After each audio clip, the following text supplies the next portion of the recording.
Okay, good morning to everybody. I'd like to call this this gathering of the Education Funding Committee to order. And before we get right down into discussion, which we were supposed to start at 9:30, we've been in a few meetings first here. I'd like to say a few words. I am concerned that there are probably there's a lot of discussion out in the neighborhood. I'm talking about the state of New Hampshire and, of course, the rest of the country today regarding a message which appeared on a chat message or a Granite Post, Signal, whatever you want to call it, which I don't engage with at all. And I'm sure that Representative Spilsbury is in the same ballpark as I am. We do not engage in this chatter. However, there were some concerns about a statement was made, and I have not talked to anybody in leadership today, but I want to make it real clear that I am the chair of the Education Funding Committee. I am not the chair of Education Policy. Right after I had notice of what occurred last night, I had within that 3 phone calls to my house. And they were nasty, nasty phone calls referencing what I'm doing on the Education Policy Committee. I had to reassure them, I'm education funding. You may not like the way we're funding things, but I'm not addressing policy issues. So I want to make that real clear so that, I can hopefully stop some of those nasty phone calls and text messages which I'm receiving, which I have absolutely nothing to do with. So with that, I'd like to go on and address today's meeting. We have 14 early bills, and I'd like to start off with those early bills today with the ones which we have listed right here. The early bills have to be out of this committee by February 12th. So that means we have to hear them all and then have them exec by that date. And then also on top of that, be execing the other bills which have to be out by mid-March.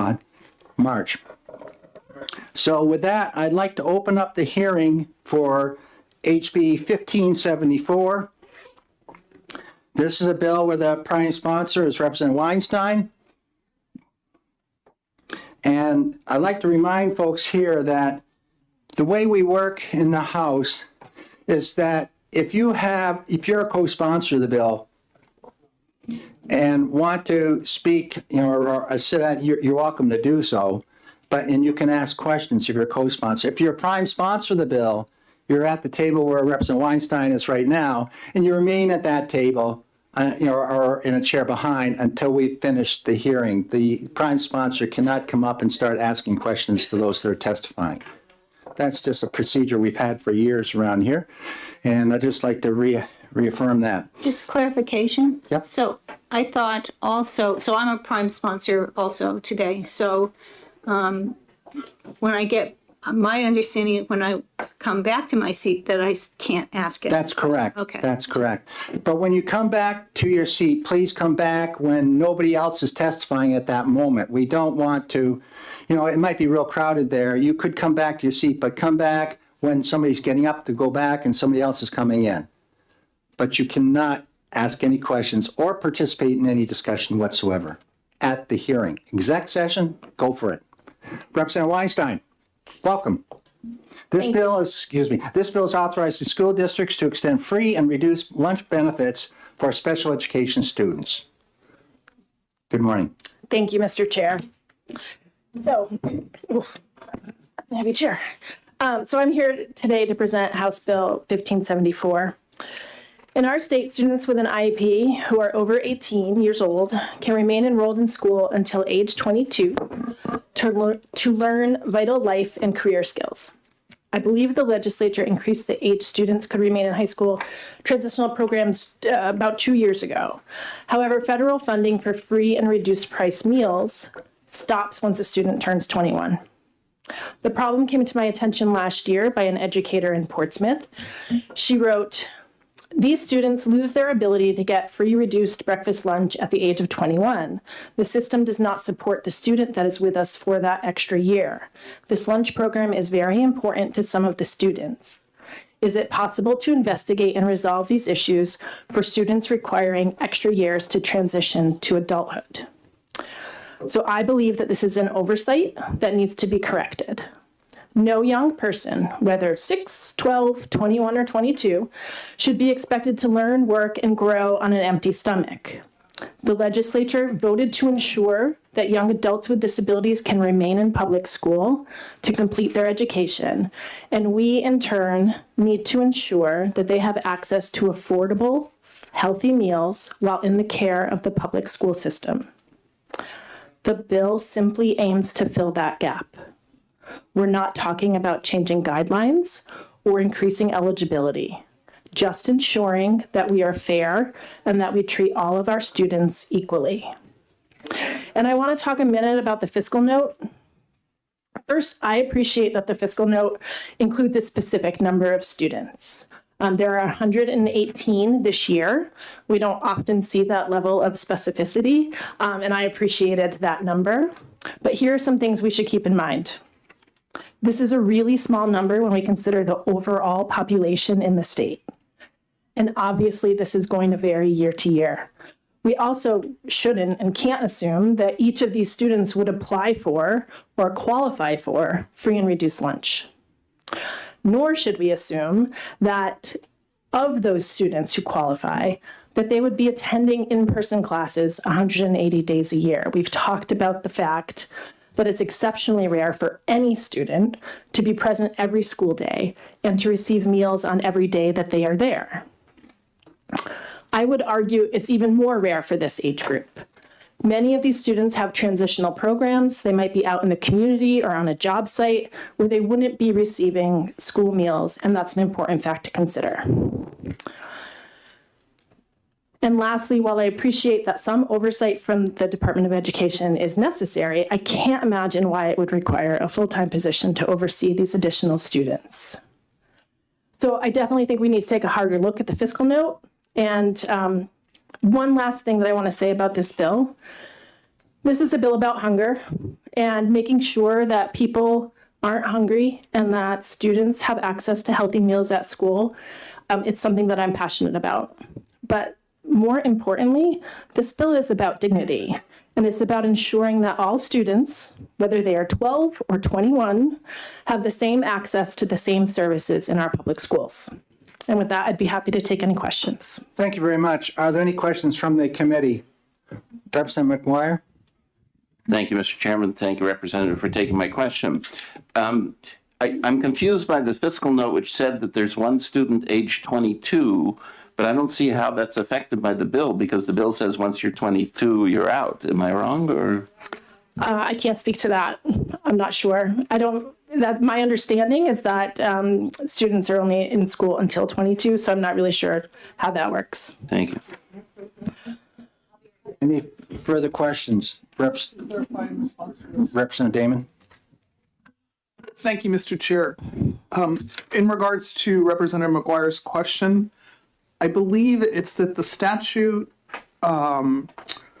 requires that students with IEPs be provided education up to their 22nd birthday, but districts can choose to continue to enroll that student to the end of the academic year. So say if the person turned 22 in February, they could continue until whenever school ended in June. Representative Luno? Thank you very much, Mr. Chair. I think it's worth poking on the fiscal note a little bit. I think the number of students over the age 22 is probably really in the noise, but probably what's not in the noise are the 2 points that you've expressed, Representative Weinstein. The fact that not every student attends 180 days a year, just for lots of different reasons, and that not every student who is identified as special education has an IEP also happens to be qualified for free and reduced price lunch. Exactly. So I guess my question to you is I'm just looking at the education department data. There's approximately 40, I'm just going to round it up to the nearest thousand, 42,000 students across the state. that are free and reduced price lunch, and 158,000 total membership. So that's about 26%. Is there any reason why that percentage wouldn't apply to special education No, kids too? absolutely not. Okay. Thank Thanks. you. Representative McGuire, did you have your hand up first? Or, I did, but my question was answered. okay, Representative Popovich?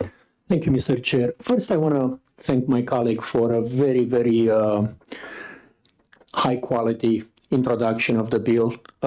It's one of those where I don't feel the need to ask a lot of questions because you took care of answering them in the presentation, and I really, really appreciate that.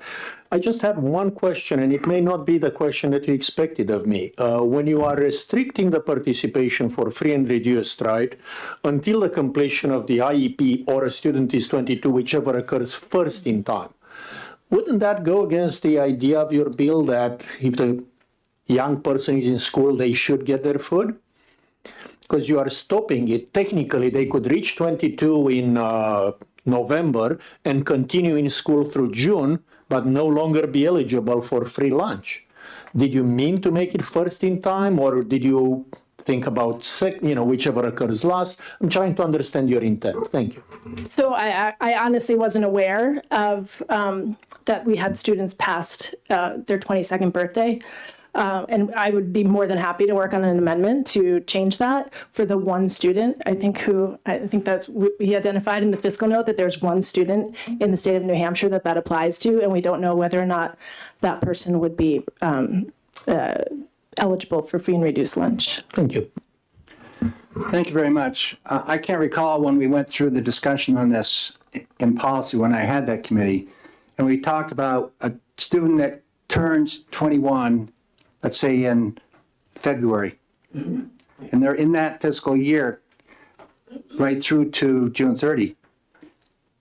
I was under the understanding that they could remain in school through the completion of the school year. I may be wrong, I can't recall, but that's the way I thought it worked. So maybe if there's somebody that comes up to testimony, might be able to clarify that. Representative Popovich. I believe that on Tuesday, when we were at the DOE, one of these points was brought up that the law for IEP people says that they have to be educated through the end of the 21st year. So it's not when they reach 21, it's through the 21st year. And I think what my colleague was referring to earlier was that if that 22nd birthday occurs in the middle of the school year, some school districts allow those students to just finish the year for continuity and all that. So in that scenario, if my understanding is correct, we would have some extremely rare students above 22 still enrolled in school until they finish that school year. But I would appreciate it if the DOE or somebody who's Could clarify very that. sure would, yeah. Are there further questions? Representative Fellows. Thank you. These are just technical things. I think that this is my opinion, that on line 11 and 12, it refers to reimbursing school boards, and I really think it should be school districts. And the other thing is, when this goes, should this go into effect and be in the statutes, I don't think anyone's going to see the statement of findings. They're just going to read the section 2 here, and for eligible, I think it also needs to include is eligible based on the family income requirements that you're going to measure. I read this to say every student who has an IEP and is over the age of 21 can have a free meal. I think it needs to, need the income. Which line is part. that? Which line is that? I think you would probably add it after 16 because you've got an A, B, and I think you need a C. Further questions from the committee? Yes, Representative Damon. Excuse me. Thank you, Mr. Chair, and thank you for taking my question. Could you just speak a little bit more to what I would consider to be the substance of the bill, why it is important for these students to have availability of school meals? What are the benefits? Well, I mean, like I said, I think that the bill is as much about hunger as it is about dignity. So obviously we've had many bills about free and reduced lunch and about students having access during the school day. It doesn't change when you're 21. Right? It should be the same. Like I said, whether you're 12 years old or 21 years old, students should have the same access to the same services. So that's, I think, just as important as making sure people aren't hungry is also making sure that they are treated equally. Thank you. If further questions, Representative Popovich. Thank you. I just wanted to reinforce that I agree with my colleague that pointed out that there is no language in referring to the income limitations. And my understanding is the intent of this bill is to extend the benefits to the students who are already qualified and presumably still meet that qualification. So I think that language needs to be added consistently, to make clear that we are looking for the kids who qualify for free under 130% and reduced after that. So that would need to be in there. That's what I wanted to share. Further questions you. from the committee? Thank you very much. Thank you. I'd like to call Representative Tim Horgan.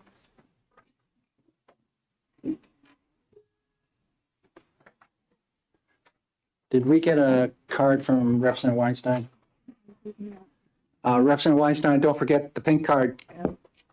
I'll take care of it, no worries. Okay, we'll take care of it up here for you. Representative. Well, thank you. I'll try not. I'm Representative Timothy Horgan from Stratford County District 10, and I'm not a member of the other education committee, not even the same party as the members who are discussing with itself, but I was embarrassed by that too. But anyway, that's, so I support this bill. There's expression I won't leave the adjective out, the kids, but in this case, feed the young adults. So they should be able to participate in the school meals program if they qualify, which probably many of them do. It's the fiscal note kind of highballs the price. I agree with Representative Weinstein that you probably don't need an extra person to administer 118 students who are participating in the school lunch program, and they won't all be there every day in school. But I think even that $200,000 is a small price to pay to keep these young people from being hungry. Another thing to look at, make sure it covers chartered schools, since there are charter schools are also public schools, and which I think it probably covers it the way it's written. Then there's also there may be some young people who are attending non-profit schools and hence are still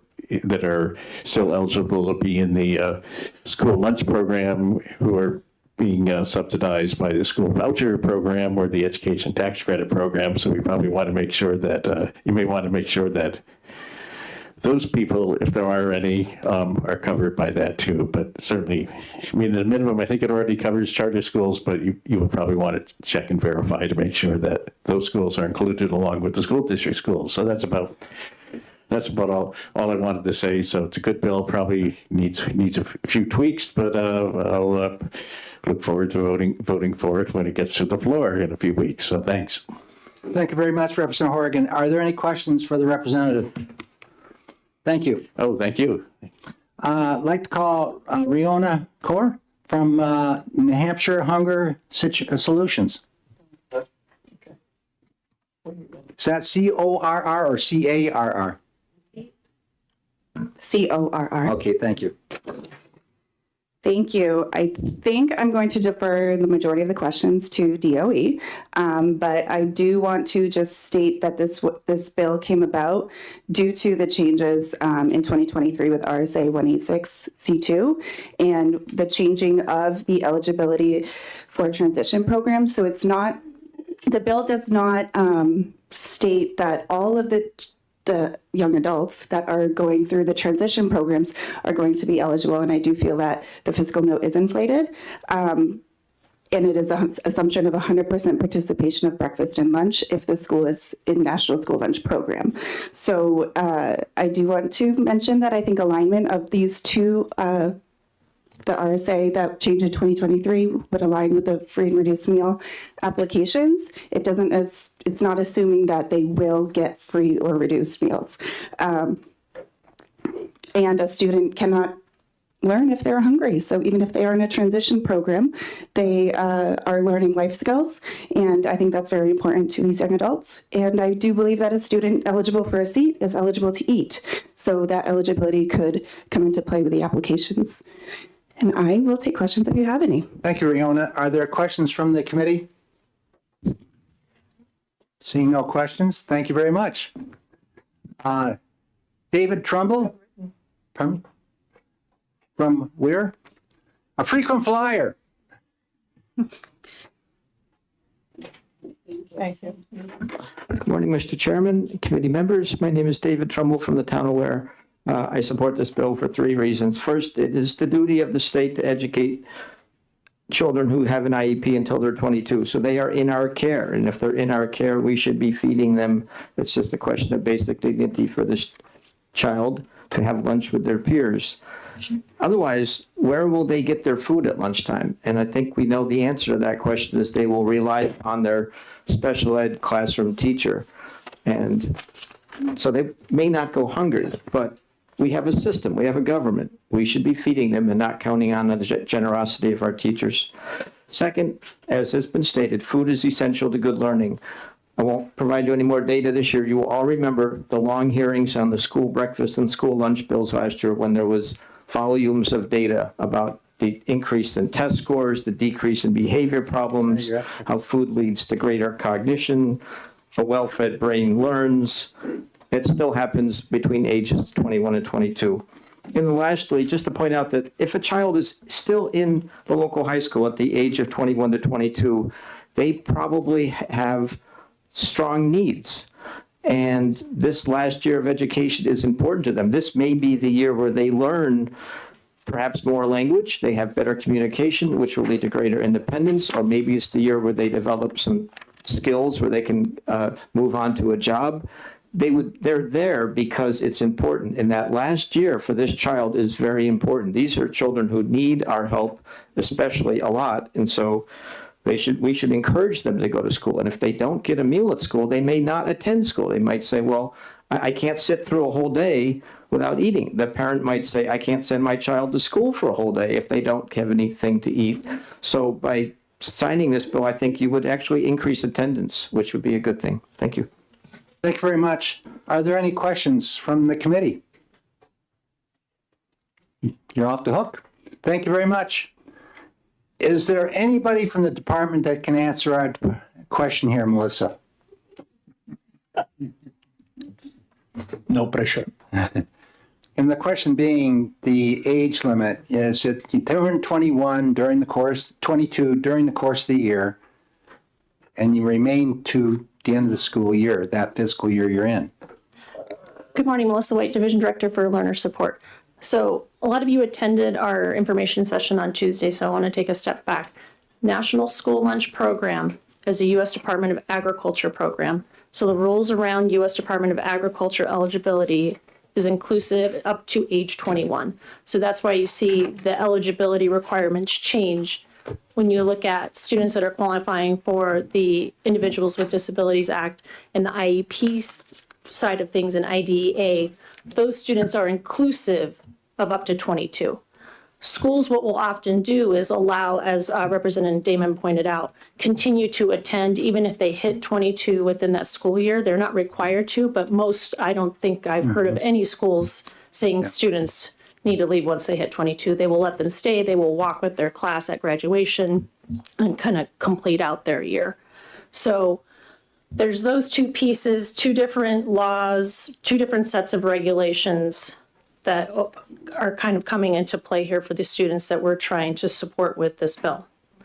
So when we're looking at a USDA federal program, you cannot make a state law that determines eligibility for that. So we're going to have to tweak the language in this bill to ensure that we write it in a way where we're not including a U.S. Department of Agriculture program.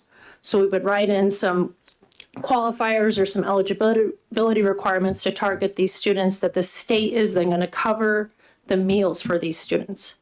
Now, when we talked about it on Tuesday, there are schools that participate in the National School Lunch Program. They are the ones that are then eligible to receive federal funding for those meals. The schools that are not participating in the National School Lunch Program are not eligible, and they're not getting these federal funds. This bill, the way that is written, is saying we're going to reimburse school boards for these meals, and it's for all. So we want to make sure that we have language in here that I just want to make sure we understand. We're going to include all of the schools, and that we change the language because we do not reimburse meals to school boards. We do it to districts or to local education agencies. So we've got to change the language there to make that correct.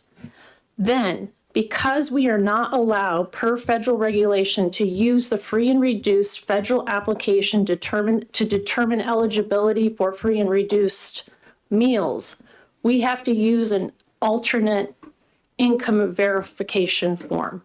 So this is where the additional staff member comes into play. I cannot use federal funds or staff paid with federal funds to administer this state level program.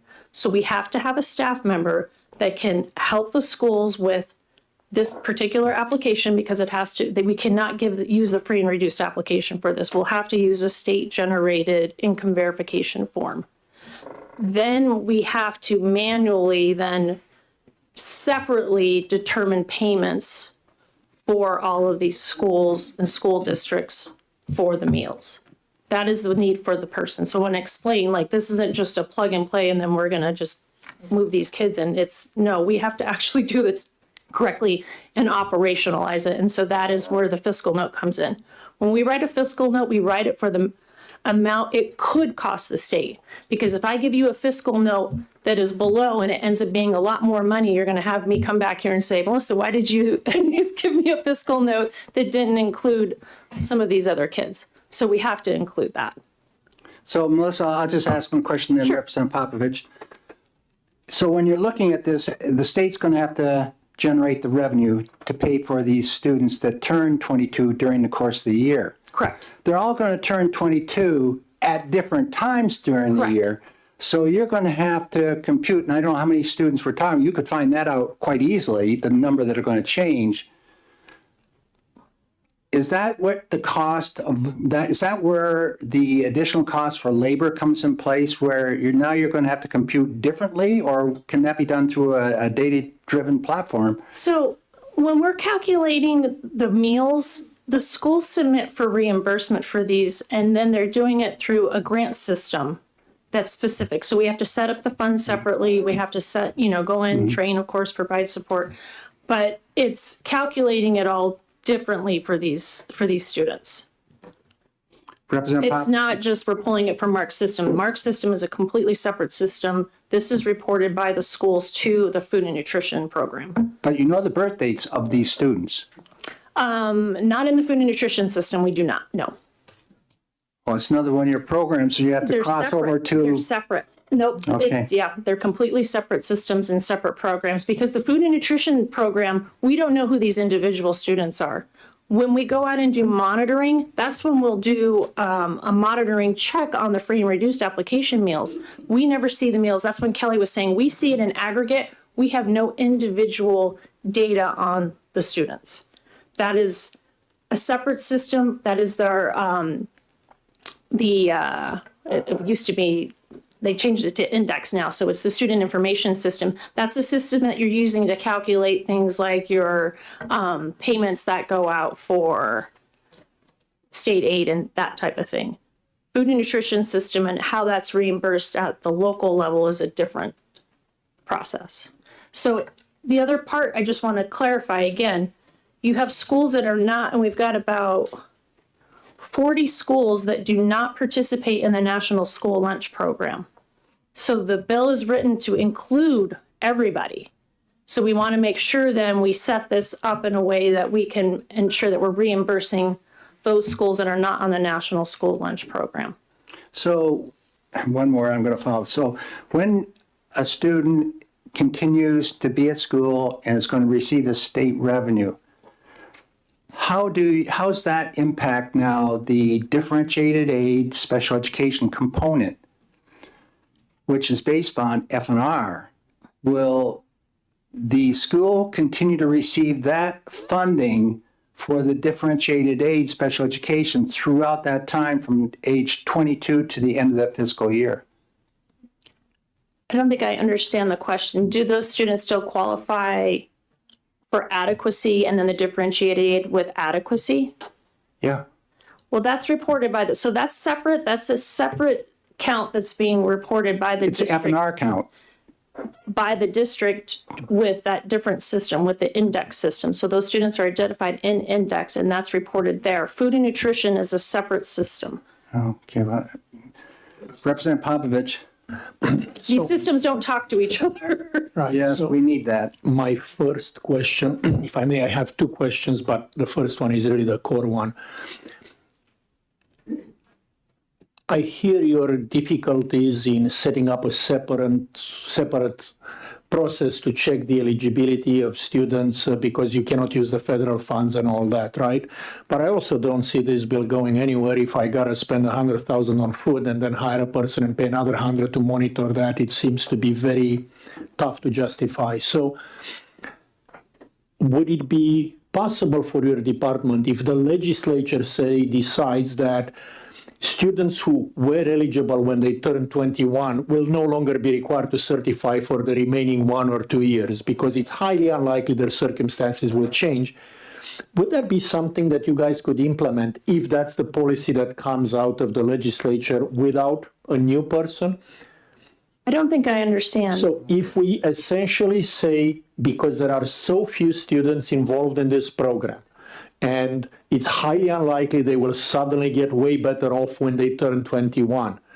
If we say we'll consider them eligible for the rest of their school time based on their eligibility when they were about to turn 21. So we would no longer ask for the income certification, we just extend it. Would that be something the department could implement without an extra employee?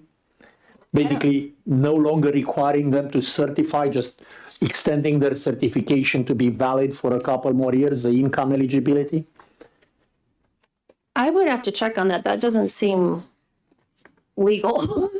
I'd have to check. I mean, that seems like a violation of federal requirements, so I don't want to. Which is what I'm trying to answer. Again, if you don't have an answer right now, that's great. I would want to ask USDA because I think that we would need to get clarification. We wouldn't be participating in a federal launch. They're past 21. That would be a purely state-funded program, right? So I don't know whether that would affect USDA because we wouldn't be asking for a dime from the feds, right? The feds made it clear funding stops at 21, correct? So we have a reimbursement system. They take the students that qualify for free and reduced. They say, these are the number of meals that were served, breakfast and lunch. This is the cost associated with it. They submit that to us. We reimburse them for that cost. So you're asking at the local level for them to just go ahead and continue it on, but it has to be in a separate count because that amount of money that we're reimbursing for the federal funds, it's like we have a different account. We're going to have to set up a different grant that they are going to then have to try to attribute those funds to. Fully And agree. you're asking them to use I want to check into that because that seems. Let's just say that we need to Okay. talk more about this. I will waive the rest of the March on question. here. And Representative, it's not a difficulty, so I want to clarify. Yeah. It's not a difficulty. I have to operationalize what you're proposing to put into law. I want you to be aware of all of the pieces that come into play in order for me to operationalize this and do it right and within the law of both federal and state. Representative Luno, then Representative Fellows. Thank you very much, Mr. Chair. So, first of all, just based on the prior question and conversation, do you see on line 9 on the bill where it talks about extend eligibility for free and reduced price meals? Yes, that's the language I think should be adjusted to put in some qualifiers about what students would qualify for that instead of, But it's extending eligibility, which. Which the state doesn't allow. Doesn't that assume? the state doesn't have the authority to extend the eligibility for this. Because it's a federal law. It's a federal program. I think we should just change the language to say students that have an income qualifier or something. I think we need to tweak that language just to make it accurate. Okay, well, perhaps we'll get some legal advice on that. That sounds The key part of my question, though, Ms. White, is when we take a look, I mean, the fact that we've already spent nearly 45 minutes on this bill, and I certainly don't mind spending time when looking at bills and policies on this, but we've spent less time on bills that might end up costing $100 million a year compared to this one, which looks like it's going to cost more than around $30,000 a year, which should be if 181 students attend 80% of 180 days a year, and 26% of them are already eligible for free and reduced price lunch. That's about $30,000. Plus the staff position. Plus a staff position.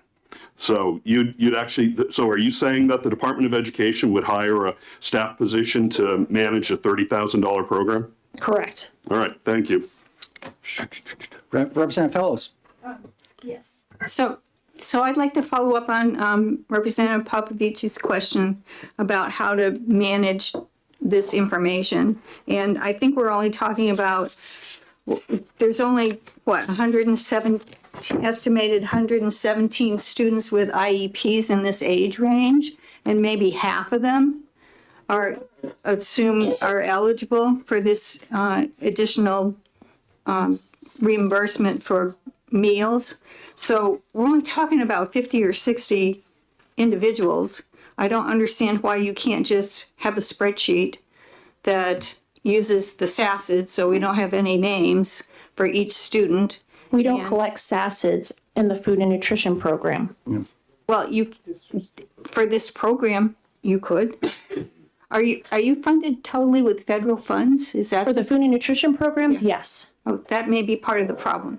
So maybe we need somebody else in the department to do this work, can do a spreadsheet, identify somehow with SACIDs or some way, those students, and then once a month, the school district is going to report to the Department of Education, so-and-so ate so many breakfasts and so many lunches, and you just add those up, multiply them by the rate, and you're not talking about a whole lot of hours of work. We're drifting into the next hearing. Are there any further questions of the department?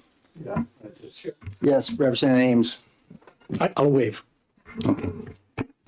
Yeah, I guess I want to simply say that I think, and I'm going to ask this as a question to you, that the department should be able to work with revised language, which would say something like students eligible for free and reduced lunch benefits prior to turning 22 shall be deemed to have eligibility for the remainder of the year.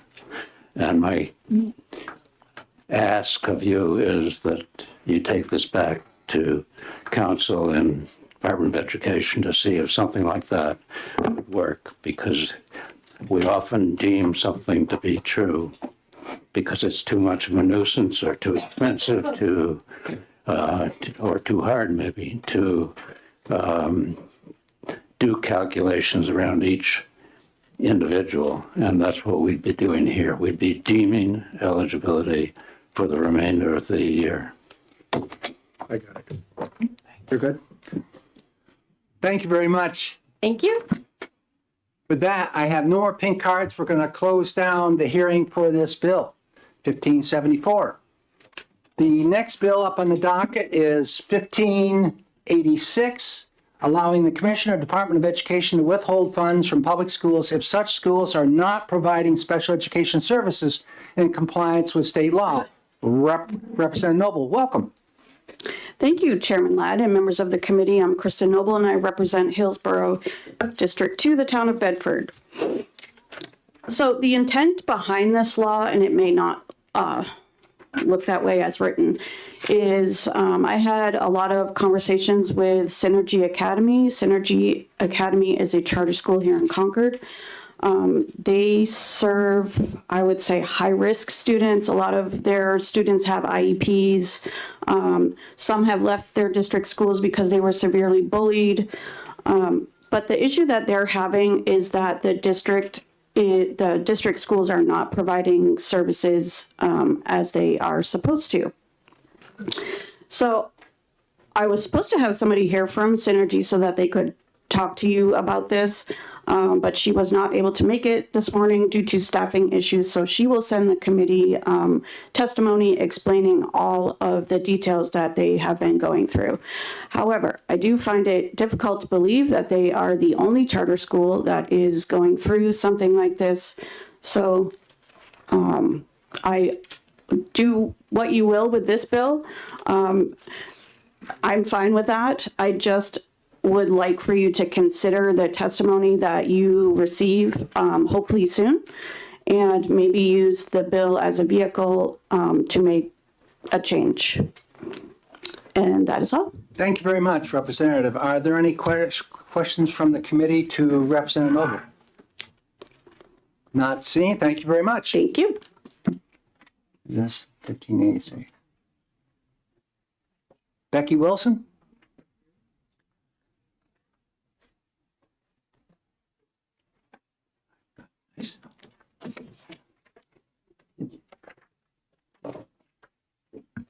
Good morning, Chairman Ladd, members of the committee.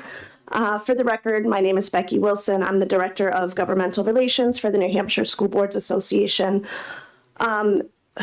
We are opposed to this bill under its current iteration based on our understanding of it. We were hoping to hear more, I guess, about the catalyst for the bill so that we could make a informed decision about exactly what the concerns are. However, I guess just based on first reading and from the introduction we just got, our concern is that House Bill 1586 really fails to recognize the complex legal nature of charter school enrollment and the intersection of special ed, specifically in New Hampshire. So just for context, New Hampshire is, to my knowledge, the only state where the resident district is responsible for provision of special ed at the charter school, regardless of where the charter school is located. In many states, it's funded differently, charter schools in general. The special ed is the responsibility of the town where the charter school is located, not the town where the student resides. It's very common that charter schools in New Hampshire could have students from 10, 12 different communities. It gets very complicated very quickly. Also, a piece that was not brought up is that to just remind the committee that when a parent places their child at a charter school in the state, that's considered a unilateral parental placement under special ed in New Hampshire. School districts are not able to place students at charter schools. So these are parental placements, and unilateral parental placements come with some processes and things like that in terms of provision of special ed. So it is much more complex than simply a student potentially is not having their services met in a particular way. I did go through this morning all of the due process cases for the last 10 years. There are 3 out of 52 that involved concerns about a student getting their services at a charter school. One was simply around transportation to and from the charter school. We have a very robust due process, mediation, neutral conference, dispute resolution procedures here in the state. If there were concerns about students getting their needs met at a charter school through special ed, parents and districts have an option to pursue those kinds of dispute resolution to resolve those issues. That's not to say that there are not some concerns about provision of special ed overall, but they seem to be getting resolved either through mediation or through some other process. The districts can also be helped by the Department of Education through due diligence visits and things like that. So to withhold funding, adequacy funding, differentiated aid, et cetera, from a resident district based on one student's potential concern in a school that isn't in the resident district for a placement that was a parental unilateral placement seems really inappropriate, quite honestly. You're going to withhold funding for an entire school district based off of one student's needs or concerns. And again, that's not to minimize the experience potentially of a family or a student, and to not say that maybe there's an issue that needs to be resolved, but there are avenues for those things to be resolved. And I think the complexities of the charter school rules here in the state and the overlay of special ed in the state is very complicated. And this seems like an awfully broad response to what is likely just a student-specific concern. I'm happy to take any questions. Thank you very much, Becky. Representative Luno, then Representative McGuire. Thank you. Thank you very much, Mr. Chair. When I'm looking at the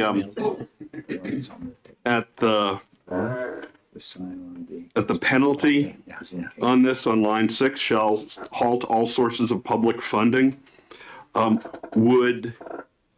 Would that also include local funding of public schools, which is public funding through local public taxpayers, which is approved through, which is prescribed through a warrant that's issued by the DRA, tax warrant? Would it include not only state funding, federal funding, but also local public funding, public schools? Thank you for the question, Representative Luno. I believe so. I think, I know it was a different committee on a different bill, but yesterday we talked quite a bit about whether or not it is legal to withhold that kind of funding that's already been designated for the local district or the municipality. So I don't, having not heard much more about what the concerns are with this bill, it's hard for me to speak to that, but that's the way we would interpret it, that it would withhold all funding, and that would be based off of one person's assessment as to whether or not the district was not providing special education in accordance with the law off of a one-time situation. And just a quick follow-up, Mr. Chair. Yes. So on a school district's budget, what percentage of that budget is funded through non-public dollars?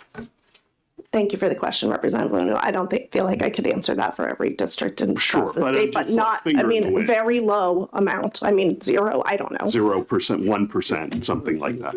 Thank you. You're welcome. Representative McGuire. Thank you, Mr. Chairman. Thank you for taking my question. I learned a jargon word on Tuesday, so I'm going to use it, okay? Sounds good. Regardless of a student's pathway, when they have they have an IEP and they have some dispute with the local school that they're not receiving the services that are in the IEP, what happens? Do they eventually sue the school and go to court and so on, or? Thank you for the question, Representative McGuire. So when an IEP team meets to develop the IEP for the student and they get to the part where the parent must consent, they have several options. They can agree with the IEP in its entirety. They can agree with exceptions, meaning they agree with parts and not with other parts, in which case they have to articulate what their exceptions are. And the district has some opportunities, depending on what the exceptions are, to either move forward with the parts they do agree with and then figure out what to do about the others or not, or they can completely reject the IEP, in which case the district in some situations needs to pursue due process because they have to come to some sort of resolve. May I follow up? Yes. So you missed the point of my question. Oh. It wasn't in the creation of the IEP. They all agreed they have the IEP, but the IEP says you're going to send my kid to a psychologist once a week or something, and that's not happening. Right? Or that's the question, right? So sometime later, Yep. the parent says, well, the IEP says I should get this and I'm not getting it, therefore fix There are it. multiple options to pursue at that point. It is somewhat of a hierarchy, I guess is how I would explain it. Typically, the first time a parent has a concern like that, the IEP team would come together and talk about what the concern is and why those things are happening.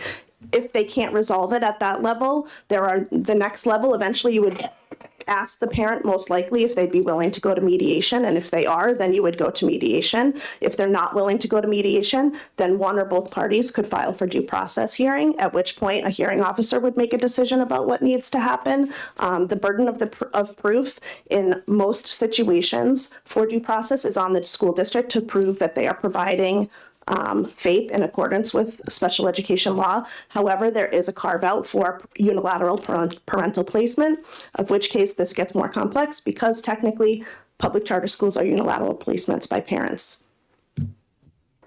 Further questions? One more? One follow-up? Sure, go ahead. I didn't understand this last comment that somehow charter schools are different in this example. The process is the same. However, the burden of proof in 2021, the Education Committee and the legislature changed the burden of proof for due process hearings. In the past, it used to be that if whoever filed for the due process was responsible for the burden of proof in that situation. It has since been changed since, I believe, 2021, 2023, that the burden of proof is always on the school district to prove that, unless it is about a unilateral parental placement. So I would be remiss to think that I am a hearing officer and I can tell you that in that situation, who has the burden of proof to prove something, because it's complicated with the charter schools, because in New Hampshire, charter school placement, schools cannot place a student at a charter school. Only a parent can do that. It is considered a unilateral parental placement. But the parents certainly would have the option to go through the dispute resolution to try to resolve the concern. I think what you've heard in this committee and several others over the last several years is the provision of special ed services at charter schools in New Hampshire is very complex. It's student specific. It's very complicated depending on what kind of staffing is at the charter school, what their charter is, what they have on staff, how they're billed, whether staff are traveling from the resident district to the charter school to provide services, whether students are going back to the resident district to get the services, whether the charter school is providing them and billing them back to the resident district. There's a lot of complicated factors. And one of the factors that has come up repeatedly in this committee and others is a lack of pool of providers to provide services across the entire state for special ed, not just at charter schools.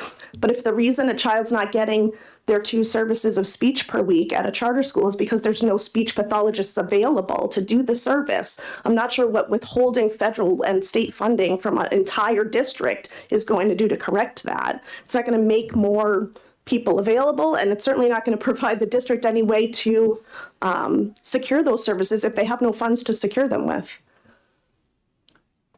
Representative Fellows.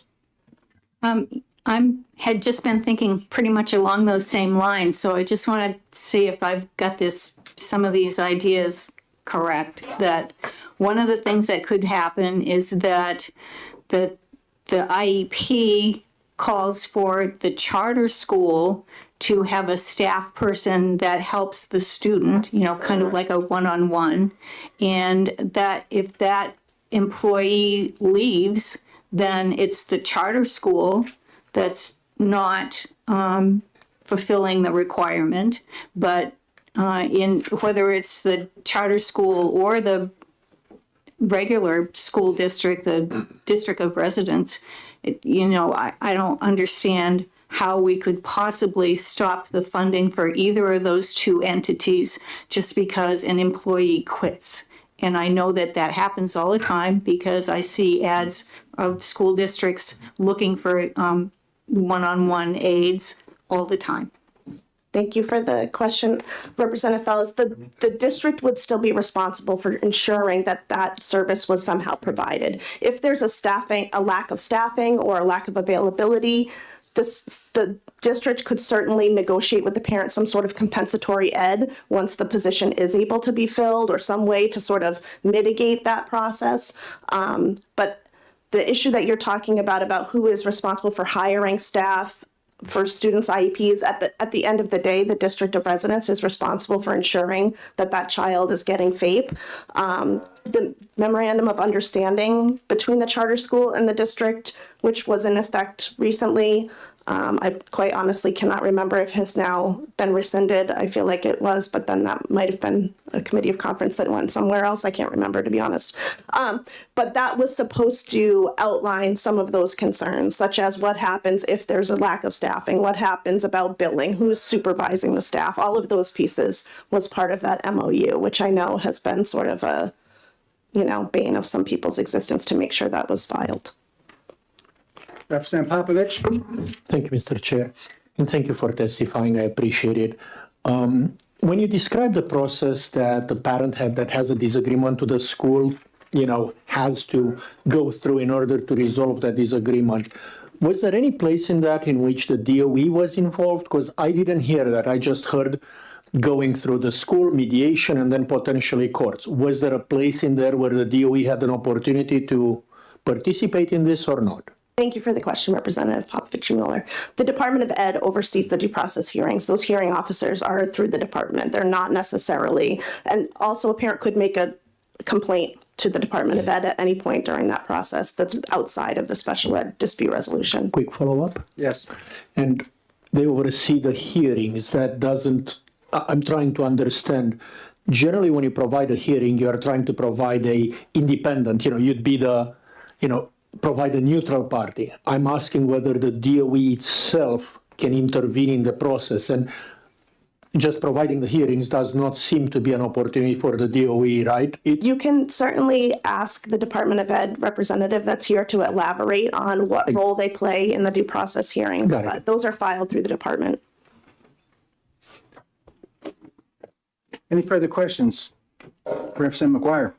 Thank you, Mr. Chairman. Thank you again. So maybe I got off track a little bit, and maybe what this bill is about, would you believe, is a dispute between the charter school and the public school over funding, over payments, right? So could it be that the IEP says the child will get a certain service, the charter school hires the person to do that service and then bills the local school, and the local school says, I don't want to pay, you paid too, you spent too much, some other complaint, and this is about resolving that kind of thing. So maybe it's not, maybe I was wrong originally in that it's not about whether the service happened or didn't happen, it's about the dispute between the two schools. Is that right, or is that wrong? Thank you for the question. I can't speak to the catalyst for this bill specifically, other than what we heard Representative Noble elaborate on.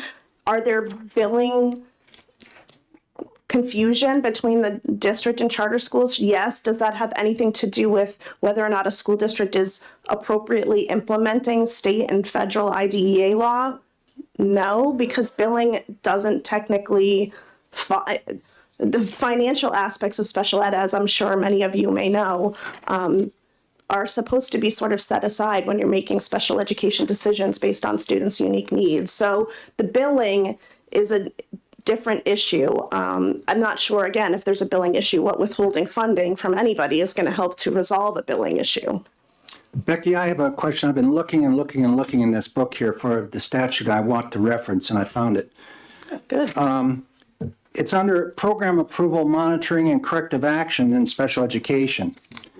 And it states, when taking enforcement action, the Commissioner of the Department of Education shall consider item number 10, ceasing payments of state and federal special education funds to school district or other public agency until the Department of Education determines the school district or other public agency is in compliance.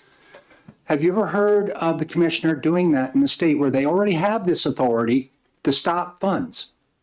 Thank you for the question, Representative Ladd. I have not, and to be honest, not looking at the book with you, is that talking about IDEA grant funds? Is that talking about locally raised property tax? I don't know what funds that is referencing, to be honest. Maybe the department could clarify that for you. I have not been in a position as a special ed director where funds have been withheld from my district for that particular reason, no. Okay, thank you. Representative Damon? Thank you, Mr. Chair. Thank you for taking my question and helping us with this discussion. Not sure how helpful it is. But. So if the MOU between the district and the charter school specifies a particular service, say speech therapy for example purposes, and the district wants to use their staff or contracted person to provide that service, are there situations where the charter school says, well, we already have a person who provides that service here and they want to use that individual at potentially a different cost and or different credentialing than what the public school wants to provide? Thank you for the question, Representative Damon. There are people, I believe, behind me from charter schools who might be able to speak to specific situations where there's been concerns about that. The district is responsible for providing a free, appropriate public education in light of that child's unique circumstances. What the district is proposing in an IEP with whatever staff and however they want to carry that out, if it is appropriate, that is the district's obligation. If there is a difference between sometimes what is the district's obligation and what is a desired way of doing things or what is a desired outcome, either by other schools, by parents. It doesn't mean that the district has to do it that way. However, there are times where maybe the district would do it because that is something they can do at the moment. But I think it's very important for IEP teams to be very clear about when they're providing something beyond what their obligation is because they can do it that way at the moment versus providing it that way because that is the obligation. So I think that would need to be a discussion. And again, the people behind me may have personal experience with that they could speak to situations where this has been an issue. But the district's not on the hook necessarily to do it in a way that is beyond what their obligation is. They would only do it that way if that made sense for a multitude of reasons. We have a number of cards here still. Just one last follow-up and then we're going to move on. Thank you. So I just want to confirm that what I understand from your explanation is that the implementation of the IEP, the specifics of implementing it, are at the discretion and responsibility of the school district and the charter school. I mean, there would be a communication, but they need to accept that the district is in charge of how the IEP is implemented. Is that correct? Thank you for the question. The district is the LEA that is responsible for the provision of the IEP. The charter school, as the general ed teacher in most of these situations, would have a member of the charter school as part of the IEP team that's making a decision about what is the appropriate way to implement that IEP. So they would certainly have a seat at that table, but the IEP team is making the determination about what service provision and the way in which things are done that's appropriate for that child. The IEP team is making that decision. If there's a disagreement amongst the team, if it's not the parent disagreeing, they need to figure out how to resolve that within the team. Okay, we're going to move on to the next speaker. The next speaker is Jerry Frew.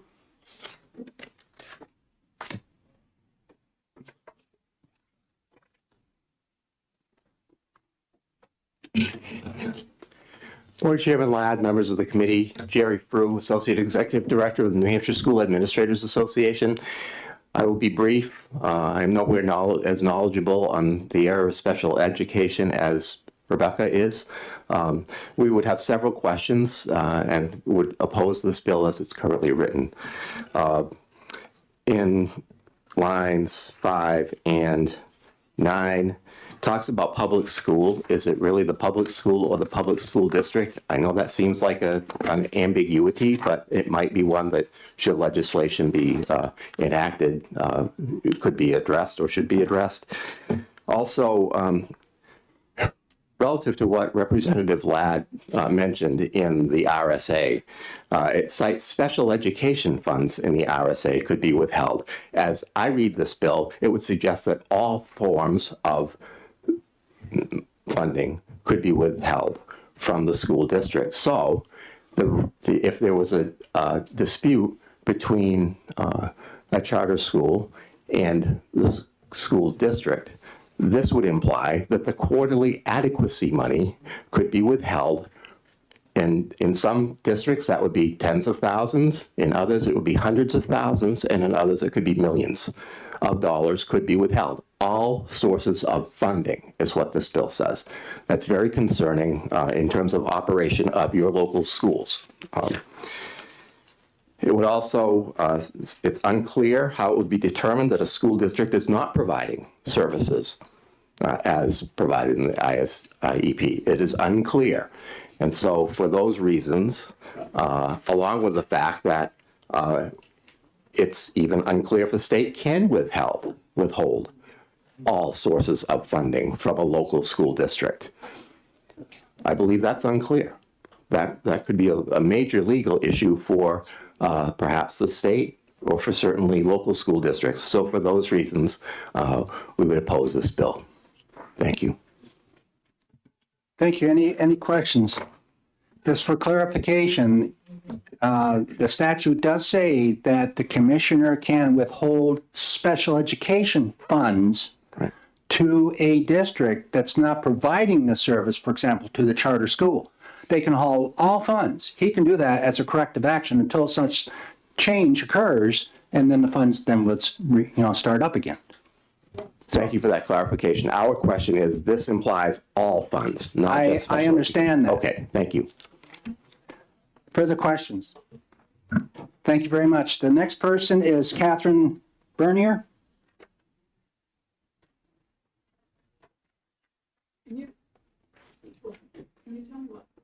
The statute I'm referencing, going back to where it starts here.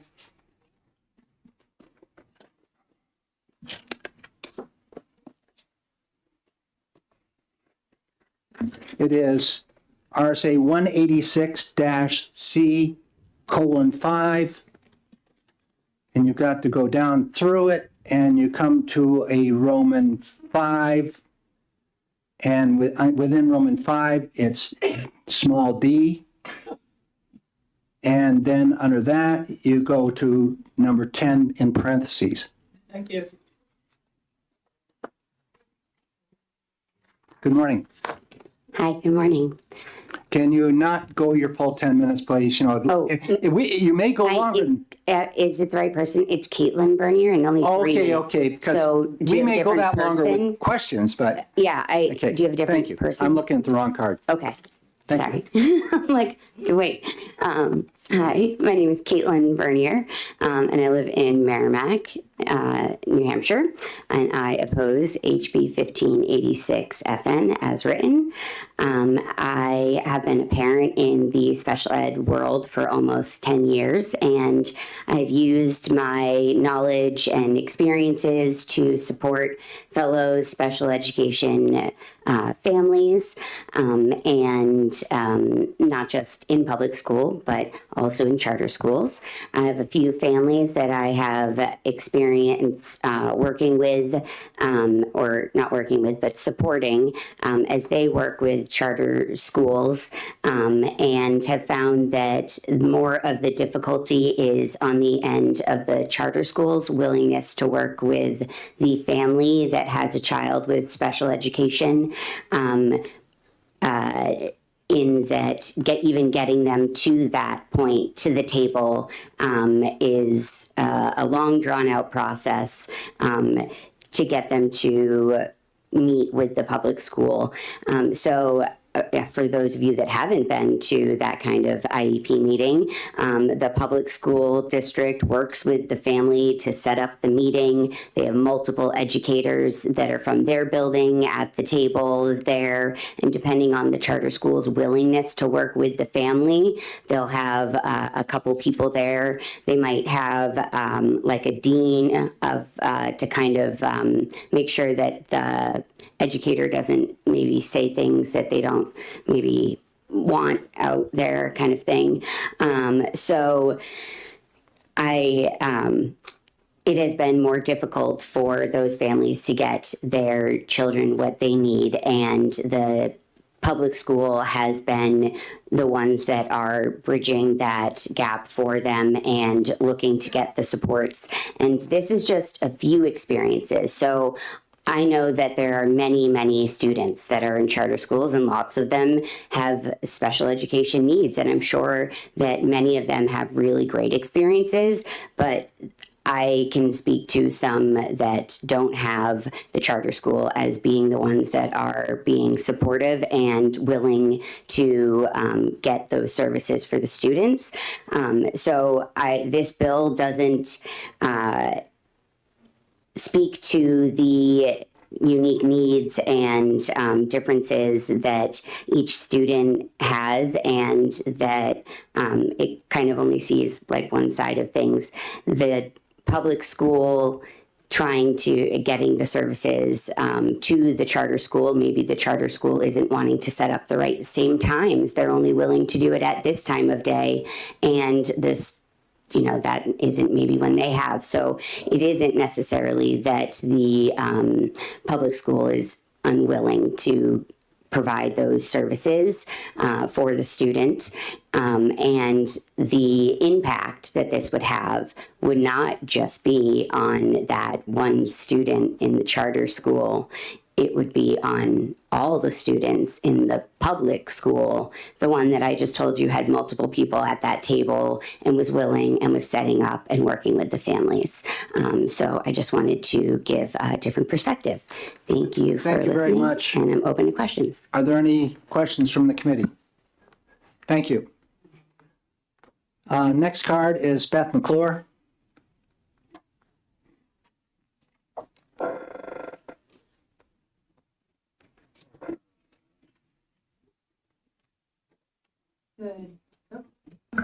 Good morning, representatives.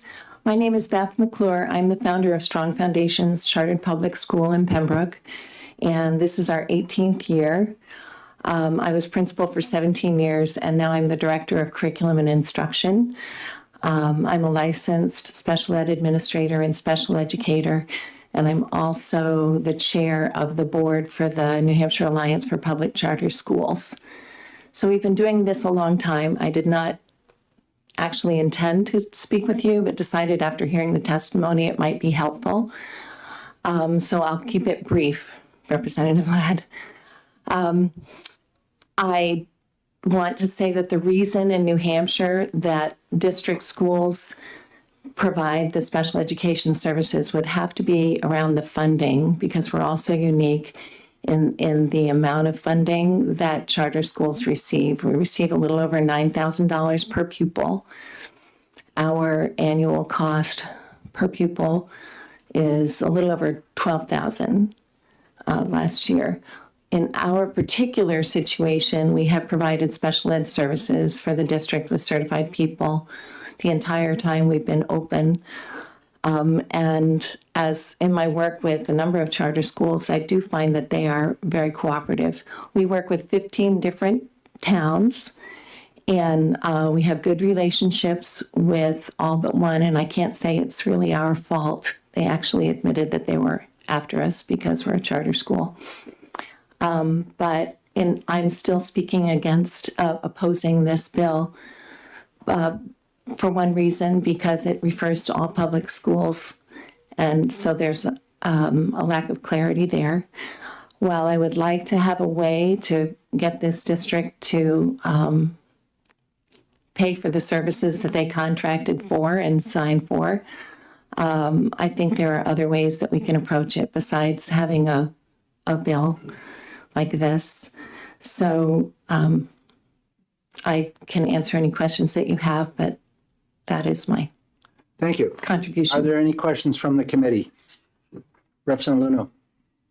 Thank you very much, Mr. Chair, and thank you very much, Ms. McClure, for joining us this morning. When you talked about the average per pupil cost at charter schools being around $12,000 Our school. at Strong Foundations, does that include special education costs? Yes, for the services that we provide. So we collect, we charge for our services, and so the tuition, it's classified as tuition that we get is included in that figure. So, and a follow-up, does that include the services that are provided or paid for and or provided by your, by the district, by the the school district of residence? In our case, the district of residence, if they contract with us, would pay us in most instances. And it does include those funds. We keep a staff of special educators on staff available. Okay, thank you. Further questions? Representative Fellows? So, hi, I worked at the Department of Education for 30 years, and I remember your name and your school and when you first opened your school. I'm wondering, can you give us a little bit of examples of how it works? You said you pretty much have the staff, and so you bill the school districts back for whatever the student needs. Aren't you're located not too far from here, right? Or, Correct. yeah.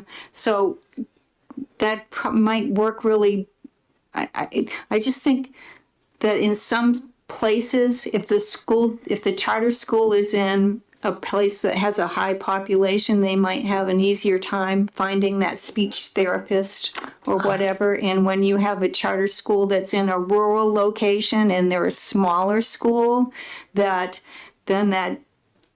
speech pathologist is going to want to charge a lot of money for the travel just to get there, and just a little insight into how it actually works. I'm glad you asked that question, Representative Fellows. We only have special educators. We do not have occupational therapists or speech and language therapists. We do have a licensed guidance counselor, but not all charter schools do. So the only service that we can provide is for special education and paraprofessionals. Further questions? Yes. Representative Mahan. Representative Mahegan from Pembroke, I'm very, very grateful that you came here. It's been a long time I wanted to meet you because of all the good things we hear about strong foundations in the school. You just said that the total cost per pupil is $12,000, but you received $9,000. Is that from each student, regardless of the district? And where do you get the extra $3,000 from? That is for each student as long as they're enrolled the entire year. If they're enrolled for a partial year, it's prorated. The additional funds from that we need usually come from special ed tuition billing, right? Thank you. Thank you. Any further questions? Not seeing any. Thank you very much. Thank you. And I do have one card that has, Beth, your name's on this one as well. And Jody Adams is on as well. And that's for any further questions we might have. You're waving it off. Okay. I do not have any other pink cards for 1586 at this time. Yes, Representative Mr. Trimble.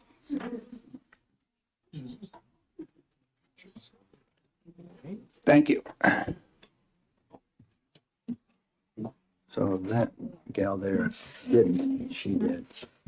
Thank you, Mr. Chairman and committee members. David Trumbull from the town of Ware. I do oppose the bill. I just wanted to reference the statute that you were referring to, Chairman Ladd, where it gives the Department of Education the power to withhold funds. So just looking at that, that's like one of the last possible steps that could be taken. And as Becky Wilson said, that she's never heard of it being done. But just wanted to point out that before you get to that section of the statute, in a case where there's a problem, the department would issue a report on a noncompliance. Before taking corrective action, they would look at the severity and the length of the noncompliance and if it's individual or systemic. Then when they get the corrective action, they list a whole lot of things, but they would start with making a plan, technical assistance, providing professional development, remedial compensatory education to make up for something that was missed, referral to credentialing, reviews and audits. So before anybody would ever withhold money, there's just so many more logical things that we would do to keep things running.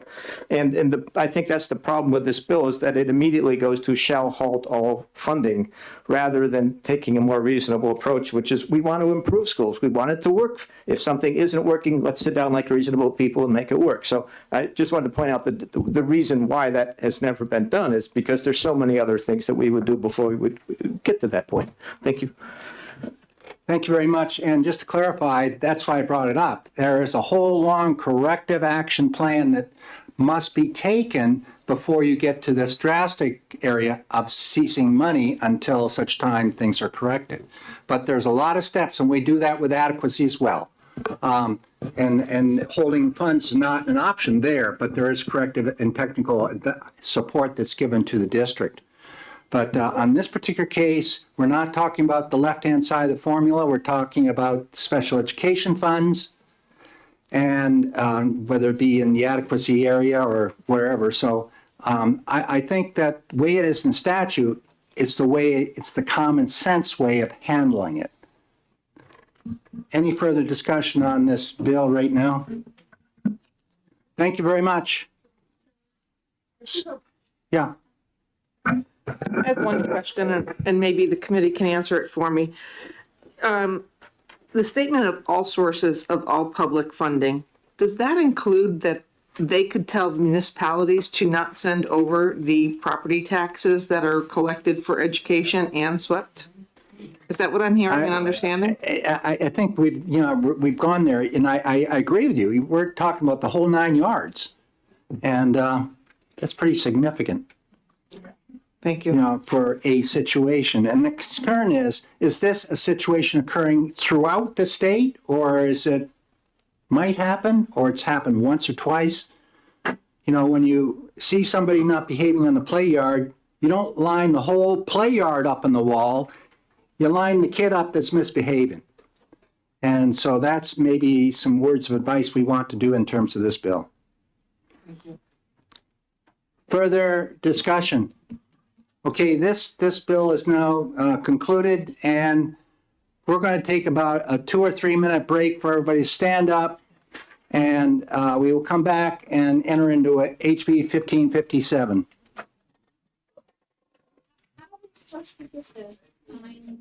Yeah, I know it. That's been mentioned to me already by people to my right here.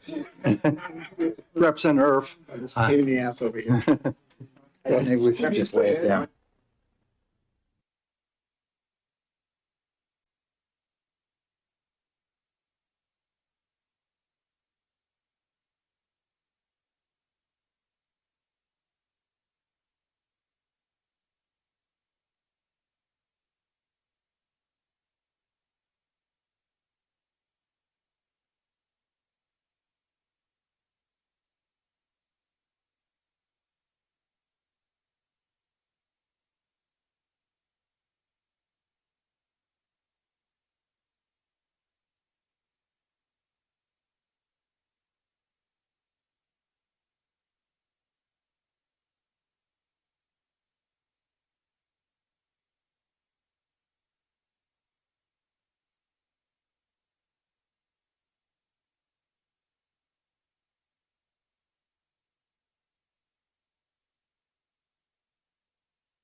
Okay, folks, we're ready to go ahead with the last bill before lunch. I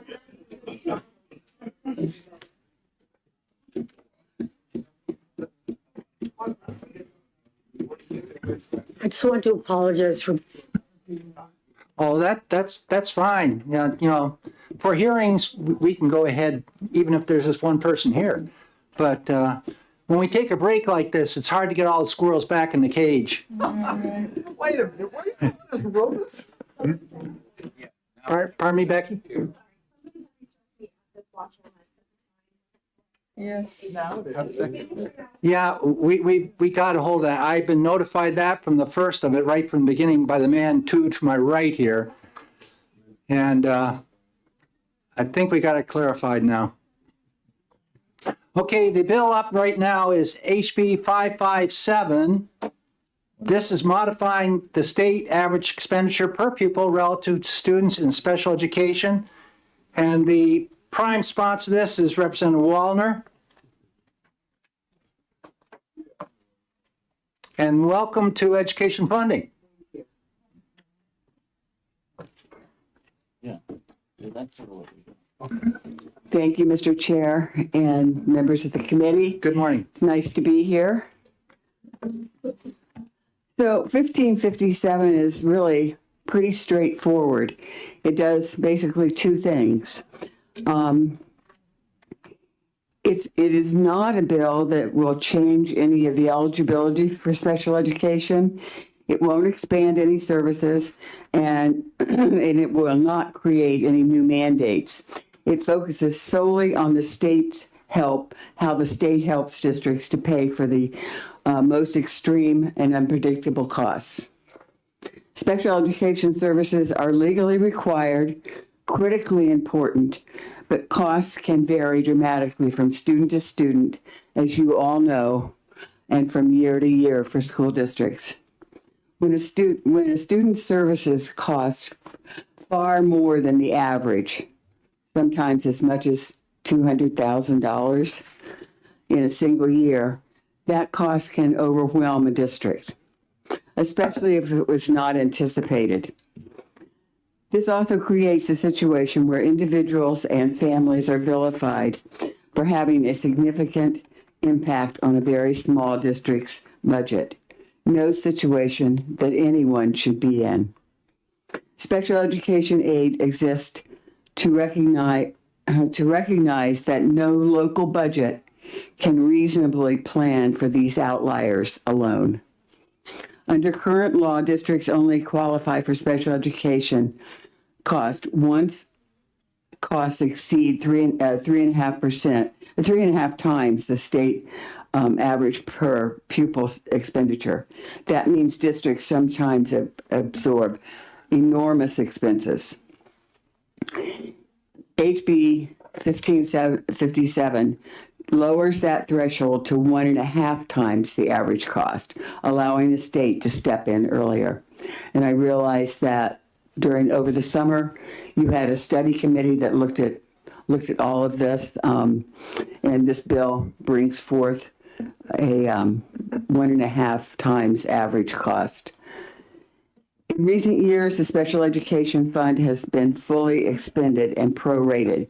That means that districts that qualify for reimbursement did not receive their full amount that they were anticipating, simply because too many districts needed help at the same time. HB 1557 ends that practice so districts can rely on receiving aid they qualify for it, rather than gambling on whether the funds run out. The state and federal government cover approximately 17% of the total special education cost. Local property taxes cover more than 83% of all special education related cost. The state special education aid accounts for less than 4% of the total special education funding, yet it is one of the only tools districts have to manage extreme volatility. New Hampshire has a constitutional obligation to provide an adequate education. When the state underfunds legally required services and forces districts to front these costs, the obligations get shifted directly onto our local property taxpayers. Thank you, Mr. Chair and members of the committee. Thank you very much, Representative Wallner. And that study commission is still working at this problem. Great. And Representative, you're on that as well. And we're still struggling to work this out. We know that the amount of money that we're spending as a state is about 10% of the total costs. Then we have the feds kicking in another 5%, and the property taxpayers kicking in 85% of it. And that is totaling up to just shallow of $1 billion. And so we have a problem. We know that. The question I have for you is that in trying to work with the department, we asked the question, by lowering it from 3.5x, roughly $70,000, to 2.5 to 1.5, you're at 1.5 at approximately $30,000 for using 20 as the average. What kind of costs are we shifting to the state to have to plan for in the special education aid? We know we were shallow in the last year, over $16 million, 34 to over $50 million. And so have you got any information from them what this, because if you have, I'd like to know how you did it. No, I do not have any information that you don't have, I'm sure. I think your commission and, this committee definitely have the information, and we have the working relationship with the Department of Education. I think that you need to have the Department of Education, we need to be able to get that data at some point so that we can make we can figure out what this would cost the state. So I hope that I hope you're looking at that very closely also. Just in follow-up, we are looking at a lower figure. That way, if the district's going to chase that money, then the information is going to have to be imparted to the department so we can start looking at what these costs are at a lower level than the $70,000 mark, where they come, when they get to 70 grand, then they come asking for the special education aid. And everything that's spent locally up to $70,000, there's no data available to us. So that's a huge problem. Sounds like we need that data. Yeah, we do. And you're on funding, help us out, right? Representative Popovich. Thank you, Mr. Chair, and thank you for sponsoring the bill and testifying. I believe you stated, and I think I understood it correctly, that no school district can plan accordingly. As far as I'm aware, Wyndham, for example, is perfectly capable of planning for unexpected, special education situations. Would you be considering maybe changing that statement to some of the districts cannot plan for such expenditures? Because I feel that saying all is inferring that a lot of the school districts don't do the job they're already doing. I think that it seems to me that the prorating can really throw a school district into a bad situation. They plan, especially the smaller ones, I would imagine, maybe larger school districts can handle this better, but the smaller school districts would have a really hard time if all of a sudden they thought they were going to receive a certain amount from the state and that didn't come through, and that would reflect in their budget because they may have a very high cost, a very small school district could have a very high cost student. And this could cause them real problems. Thank you. I do hope that some school districts are able to plan for this and handle this. I'm glad to hear that they are. I appreciate it. Quick follow-up. As you probably do know, we did put a floor on that risk, right? So in the past, it was an open-ended risk. Right now, it is, we are guaranteeing at least 80% of the promised amount. And of course, if we have the full funds, wouldn't you say that lower floor gives them something to clearly plan for, even though it may not be the whole thing? There is not the open-ended risk that it was. Right. I'm glad that it's not the open-ended risk that it was and that the 80% is there. But I think even for especially those small school districts, I think it can cause them problems when they find out that they won't be receiving what they thought they might get. Thank you. Further questions, Representative Uno? Thank you very much, Mr. Chair. Thank you very much, Representative Wallner. Actually, the question is sort of not just to you, Representative Wallner, but also Representative Chair Ladd, and as a result of the work that the ongoing work that this committee and the Special Education Funding Study Commission has been working on. But one of the things that that is really clear, and it's clear in the fiscal note here, is that we lack an ability to make a projection on what 1.5 would mean. How many students? We actually saw some very bad data from provided by the department that completely ignored the fact that there was going to be more students in the 1.5 qualified students than at the 3.5. It's not just doubling the number or something like that. Yeah, you're going to see a hockey stick effect on that, right? Yeah. So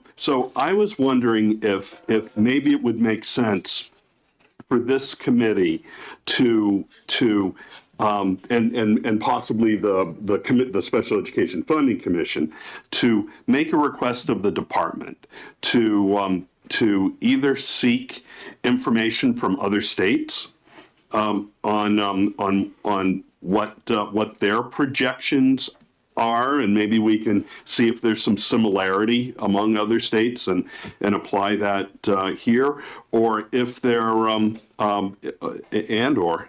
if there may be other avenues to try to get that information. For instance, we actually heard, I think, and this goes back many months, Mr. Chair, from Special Education in Bedford, that they actually collect information, I think going back to 1.5 times. They only submit at 3.5 times, but you don't know when you're going to hit 3.5 times. So you start collecting, earlier. That we may be able to glean some valuable information from what we have right now, and then maybe act on this bill based on some information. So would it be valuable to ask the department to maybe bring some stuff?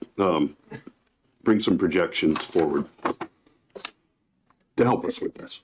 Is that a question for myself? It's a question for you, Mr. Chair, as well as Representative Wallner. We've worked with, Representative Wallner, do you want to respond to that? No, I would rather you respond to it. You have. The question is to gather this information, and we have worked with our researcher back there, Jennifer Four, and we've gone through the Education Commission of the states, and we know what's happening in Connecticut and Massachusetts and New Jersey and Rhode Island and how they're doing this. Now, how they're gathering that information, there are some states like, for example, like Arkansas, no students leave that state for residential placement. They're all placed internally within that state. That's a huge amount of money when you're getting to the upper levels. The kids which are in special education aid right now approximates around 900 students out of the 32,000 students that totally have IEPs. You get up to that 900 type level right up the top, we're talking about the $400,000-$500,000 child. Those are the small. Those are the residential placement, the hospitalization. Yes, we're talking probably 15, 20 kids max. You get down into the level of where you're talking about $250,000, $270,000 child. You're starting to get into the majority of kids that are in special education aid, but you're still talking a couple hundred kids at that level. So we're working with the other states and trying to gather the information. Quite honestly, I don't think any state has this thing together right, seeing the feds have coughed up and not delivered their 40% they once said they were going to do. And we've been saddled with picking up the burden. Representative Spilsbury. Thank you, Mr. Chair. I gather that you would prefer to eliminate the prorating sooner rather than later. But are you actually suggesting we go forward with the 1.5 multiplier, even without any data about what it would cost the state? Well, I guess I'm very discouraged to learn that we don't have better data. In any, I've been on finance for a number of years, and when we make the best decisions is when we have the best data, and we really understand what's going to happen. So it's very discouraging. I mean, this is not a new issue. This has been around for a long time, and to think that we have not figured out how to collect data is very discouraging for me. So I would like to see us, the first thing I'd like to see us do is let's get a way to get some information and get some data to work with before we move. I do think that we should be moving towards the 1.5 multiplier. I think that the school districts need this help in attending to their special needs children and special education requirements. Do you have a follow-up? I do. I share your concern and sentiment, and as I've expressed numerous times to the committee, I would also favor bringing down the multiplier. So that frustration is shared. We've been groping, and we need to find a device. Yeah. But in the meantime, as a senior member of the Finance Committee, if we were to pass something like this, what would be your strategy for raising the funds that would actually fulfill it? Well, I anticipated that you might ask that question. And I'd like to see you send it over to Finance, because that's where people do this kind of work of thinking about how do we pay for these things. I think everybody around this table probably has their preferred way of increasing education funding. And I think we need to have that discussion. At this point, I'm not going to lay out how I would do it, but I do have some ideas that I would certainly like to talk about in Finance. I hope you'll send the bill to Finance. Not Ways and Means? Well, we probably need both. Yeah. Representative Popovich. As a member of Finance Division 2, I would like to say that when we get policy bills that also have a financial component, of course that we are the ones who need to figure out how to fit everything in the budget. But given that we've been working on this issue for I don't know how many years, and that we keep banging the head against the fact that we have zero idea how much this may cost, I hardly see a point, frankly, in sending this to Finance, because I would have no data to justify it. And I genuinely could not tell you how much. Are we talking 50 mil, 100 mil, 150 mil, 200 mil, 300, 400, 500? I don't know.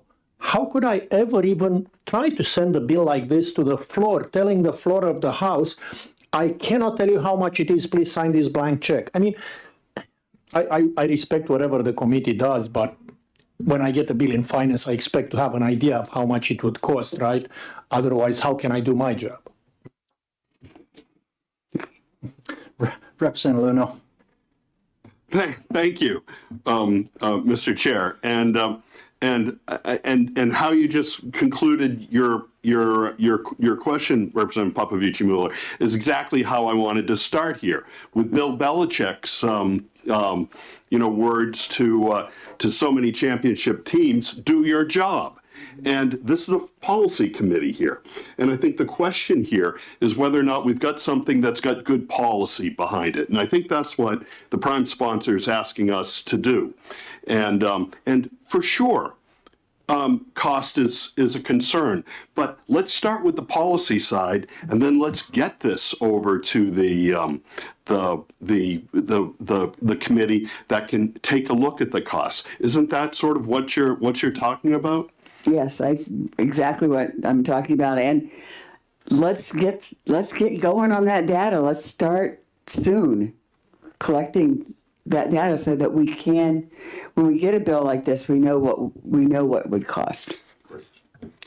We need to have a data platform over DOE that meshes in with HHS for Medicaid money, so we know it's offsetting.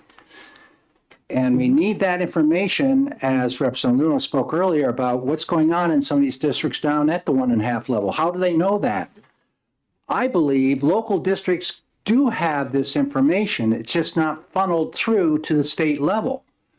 And somehow we have to obtain this information. So then, Representative Popovich, you're operating upon a known number, which we all know we need to arrive at, because we cannot continue. We cannot continue like this. 1 out of every 4 of the public dollars is spent on special education now.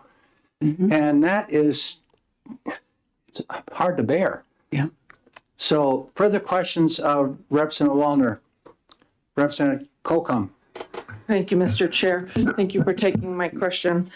One of the concerns that I have with regard to changing this number, actually at any of the numbers, the first year that student comes into the school district and exceeds the 3.5% or maybe exceeds the 1.5%, the school district is on the hook for funding all of that, because the money that comes in from the state is a year later. So that comes out of our budgets. I know that there's many schools that create expendable trust funds to accumulate those dollars to cover that. What I'm not sure about in our policy, or even if in this bill, if we can maybe do an amendment, is when that money comes in the following year, that we identify that money in our budgets as revenue. So the school must put that, or shall put that number in there as revenue, because they know what they're going to be getting at that point in time of the next budget cycle. But also that it's restricted to special education and doesn't just go into the general fund to be used for whatever, because it's money, again, that was unanticipated the first year we used expendable trust fund money for it. So there was nothing really there. So I think we should identify to the schools how that money that's being reimbursed a year later should be utilized, and where it should be reported for the taxpayers at budgeting time, and as well as the expendable trust funds. Thanks. Yeah, it's a lot to this. You know, we've even had discussions, Representative Wallner, because you're on finance, and I'll take the opportunity to communicate it, of taking the amount which we put in differentiated aid, special ed, it's roughly $68 million, and to put that on the other side in the special education aid, and have all the special education aid in one location outside of this. We may then have to do what Arkansas does within their foundation or their base cost, their foundation formula. They allocate enough for resource room teachers, whether it's at a ratio of 20-1 or 30-1, whatever the caseload might demand. There's ways of doing this. I think it's going to take some work, but I for one, Mary Guile and I worked on this years ago. I know. And that's when we were down at the proration amount, down around 66%, and now we fortunately have gone to 80%. We had put in a bill for requesting 80% back then, and knowing we have a problem. So I for one am going to put a very high priority on this, all these special education bills, saying we need to get a fix, and we cannot go any further, any longer like this, because we are hitting that wall as a state. So we need a fix here. Representative Bricky. So I just want to say that I've been wanting to say since we started this that, and you just brought up the 1 in 4 public dollars, that 1 in 4 state dollars go toward Dollars, period. Dollars. Federal, state, the whole 9 yards. But we got some data from the Department of Ed the other day, those people who were at the Department of Ed. And 3.5 times right now is $75,000. So a district the bill has to already be $75,000 before the district can even get reimbursed for any of it. We had an example where it was the price was $155,000. The state kicked in $58,000. That means that the district was still on tap for almost $100,000, or almost twice what the state was on tap for. I think it was 58 and 96. So the state paid 58,000, and the district was been on the tap for $96,000. I see an issue with telling a school district, and I am on the school board. I see a district with telling the school board that that money that comes in the following year needs to be used for special ed. Just because, and I'm not saying it shouldn't be, I'm just saying that the amount of money spent on special ed last year is not the same as the amount of money spent on special ed this year. So there's no way of knowing that money, all that money that's getting reimbursed would be needed. I don't know how that would work. So I think that that would have to be looked at. I'm not saying it can't be done. I'm just saying that would have to be looked at. So just knowing that, yes, it is a lot of money and that we're asking the state for more, but the district themselves are still on the hook for a lot of money. So, thank you. That was really a question, We're going to sorry. try to move on unless there's specific questions for Representative Wallner. We're taking advantage because we know she's on finance. But You have half of finance here. What are you I know, talking about? and we have a couple people that have been on Ways and Means too here.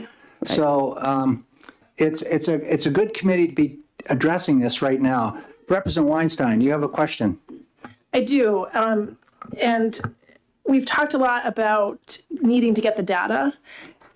My question is, and maybe I missed this, is just where we are in the process of getting that data and what we think, the timeline is.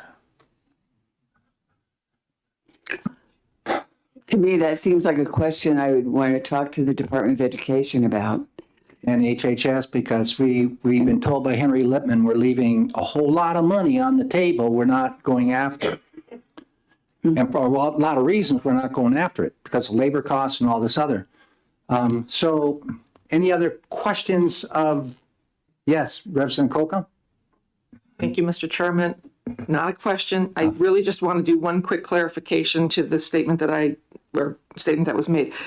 My request for the special education funds was only related to the first year. After the first year, we know what the amount's going Yes, to we be, will. but only related to the first year. It's going to be a big guess the first year. And Representative Popovich is just going to have to swallow and do it. Any further questions? Take you very much. We have a couple more Thank cards you. here. Maggie Larsa?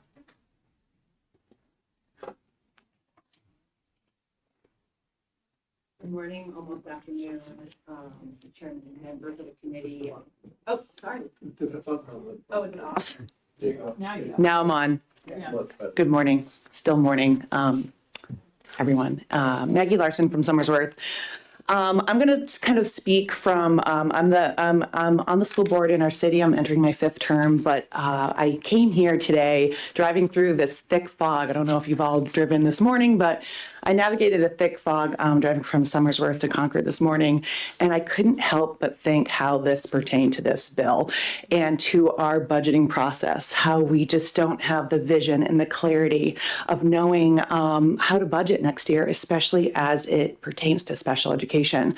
I speak about this. This is kind of my plea, how we are able to, as managing the most money as school board members in New Hampshire, all the millions, how we can actually fiscally be responsible if we don't know what we're receiving in aid and if we don't know what to do, although everyone that walks through our doors we are responsible for, regardless of their ability. In Somersworth, we pay about, I know this number off the top of my head because I've been doing it so long, over $12 million of special ed. That's about 35.5% of our operating budget. It's unsustainable, and we don't know how to go forward with it. If we were a business and we were doing a medical pool and pay as you go, that would be not responsible. You wouldn't want to work for that business if you didn't know how you were funding. You know, there's insurance pools and risks, so maybe that's another option that we can look at. I'm kind of shook because when we try to operate our budgets and just respond, we're not on steady ground. the fog is here, even though I did see a peak of sun, but it's gone now. I want to have some hope in able to responsibly move forward. And with this proration and with understanding how much we can receive, I would be happy to get that data for you as one board member in one city, to say how much of the under $70,000 we have to be responsible for. We can do that because it's so necessary. This is not a small thing. We are moving towards a 3-year path that we may have to be making some really difficult decisions about the bigger picture of education, because we have a mandate that we have to uphold, a fiscal and a moral one, to our special education needs. I see these kids. I know most of these students. They are real needs. I can't speak to all the details of that, but we have to uphold this because it's the law and it's the right thing to do. Yep. Thank you very much. Representative Popovich. Thank you, Mr. Chair, and thank you for coming here and testifying, fog or not. A couple of really quick questions. First, the data that we are looking at obviously would not include anything personally identifiable, but what we were talking about earlier in this committee this year or last year, we were trying to understand the distribution of cost per student, right? You have 100 students, how many of them fall into this range of costs, how many fall? So basically kind of a histogram of how many kids in these ranges. Is that the type of data that your school district actually maintains internally, or would it require you to do additional work to collect it? I think in the range and again, we don't want to categorically put specifics in the range, but we know the services that are being given. So we can put a amount to that per student. It would create some budgetary, we'd have to figure that out. We have asked for that in the past and we've received it. The other thing is too, our paraprofessional and our support staff, very difficult to maintain that. If we cannot find someone to hire internally, we have to go outside and get a contracted position, which is sometimes 3 times the amount of our internal. So as much as we can do contracts and before our budgetary, we know, if we have a solid paraprofessional contracts, because these individuals really support our special education students with more duties than you can imagine. So yes, we have that data. Do we publicize it? Not exactly, but we could. Thank you. And to follow up. So my second question, technically a follow-up anyway. You are talking about the challenges that you have budgeting, right? But as far as I remember, and I served on my own school board in Windham, a school district has more information about their own situation than the state would about that district, right? You guys are the creators and the users of that info. Only a limited amount of info goes to the state. Why would you feel that the state is in a better place to budget for the entire state when they have less information than you do at your level? I think the mechanism to be able to share that information is critical. I think the mechanism to be able to share what we currently have. And again, students, everyone comes through our doors. So we don't always we can't anticipate who's coming through, but to be able to tell you now how many services, how many students are in that category of before the typically catastrophic, aid kicked in, we have that information to share it and to budget, I think right now is what the question is on the table.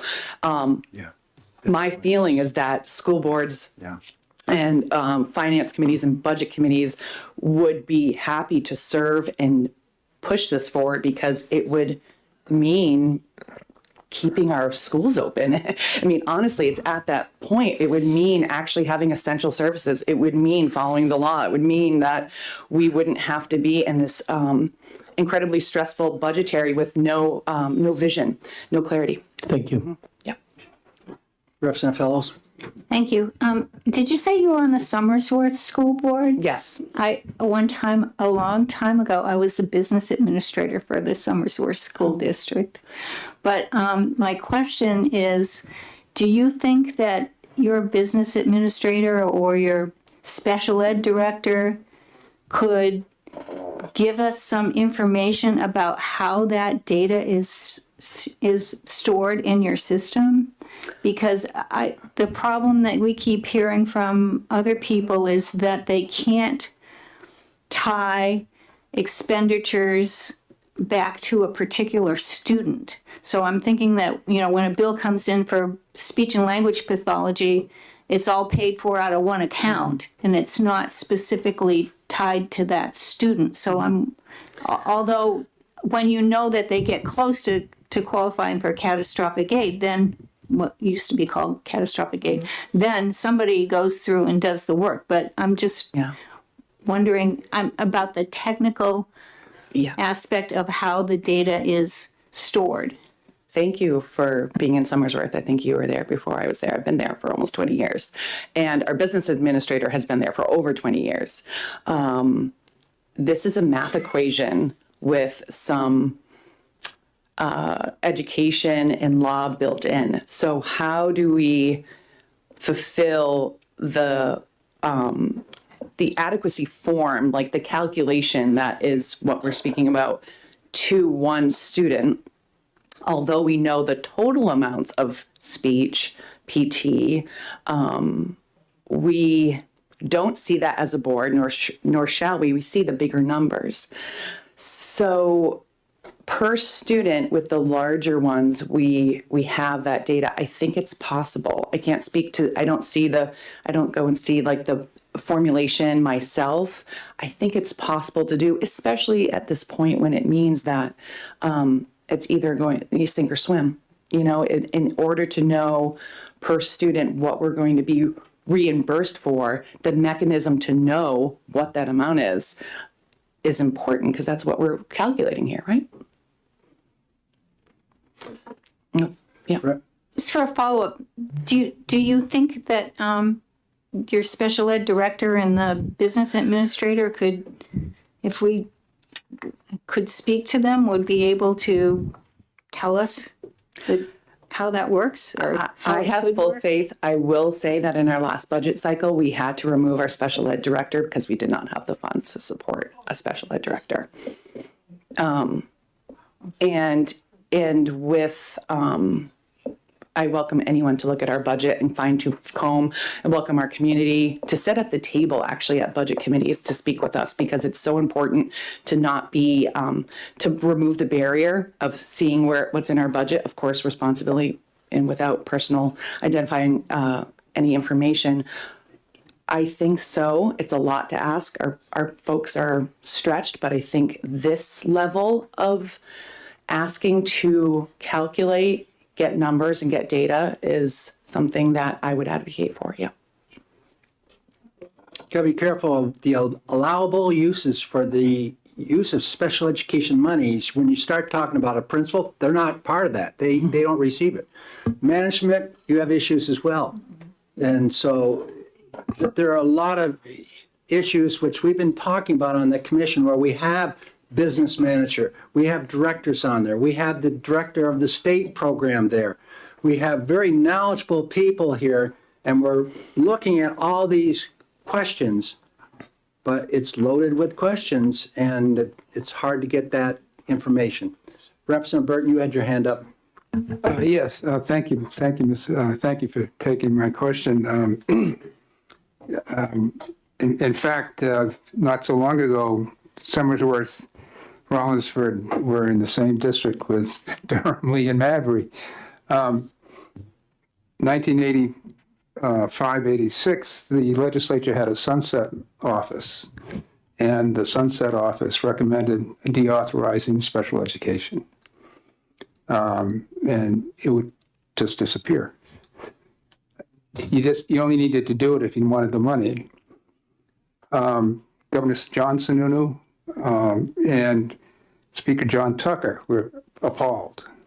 And they put together a committee of this. There was one committee then, and I was co-chair of that with the representative from up north.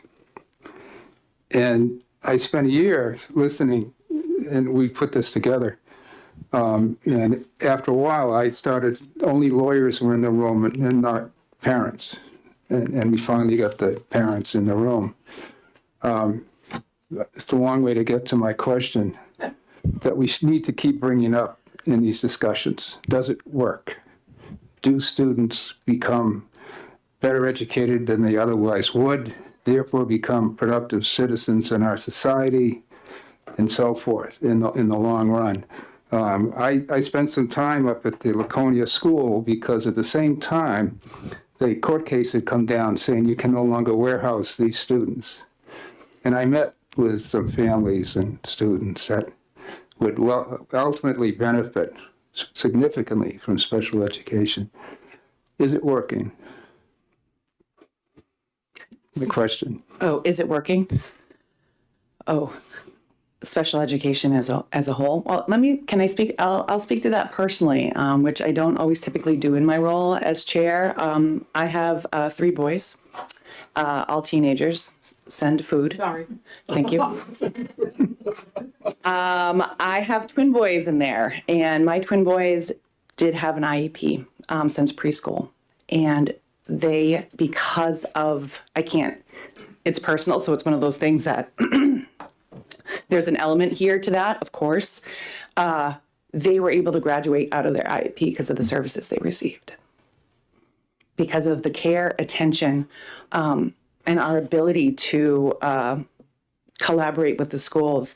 And I'll be forever grateful for that, more than anything, for my advocacy for a little bit more funding and clarity and support. That's what it's really is. So they have not had an IEP since the 5th grade, and they're doing really well. And they're in honors and AP courses now. Thank you, and I'm glad. We have 3 more cards here. Okay. Representative Damon. Thank you, Mr. Chair. Thank you for being here, and thank you for sharing your personal story that validates the real why we should fund special ed so kids can succeed. I have a 2-part question. I appreciated your remark that we have both a fiscal and a moral mandate to provide good education for SPED students. And I would ask you to comment on the impact as we meet that, it's actually legal, fiscal and moral requirement. What does that do to what I would see as also a legal, fiscal, moral requirement for general ed students? Mm-hmm. So when we have the great responsibility to show up and support and not stigmatize our special ed students, we are not just doing it for legal purposes, but in our community in Somersworth, if you show up for a unified game, you'll see the bleachers are packed. I don't think every student understands I would just be taken aback if we ever had a environment where a regular ed student would say, you're taking away from my abilities or my essentials or my sports or my music because of your needs. I don't want to live in that society. I don't think our schools do. I know that my kids, my family doesn't. To say to have the separation of that. They're just kids with each other. They support each other because of just their humanity, and that's kind of what we need to see more in this life. And when budgets and finances kind of take away or create a rift, I'll be here to advocate for that not to happen. And I think a lot of our students would too, if they understood kind of all the details of this more. And maybe they will. Maybe they're the next generation to show up for their friends. So, thank you. Further questions? Thank you very much. Thank you. Zach Sheehan.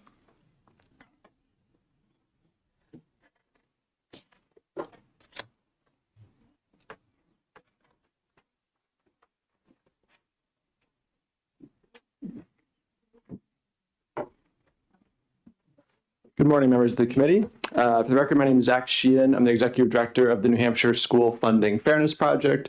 We're a nonprofit organization that does work advocating for, but mostly educating folks around the state on how we fund our schools in New Hampshire, the impact on property taxes, and how we can improve those systems for both students and taxpayers. A lot of my testimony reiterates a lot of what has been said before, so I won't read through what I'm passing out. Instead, I'm just going to bring up a few points that have come up during the discussion.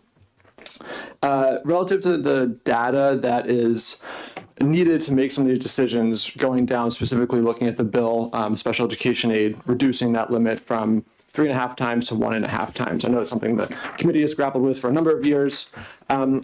I think that an interesting path to pursue could potentially be the same path that was taken with the education freedom accounts, where there was an understanding that it was impossible to predict, the exact number. And so in last year's budget, there was a cap put in with some then kind of like qualifying pieces for after that cap was hit, you would expand to the number of students that were eligible. And what this gave was, as far as I understand the arguments for putting that in the budget last year, was gave some control over the potential fiscal impact with an unknown expansion, expanding the income level, but then let the legislature see how many students applied, and then you can kind of adjust from there. And now this session, there's further debates around, we have more data, what are we going to do with that information? So one way could be to kind of mirror that with the special education aid in this, which could be to maybe increase the limits or go from from 3.5 to 2.5 and put in some sort of cap. If right now that aid category is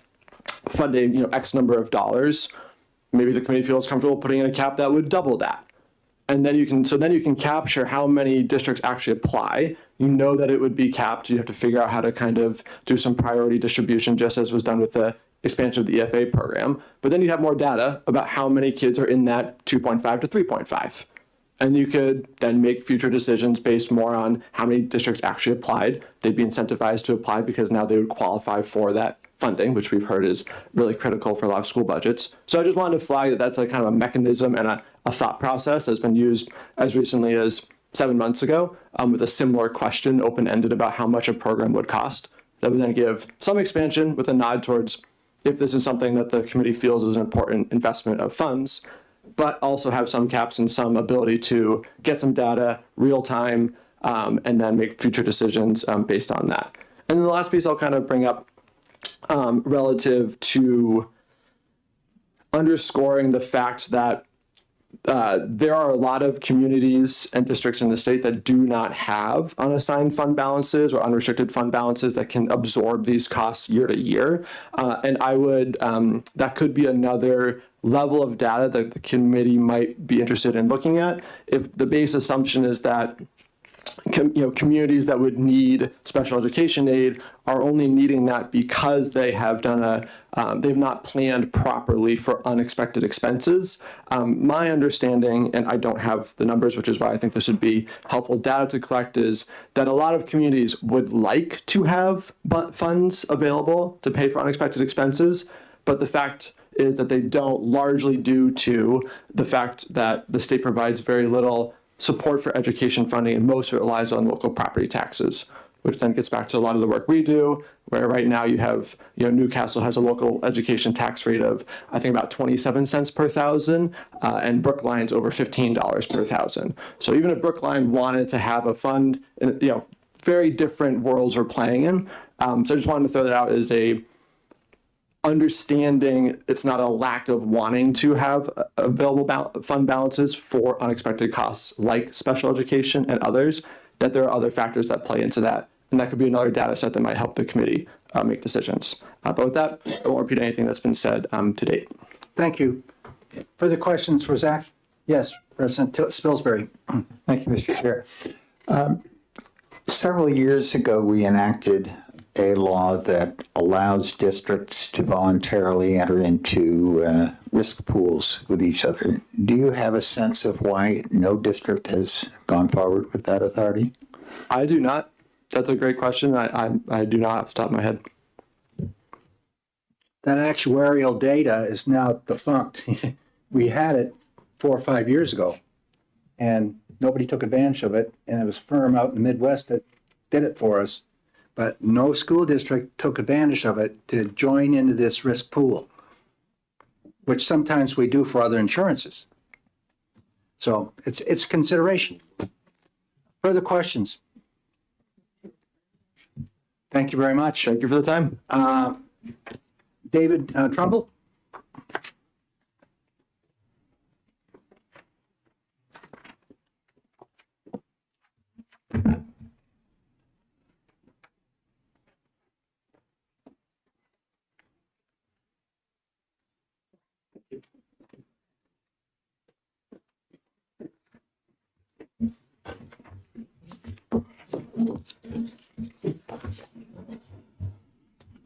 Thank you, Mr. Chairman and committee members. My name is David Trumbull. I'm from Ware, and I support this bill. I have 3 points I'd like to make with you. First, it is the state's duty to fund special education, and this bill fortunately moves us in that direction. As Representative Wallner and others have described, the percentages 11% maybe from the states, 5 or 6 from the feds, leaving 80 to 85% of the town. Since it's almost lunchtime, let's think about a pizza, okay? The average Main Street pizza shop cuts their pizza in half, then they cut it in quarters, then they cut it one more time into 8 slices. The state, one slice is 12.5%. The state share of special ed funding is less than 1 slice of pizza. That 1 slice is then split into 2 parts. You've got the amount you put in through differentiated aid and the part you put in through this program called special ed or CAT aid. That's even less than it. So we're really talking about less than 1/2 of 1 slice of pizza. That's kind of the universe that this discussion is taking place in. So I just think sometimes in the media, people hear a story that says the state is now paying 80% of special ed, and people go, wow, that's great. No, they're paying 80% of 1/2 of 1 slice of pizza. So just to get that out there. Right now, the other thing that is important is that $20,000 roughly is the average statewide cost per pupil. 3.5 times gets you to $70,000. If you look at the fiscal note for this bill, it says you would need 200 people to administer this bill.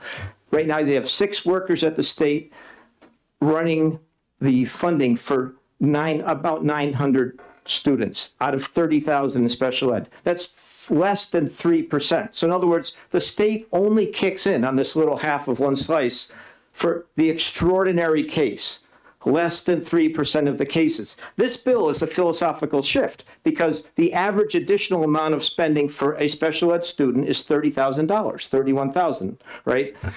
It says when we get to 30,000, we're going to have the state kick in. So in other words, the philosophical shift for this bill is instead of only having a state kick in for the extraordinary case, less than 3%, the state will now start kicking in for when we hit to the average case. So we don't know if it's 50% or not because there's a difference between averages and medians, but the average case is when you kick in with this bill. That's a huge philosophical shift, which would be good. The third thing I wanted to say is that special education is important and it's effective. Not only do all children deserve a good education, the New Hampshire Department of Ed wrote a report called Understanding Funding for Students with IEPs. It was a 2018 report. They said that New Hampshire students, the percentage of whom with disabilities who graduate is one of the highest in the U.S., and those who drop out is one of the lowest in the U.S. Among those who completed high school the previous year, over 81% enrolled in post-secondary education or training program and or were employed within 1 year, highest in the United States. So we have really good special ed in this case. So when you asked Representative Burton, is it working? And Representative Damon, you asked, is it working? It is working. Special ed in New Hampshire works because the local people say, even though we're paying for 6.5 slices of pizza, we think it's important. So it is important. Now, this little chart that I gave you, this is not official, this is not DOE, but what I did was I just said if the average is 20, like you said at the beginning, Mr. Chairman, 1.5 is 30, 3.5 is 70. I based this chart on that. So I just sat down and figured out how much is the town paying if the per pupil cost is 10, 20, 30, 40, 50, all the way up to 400,000.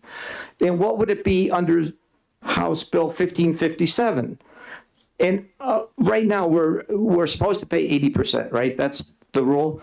I think last year the state said they were going to pay 90% of that difference between 70,000 and 200. So on your, and the last thing is the afternoon bill, which has slightly different approach. So if you look at the second page, it's the town cost per pupil.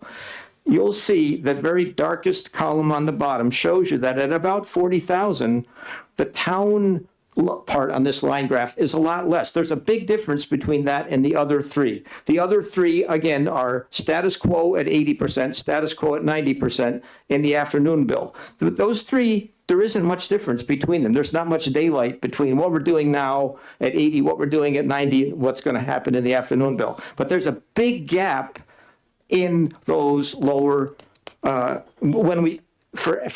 between this bill. And if you look at the second page, it's the state cost per pupil.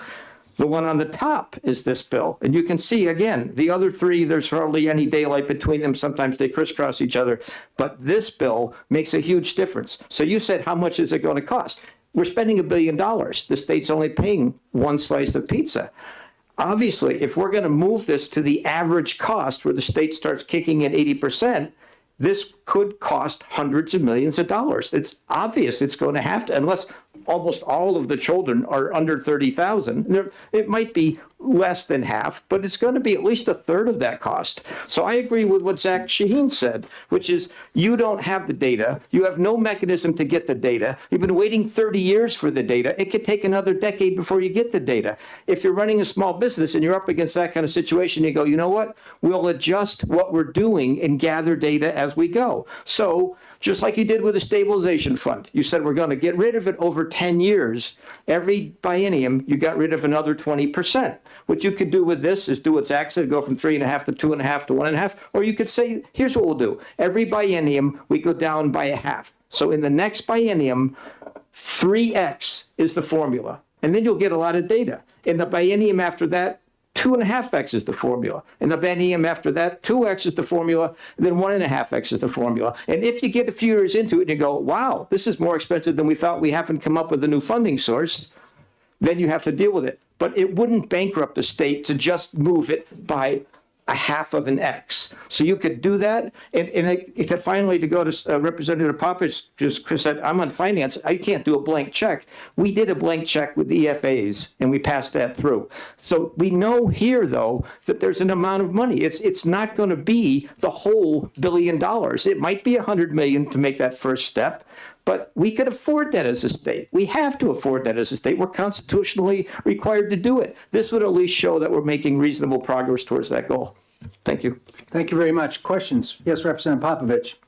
Thank you, Mr. Chair. You were doing so well, and then you had to say blank check, which I disagree with. But other than that, I appreciate your testimony. It's actually one of the better prepared, testimonies I've heard from, lots of people.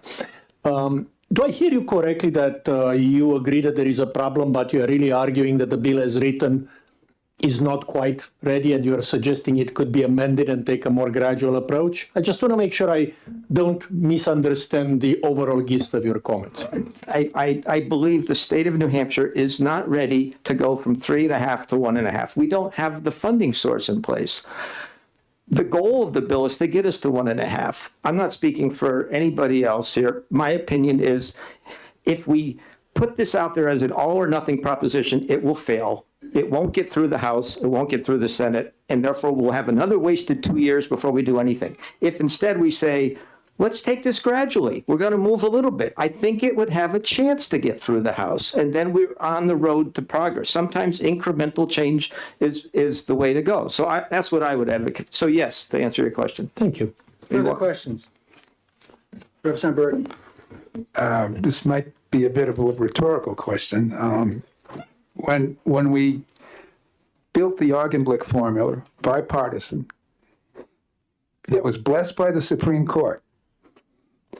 We put in, I had to do the factor for special ed. And we came up with 1.5%, because there were about a dozen. I don't know if anybody's old enough to remember that. And that would have forestalled, of course, the court cases and everything else if the government had put a little money into it. So I just wanted to add that. Would you believe that history is true as it is?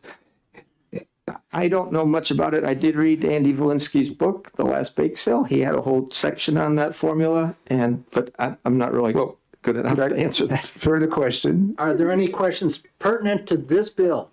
Pertinent to this bill? Yes. Would you believe that the 1.5% factor, there were lower cost IEPs and higher cost IEPs.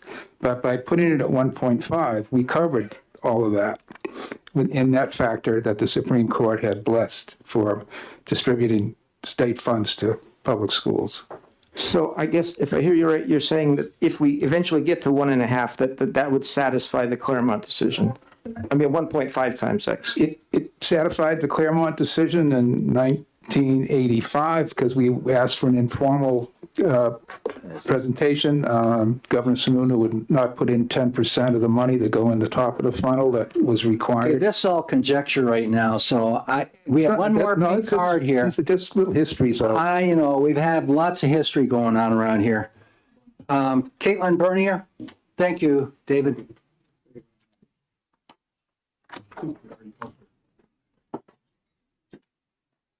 Already called. Pardon me? Oh, no, not for this one. I was already called.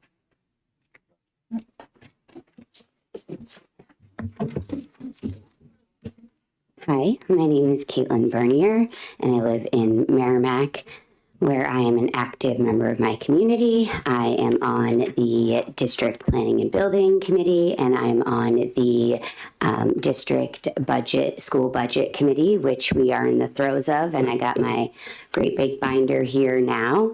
And I am here speaking on just behalf of myself, and I am here to testify in support of HB 1557 and the financial support it would provide to our local taxpayers. In special ed aid reimbursement this year, my town received $400,000 less than the year prior due to the prorating. We are working off a 2-year default budget, and our district is proposing 22 staff member reduction just to keep the budget at a cost that taxpayers are more likely to pass. This will have an impact on our students, and they're not proposing these cuts are being made lightly. Districts are not always able to anticipate special ed aid.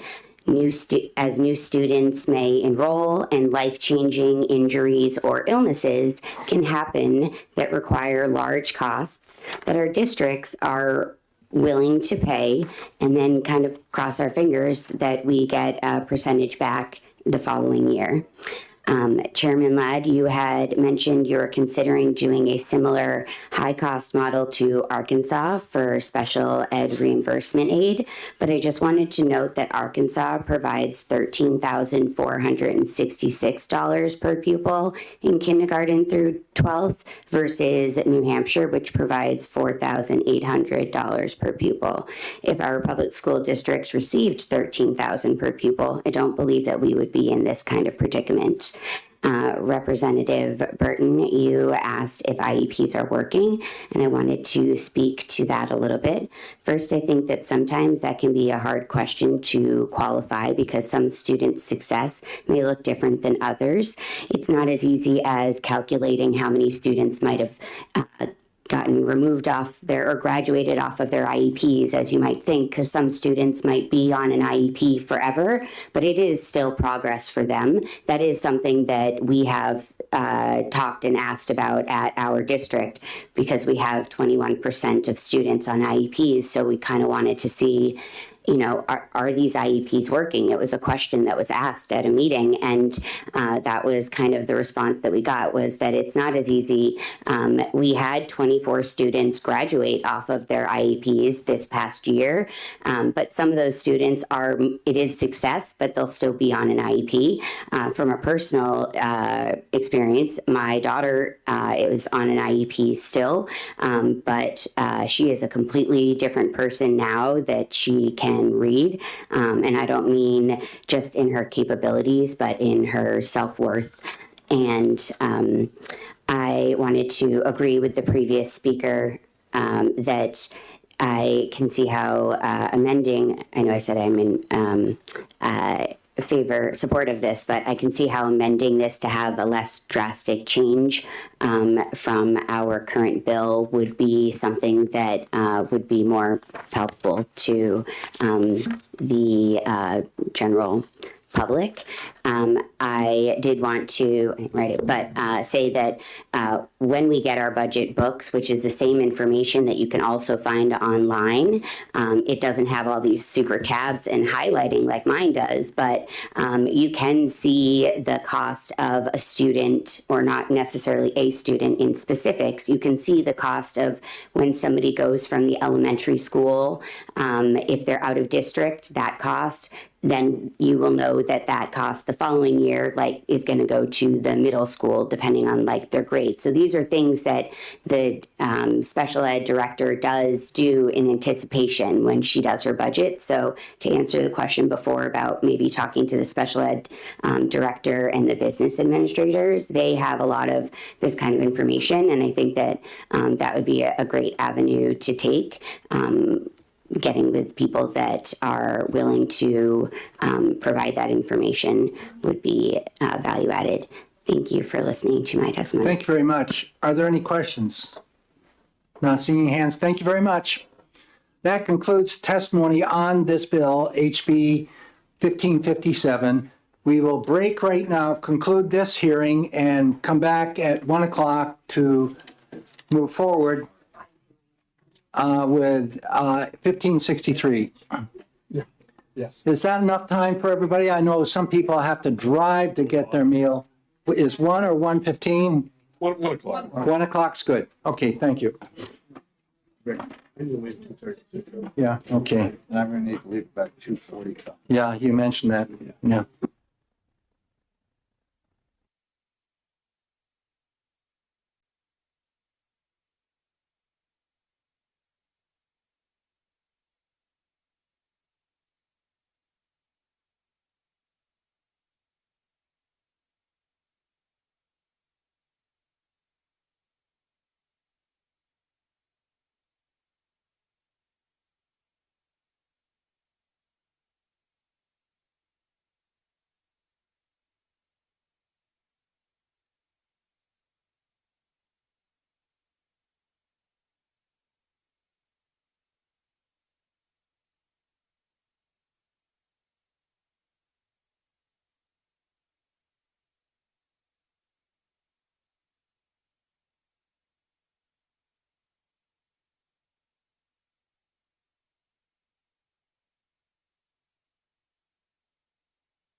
Our prime sponsor is ready.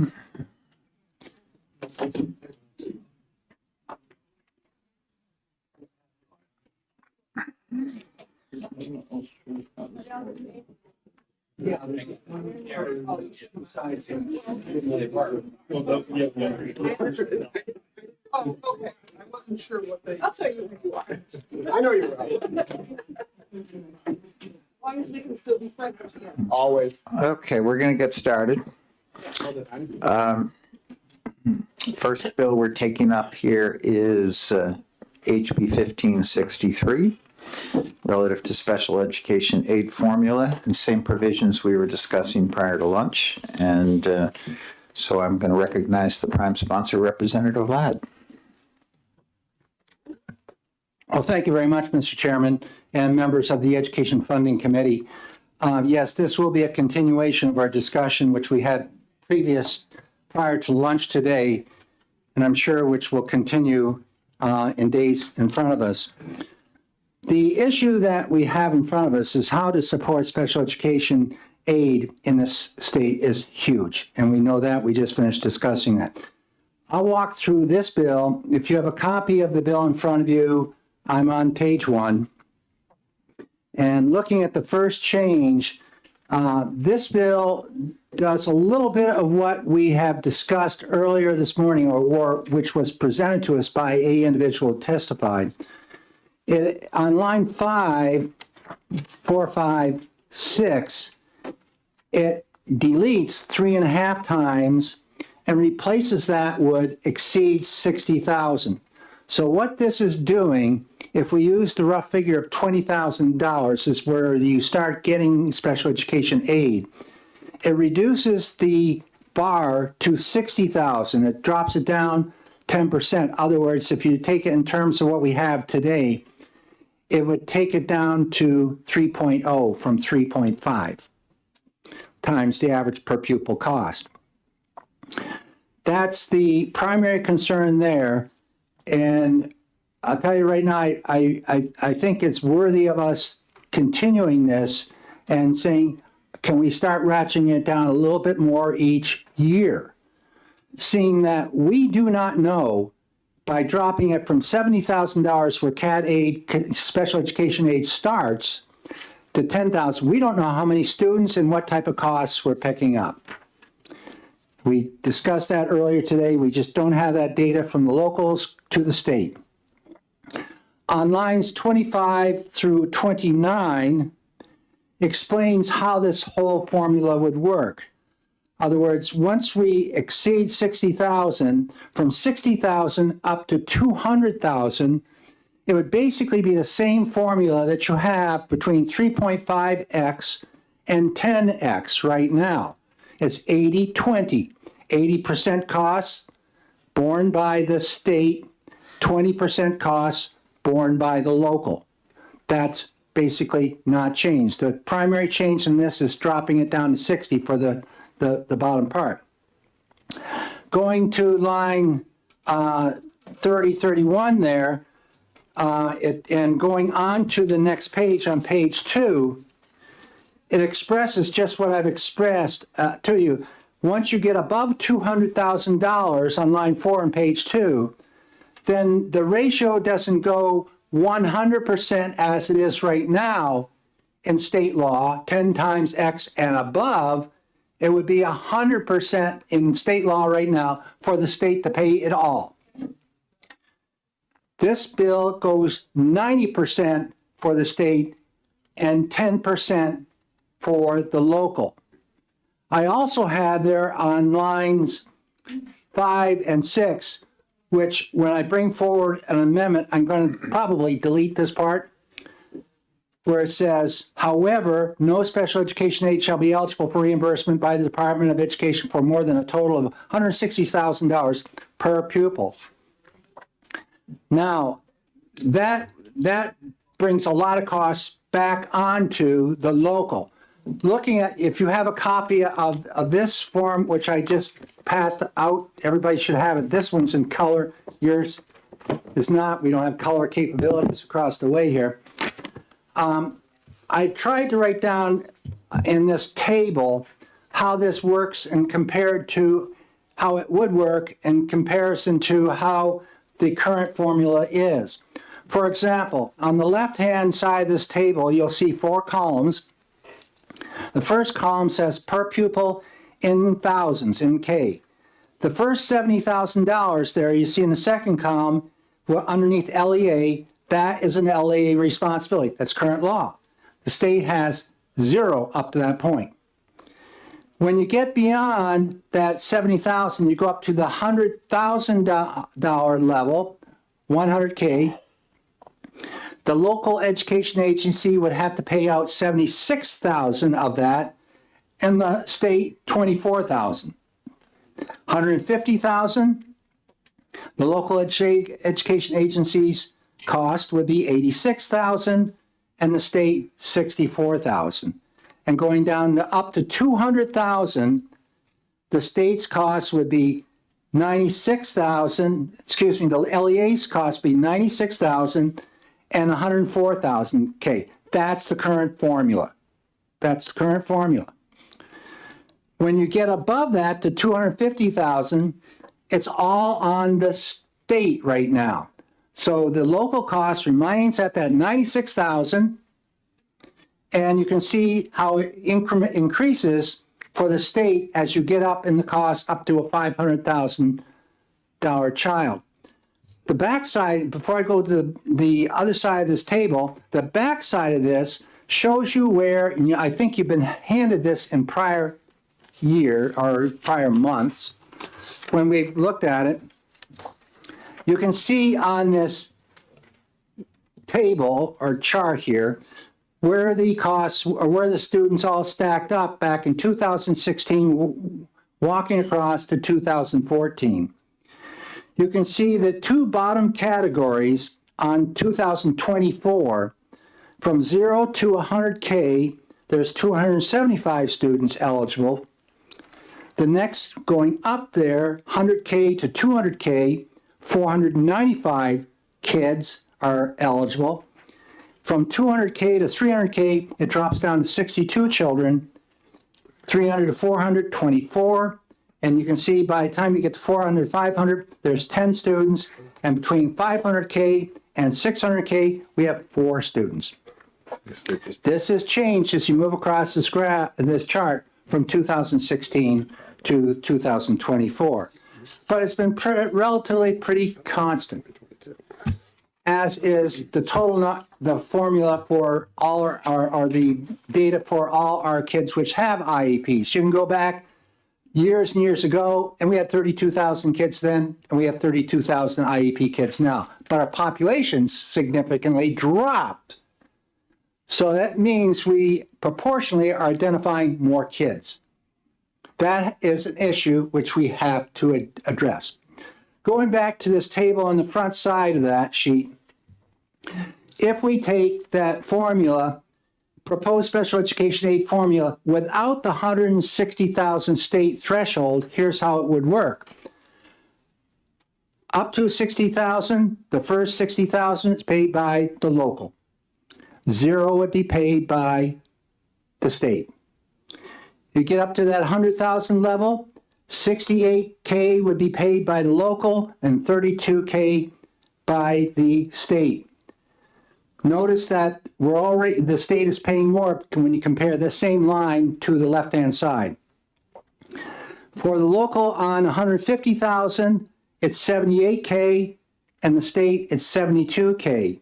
Again, look to the left-hand side. For 150, it's 86, 64, 78 for the LE, and 72 for the state. Going down to 200,000 per child. Notice on the left-hand side, it's 96K for the local education agency, and 104K, that adds up to your 200K. Going to the right-hand side, where we dropped it to 60,000 to 200,000, it's 88K for the local and 112K for the state. Where you start seeing the change on this formula is when you get down to about 275K. Notice that where you have 250K, it's pretty close, 96. on the old formula for the local, 93 K on the LEA side. For a $250,000 kid, it'd be 154 for the state and the current, and 157K for the state on the right-hand side. You start to see some increases though, right there at about the 275 amount. Going down, you can see how it twists. On the left-hand side, where we had everything above 10 times the per pupil cost, it remains $96,000. That's your obligation as a school. The rest is all that of the state. On the right-hand side, it does a twist because of the 10%, 90% formula.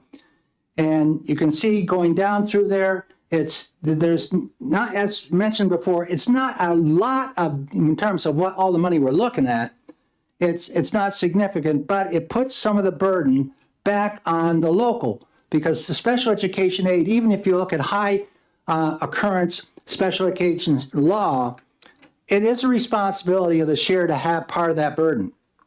And that we don't want to forget. You go and look at every state and you'll see that occur. In fact, there's some states where the state has to pay out less money, like we talked about Arkansas earlier today.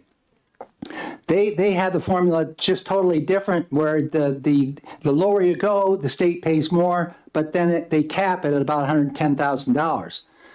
They can do that because they don't have the residential placements out of state, and some of the hospital placements too make a big difference, and how they handle their Medicaid. Now, this bill, going back to the bill, also addresses issues like what are the definitions of eligibility and ineligibility. These definitions need work. I will 100% agree to that. The eligible costs for special education aid are very, very, there's a fine line in some of that costing out. And there must be 25, 30 different types of ways this money can be used. But there is some overriding concerns which I think we need to put in the law. And I have some amending language which I won't talk to now because it's not in front of you. Going down, this bill also addresses, on page 2, lines 27 and 30, the LEA shall fully document that it has fully accessed, to maximum extent possible, other available revenue sources, ... Medicaid, or provide documentation why other available resources were not available. That should be an absolute, that if it's not accessed, and you're going to access it later, but you're also going to collect state aid on that, that's called double dipping.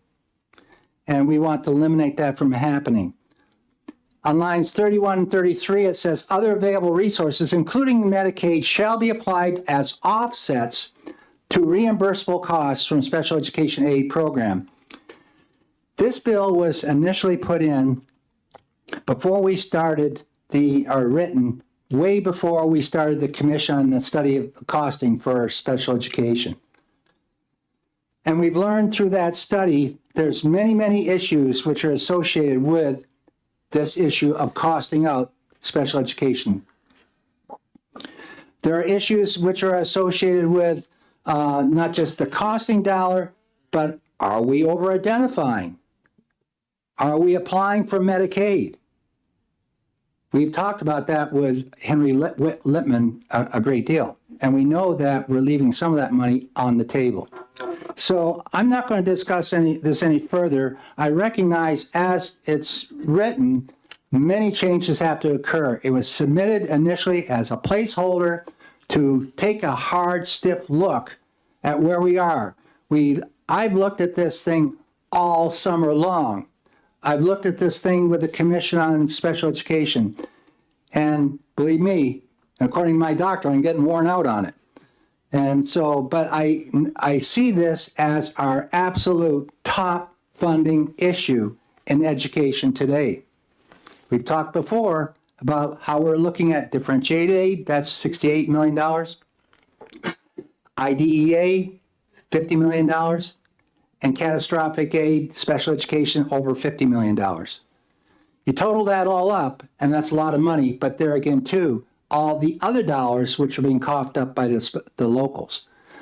This is an immediate issue which we have to address, and I'd be glad to take any questions that you may have. Representative Bricky. Just one question. Can you maybe, oh, I'm sorry. Thank you for taking my question. Thank you for taking my question. Could you just talk a little bit about why you decided to go with a set amount of $60,000 as opposed to 3 times or 2.5 times, or I do have another comment also, but So let's get let's question. So I'll answer that because I looked also at the COLA for adequacy, and we increased it 2%. If you keep it at a set amount, it could be 3.5 times. Now, it could go either way because 3.5 times the average cost per pupil, that's already got that COLA worked into it. You could call it either one. 60, I just went, well, I know that we used to figure roughly $70,000 for 3.5, knocking it down 10. And the whole concept here was, can we go down slowly? Because quite frankly, you've heard it this morning. We just don't know what we're talking about here in terms of what the actual costs are going to be to the state.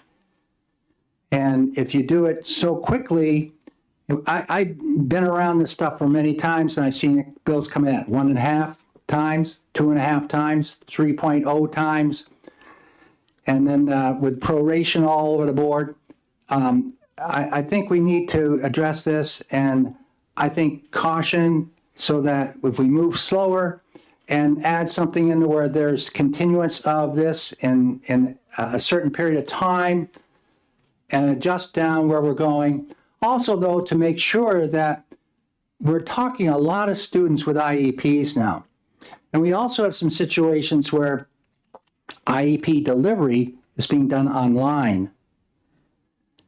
And for the love of me, I don't understand how we can have speech pathology delivered online. But that is occurring in some districts today, with the provider sitting in a chair in California and the child sitting in a seat in Warren, New Hampshire. And and of course, what are the costs? Are the costs rated at a certain amount for delivering services? Or is it based upon so many other variables? One thing the study committee has to look at. One district, they may be charging so much per hour, and another one charging 4 or 5 times more of that. And what we're doing as a state, we're reimbursing at the actual cost to the district. Where's the accountability? Accountability in this area has to be established. And I leave that up to the Department of Education. Department of Education is interested in implementing the current law with all the staff that they receive, all pretty much employed by federal dollars. So they're looking out for federal programs. But we as a state are flipping the bill. So we need more people over there digging down in this data.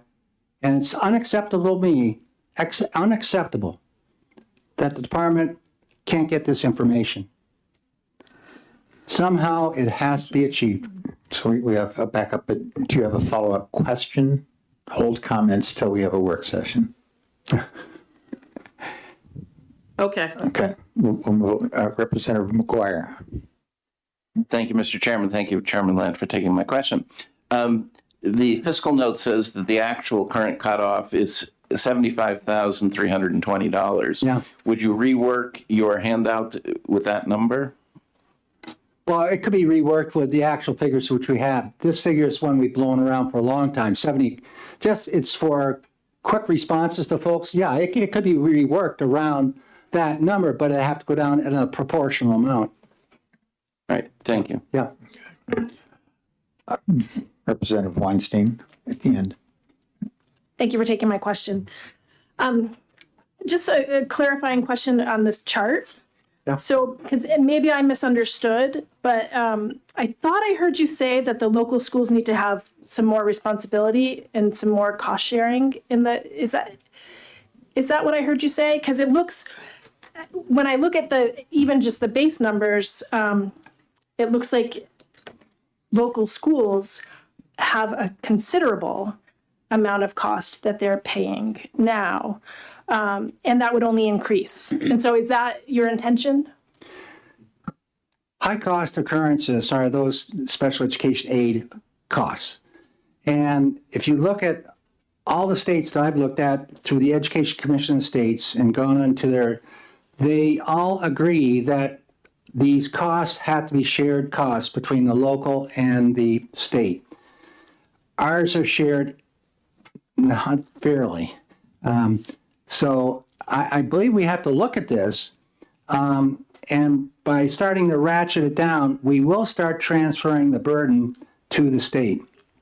How fast and quickly we do that, in conjunction with all the other cost factors we're having to look at in terms of adequacy, I think we have to do this carefully, and we have to do it in conjunction with a plan which is more of a longer range plan than just, another, hit at the sides and hope it works. Representative Luno. Thank you very much, Mr. Chair. Thank you very much for taking my question, Representative Ladd. Looking at the fiscal note here on page, actually I'm looking at towards the end of the bill.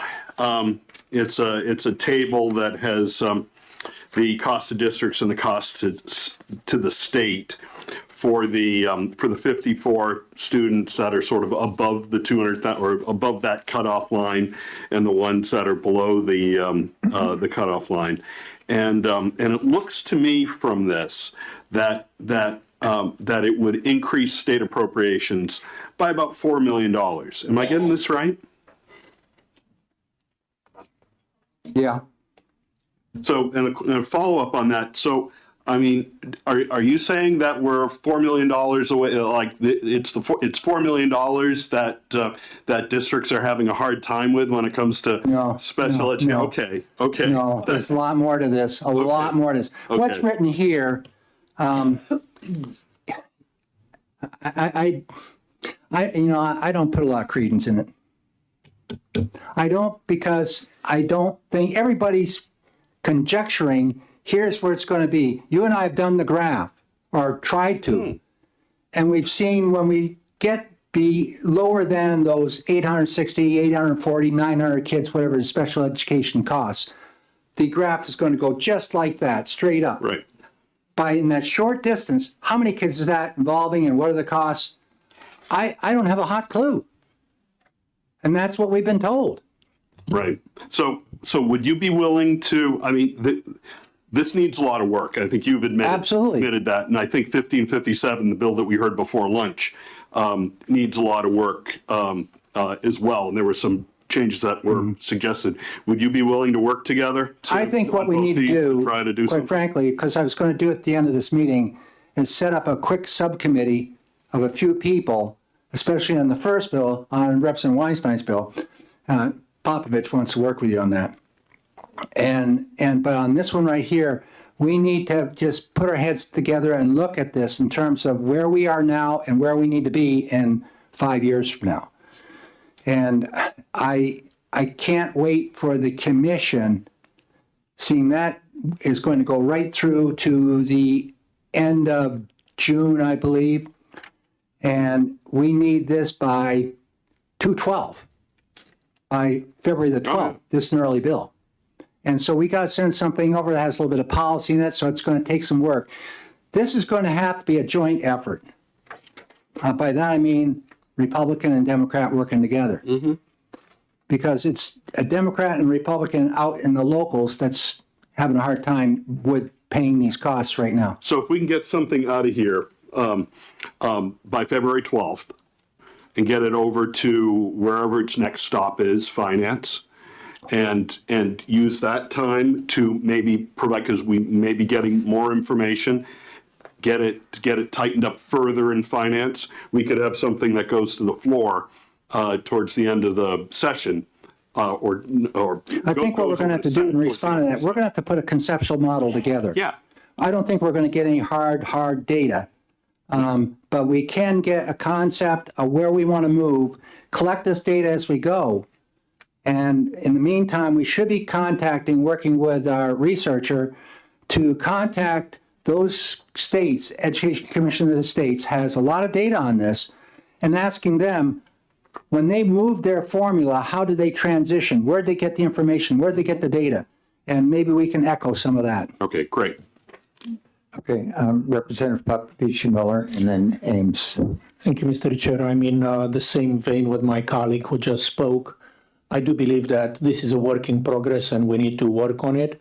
One of the things that I did want to suggest, though, and that may be in a different direction than my colleague was suggesting, was the change that you were saying that you may want to amend on page 2, lines 5 and 6, the $160,000 full cap. While I understand the concerns expressed in the fiscal note that that level of a cap would basically make a part of the formula almost meaningless and all that, I would urge you to not remove it altogether, but consider adjusting it to a higher cap, because my concern that I want to express clearly here is that at this point in time, when the costs reach 10 times, the school districts have zero incentive to control costs anymore. And you do not want to put them in a moral hazard where they have no incentive, because it's very hard to keep working on saving money when you don't get a penny, more or less, because of your additional work. So I would like to see that school districts retain some skin in the game all the way up to give them an incentive to maybe do a better job of controlling those super high costs out of state placements and continue to work on finding ways to address those issues at a lesser cost. And again, we can talk about what level of the sharing may be or may not be and what the best way to do it is, but I wouldn't want to abandon that discussion, because I think that we cannot have people with zero skin in the game at a level, period. Thank you. Representative Ladd, did you want to address that? Wasn't really a question, I guess. No, I hear where Representative Popovich is coming from. Okay. But I'll recall one thing, though. When Piermont received 2 youngsters in this year, and of course your funding for this is from the previous year, right? Backing it off. And they received 2 youngsters that required special costing for special education, additional costing. That's a tune of over $200,000 each kid. That town had 67 kids in school. They don't have any kind of a reserve account for this. And so there are schools around the state that don't have the ability to put the money in a reserve, and certainly can't join in some kind of a risk pool, which would be wonderful, but there's nobody else who wants to get involved with a risk pool that has money right now. That's going to stay in their district, and they don't want to get involved with another district and sharing that money that they've saved away. So there's a whole lot of issues here. I believe that the reason why Arkansas has that 110 is they're starting out paying costs everywhere from $15,000 to $40,000, $45,000, somewhere in that neighborhood. The state pays that. But the state also puts in their foundation formula, the costs of special education teachers. So you don't have that differentiated component that we have, and everything's been moved over to the right-hand side. So there's a lot of different ways of looking at this, but I think with just having a cap like I got in this bill right now, that's the kiss of death for many districts. And so somehow this has got to be part of our discussion with all the bills we're going to have on this, and we got to do it by 2/12. Okay, Representative Ames was waiting, I believe.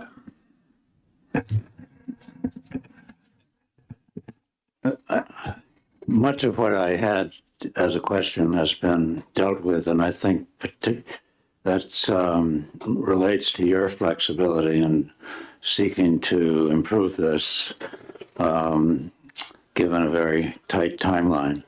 And what I hear is that the cap, the 160,000 cap, is something that needs to be changed. I think you said that. It is $160,000. And I think the chart that Representative Luno asked you about in terms of the total costs would change significantly if that cap were removed, isn't that? Yeah. I just want to say that we don't have much time to work on this because the bill has to be a viable bill when it goes out of this place by February 12th. And we can't wait for fix-ups by the Finance Committee or the Ways and Means Committee. We've got to have a bill that hangs together at the point that it moves to the House floor for the first round. So I just wanted to add that. Is that your understanding of the process that we need to go forward with? Yeah, Oh, I just wanted to add that's one it other in a thing. nutshell. I think we got to do our homework here, get it to finance. They always play around with it a little bit. Then it goes to the Senate and they always kill it. Yeah, I did want to add that, and to ask you, would you agree that we should have in this bill something about the development of data that addresses the costs at all levels of special education? Yeah, and that we got to be looking and working with the department on their data platform that they're looking at and developing. The costs of services vary so much throughout this district. Is there recommended services costs? We got to look at that crossing over and dealing with somehow with Health and Human Services. We can't do all that in a short period of time here. I think we can put forth a bill, though, that conceptually recognizes a need. We got to lower the costs for the locals. And anything we can do now to start this ball rolling, I don't see us resolving it this year, but we can get legislation passed which shows the road, and the road in the future, in subsequent years, we can further work on getting this. The education platform, the data platform, they're working on that. And I heard from the commissioner, what was it, almost half a year ago or so, where we're working on it, but we don't have it. So we have to communicate well with DOE. Certainly, we're going to need that in order to be able to get the costs known and services known, the number of kids known. Yep. Set. Representative Fellows. Thank you. Is there any collection of the IEPs of those identified 54 students that have the costs that are above the 263,000? Did any of your committee work? Did you? We have not looked at specific IEPs, no. So those are all confidential. We can find out the number of IEPs there, and we can figure out the associated cost. So my suggestion would be, since there's only 54 of them, they're probably, we know what districts they're in. If we could just ask, or whoever's going to study this, just ask for a copy of the IEPs, redact the student's name and any identifying thing with that, and redact the district, just to get some kind of sense of what is driving these high costs, to understand, like, is it transportation? Are they all out of district placements? Are they a residential placements? So we could get some kind of sense of maybe there's something the state can do. If they were out of district placements, and maybe the state could have think of some kind of funding the services for these high cost students, just to get a sense of like what are the high costs that we're trying to get rid of. I think we're getting really down in the weeds here. For example, transportation. The transportation costs have to directly relate to the IEP, as be written in the IEP. Now, what happens if there's 5 other students on that bus? Federal laws say then it's prorated amongst those students. And transportation on a regular school bus is not reimbursable. It has to be a bus which is written with an IEP. Then you're getting into the labor on that bus too, and then that's all defined too under eligibility, ineligibility type issues. So there's a lot to do there, and if we're going to be looking at gathering information, we can gather information, but to get individual data, right now, I think, quite honestly, we're talking, today is the 14th, 13th, 15th, and we have less than a month. That is, I know, it can't. we can't I do it. understand it can't happen in that amount of time, but we keep talking and talking about this. I'm just trying to see, if you're gonna go hunting, you're like, what is it that you need to be your target that you want to address? I think we got to come up with this conceptual model, put it down in paper, and move on, and get as much accurate information as we can. A timeline for how we're going to develop this thing, get it part of legislation, and get it moving forward to the next committee, which is going to be the man I'm looking for right in front of right now, Representative Erf, and go with that. I don't want to really say we can do much more than that because I'm trying to be realistic here. We have a commission doing that, and the commission right now we've got real expertise on that committee. Prior people that have been in the business, directors on it, business managers on it, the director of special education's on it. We have all kinds of folks on that which would have real good expertise. And we're dealing with confidentiality information. So I think we can do this in a short period of time. We're going to have to take these bills in front of us, talk about what we've heard today, and try to put some language together, working with our researcher here. And we have a wonderful researcher that has that legal background and also worked in special education while in Hawaii. So we're not talking a strange topic there for her. So let's use the personnel we have and let's come up with something that works. Has everybody had a chance to ask a question before I recognize Representative Bricky again? Representative Bricky. Yeah, I just, in regards to this chart that Representative McGuire also spoke about, if we could get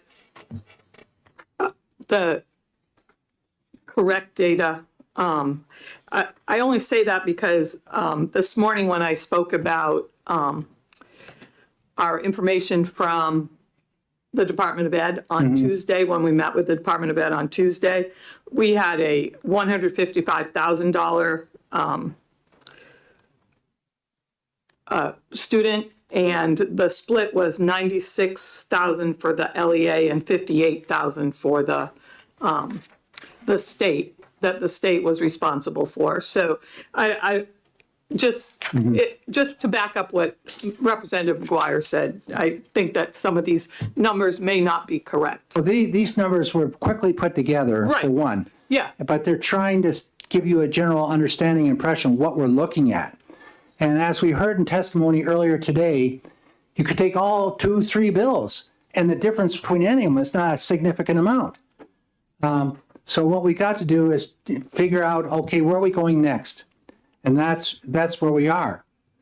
And that's why we need to have a working group right here as well. We got groups everywhere, but we need to get this thing done. So the chart was illustrative. I think it shows the structure and breakout. My one question, Representative Ladd, is a variable we haven't discussed is the ratio of the cost sharing between the state and the district, 80-20.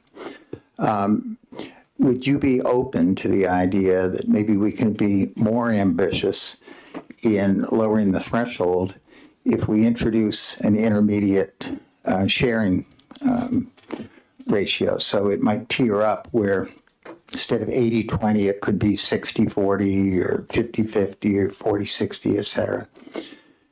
Do you consider that variable part of the discussion? I think that's all data that we can quickly look at. And, I don't want to say yay or nay to something because we're going in and we're already made our minds up. So I'm open to it. But I think it does offer another element of flexibility. There's a lot of flexibility here. Come down the threshold and then correspondingly lower the cost sharing. That's why I went from to 90-10 instead of 100 at the top part of this thing. It could be changed anywhere. How do you think I came up with $160,000? There wasn't any data to support it other than grabbing it out of a hat. Okay, very good. Yeah. Thank you for the time. Very thorough. We have two more pink cards, and I'm going to call on David Trumbull.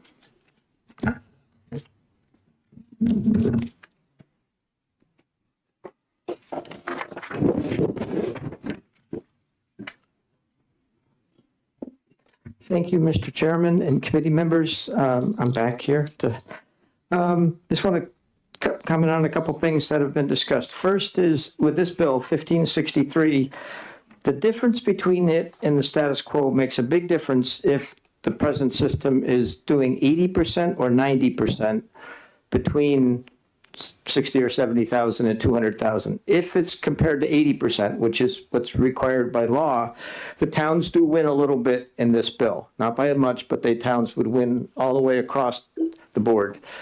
If the state is paying 90%, which is what started happening in April of this last year after the big problem when they weren't even getting 80%, and then the state said, okay, we'll make up for that.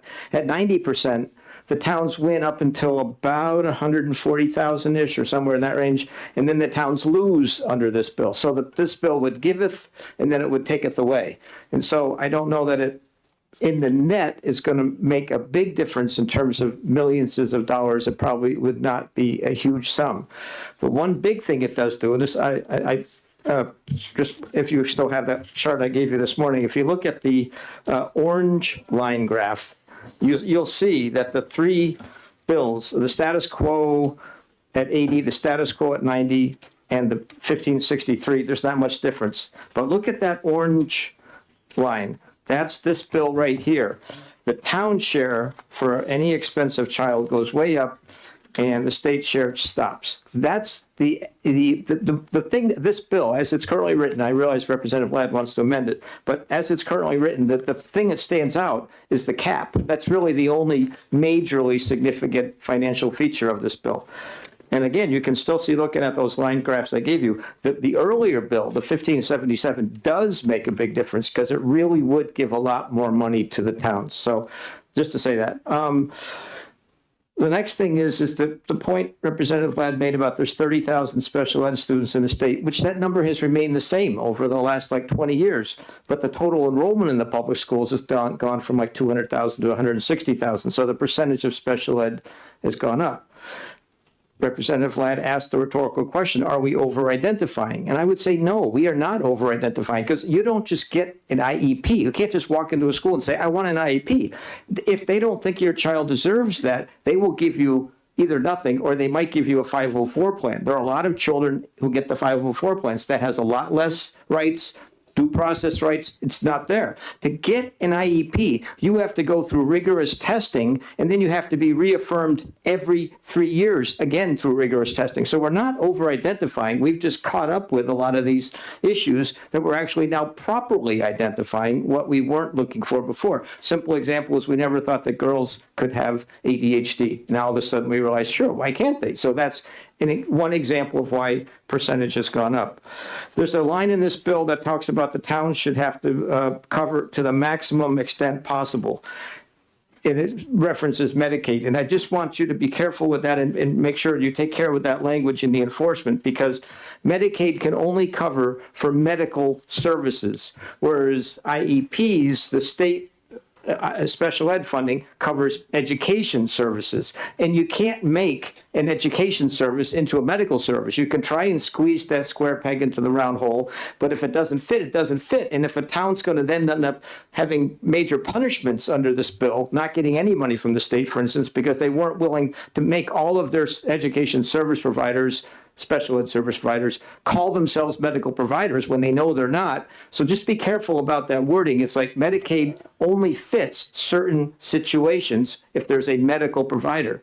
The other question that came up is the moral hazard argument. And I understand that from the economic point of view, that you don't want to just have somebody who has no skin in the game, as was said. But that's a bigger issue when it's a voluntary expense, right? If you just throw money at somebody and they have no skin in the game. But the towns are morally and legally obligated to provide special education to students. They're not going out seeking business, trying to build businesses, providing special ed. They run schools. Children show up. They are obligated by law to provide education to them. So the town has no incentive to overspend on special ed. They are just obligated to fulfill the IEP. And what's in the IEP? That's what the experts say this child needs. So the moral hazard argument sounds great in theory. I don't know how much it fits to special ed, but if you really are worried about that, then just get rid of the cap and say that above a certain amount, the towns will pay 3% or 4%, some tiny amount. It's amazing what a tiny incentive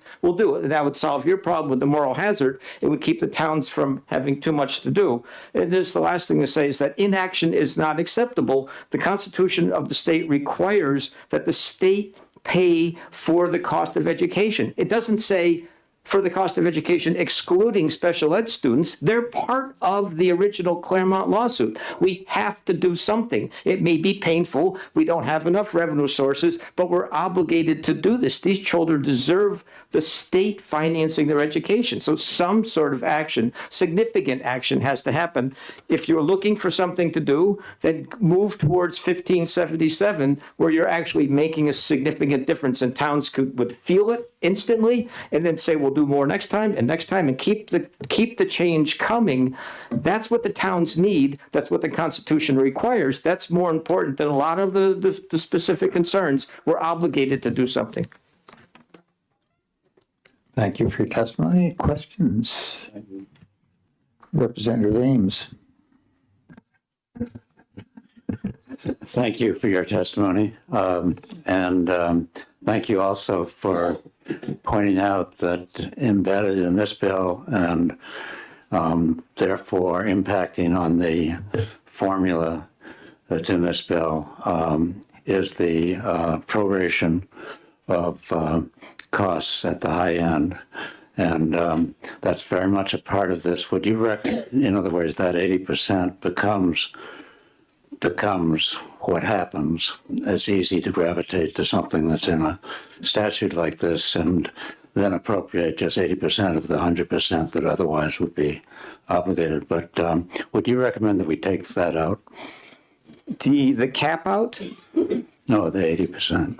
The 80%. Okay. The 80% of that's the proration. Between 60 or 70,000 and 200.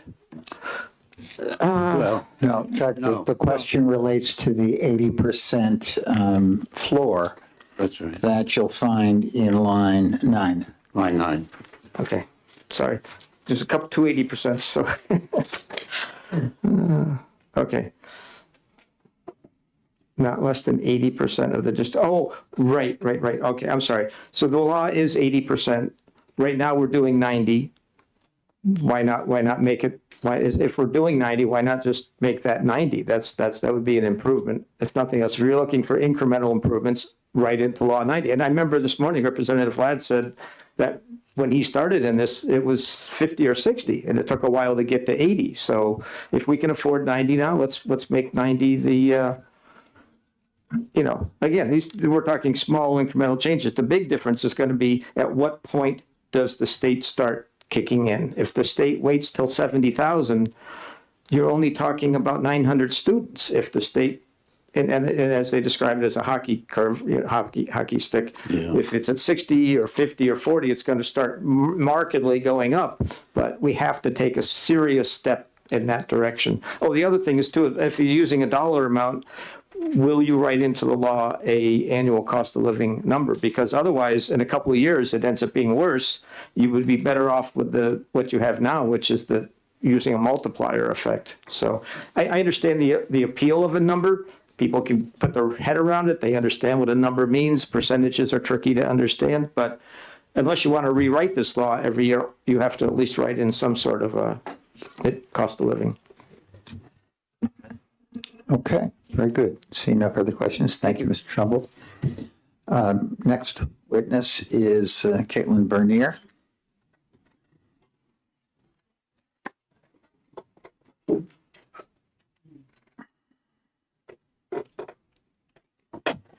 Welcome back again. Hi. It's almost like I didn't leave, because I didn't. Good afternoon. Thank you for listening to my testimony. My name is Caitlin Bernier, and I live in Merrimack. I am here to testify in opposition of HB 1563, as it is a deliberate increase in costs to our local school districts and increase in costs to local taxpayers who are already feeling the strain and are telling you they cannot take that increase. A couple notes throughout. I think that the 60,000 instead of the 3.5 times would be a reasonable amount where the state is to step in. The part that I am in opposition of is the cap, the 160 per pupil. I don't know how much you know about the cost of out of district, maybe. For a general example, not like knowing any specifics of any person, but Perkins School for the Blind can cost around $300,000 per student without considering the unique IEP goals for a student. And that child deserves to receive an education that meets their needs. Crystal Springs costs $500,000, and that child deserves what they need in order to receive an education. The decisions on out-of-district placements are not something that is within the House Funding, Education Funding Committee or local communities' purview, as it is a decision for the IEP team to provide FAPE as IDEA guarantees. So as much as you might want somebody to go to a cheaper school, if that's not what's best for the child and best for their needs in order for them to get what they deserve and everybody else is entitled to, then it doesn't matter. As I had stated previously, if comparing us to Arkansas and their high cost cap model, you would have to take into consideration the cost per pupil in Arkansas is $13,466 and ours is $4,600. So that is not an equivalent. Prime sponsor Ladd mentioned concerns about over-identification, and I just wanted to speak to that briefly. Specific learning disability, an increase in that identification, that is usually it's in reading or in math, it can be a good thing if it is at the lower grade levels because it can indicate that students are being identified and receiving those remedial services when they are in the same years as their peers are learning those things, and then they don't need to carry their IEP forward. So it might just be that they need that in the younger years, and that is going to have a cost to it. But those students might be identified more.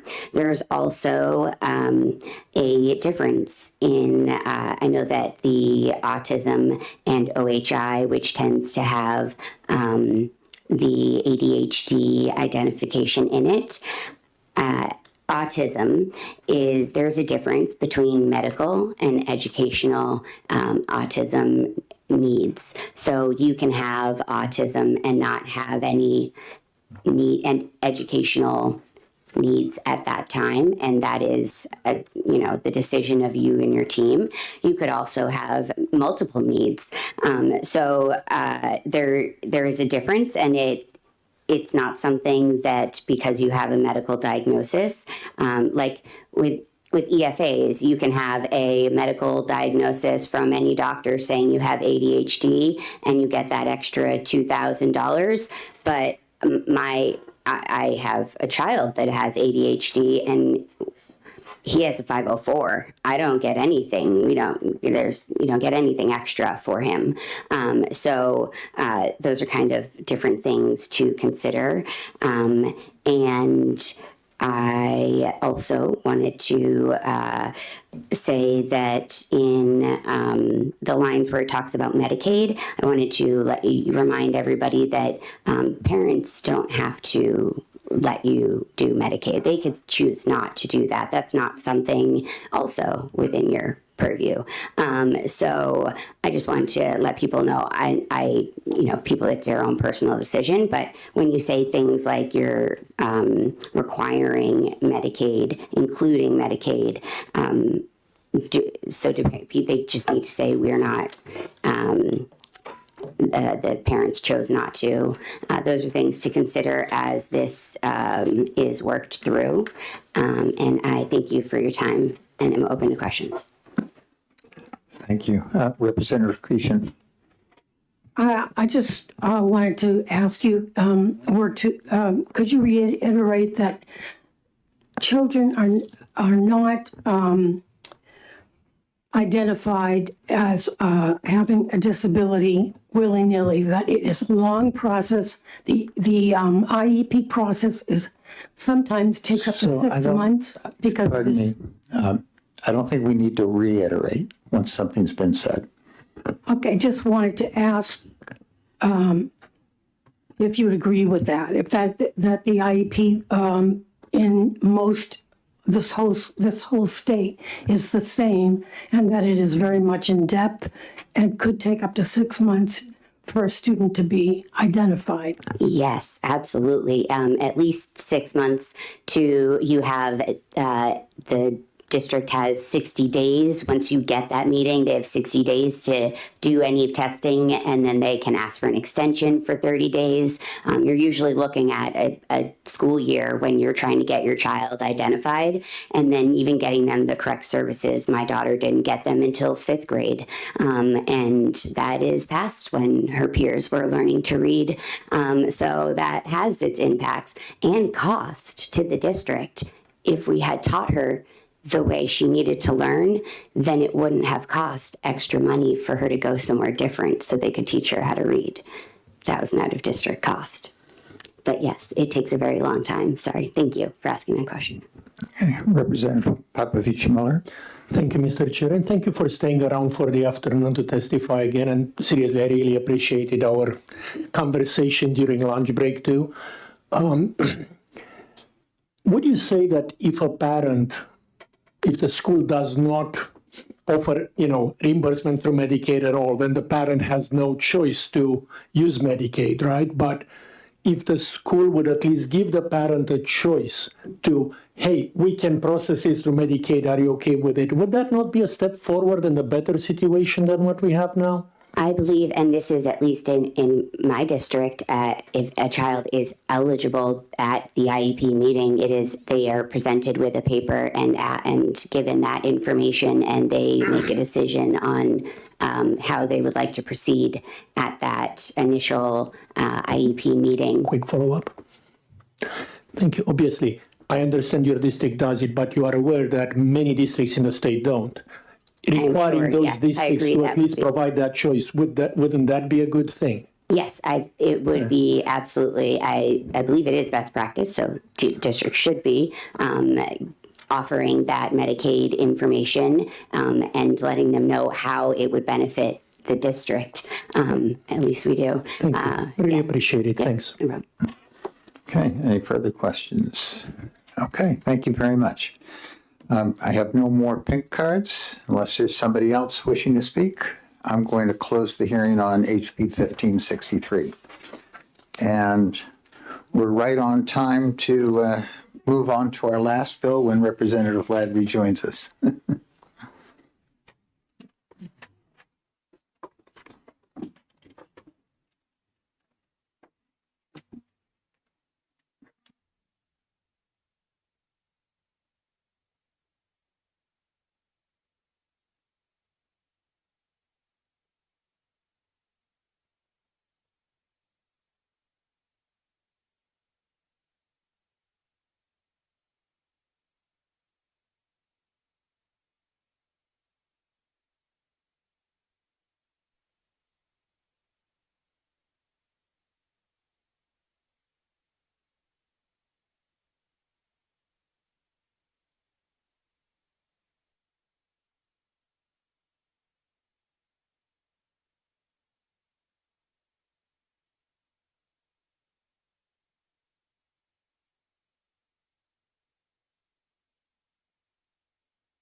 Okay, we're ready to go ahead with the last bill on the docket today. It's HB 1803, rendering a recipient of an education tax credit scholarship ineligible to receive education freedom account funds in the same program year. And Representative Fellows is the prime sponsor. Welcome.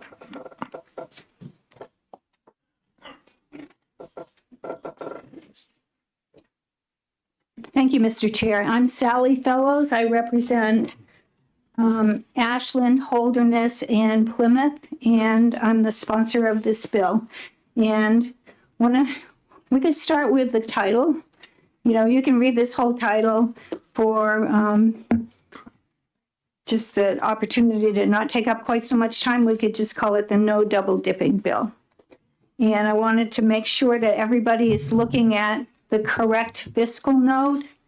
So you should have, if you picked up a copy of the bill this morning, you'll have most of the fiscal note attached to the bill, and that has a revised date of January 12. And then also, apparently at lunchtime, somebody from DRA came in and distributed to us an amendment to their comments in the fiscal note. And what they did is they had, initially it had three statements that they thought the language didn't fit the intent in three places. And what they dropped off today, this afternoon, indicates that they just have the concern about one place in the bill where they think the language doesn't match the intent. We can start with, I'd like to start with that part in terms of the language, just to get questions, so we won't have any questions back and forth. You know, does it mean this? Does it mean that? The first part that they were concerned on is on page 1, line 15. They thought that using the term "be eligible" was confusing because they thought that students, I'm not sure what they thought, but anyway, so to address that, I had already considered changing where it says on line 15, "be eligible for," just changing that to the word "except," which I think might be a good idea. Even, you know, if they were confused when they read it the first time, it might be useful to do that. And make the corresponding change on line 16. So it would read, "which the student accepts." Oh, let's see, let me try this. "When the student also accepts funds for a scholarship pursuant," and the rest of the statement. So those are the ones that they didn't mention in the new fiscal note. And there's another part that they still included, and I already had thought about this, and to fix this part is down on same page, starts on line 28, and let's see. For that, I would, on line 27, I would keep not cross out the full-time equivalent. Oh, actually, for this one, no change from what it says, but take the part on line 28 through 30 where it says, provided the student was not a participant in the other programs, and attach that to the end of the sentence that ends on line 24. So it just says the same thing in both places. Those are just really technical fixes. I think those are fine. So to start with a little bit of history, the state has basically 5 different programs for K-12 education that it funds. And the oldest one is the adequacy aid.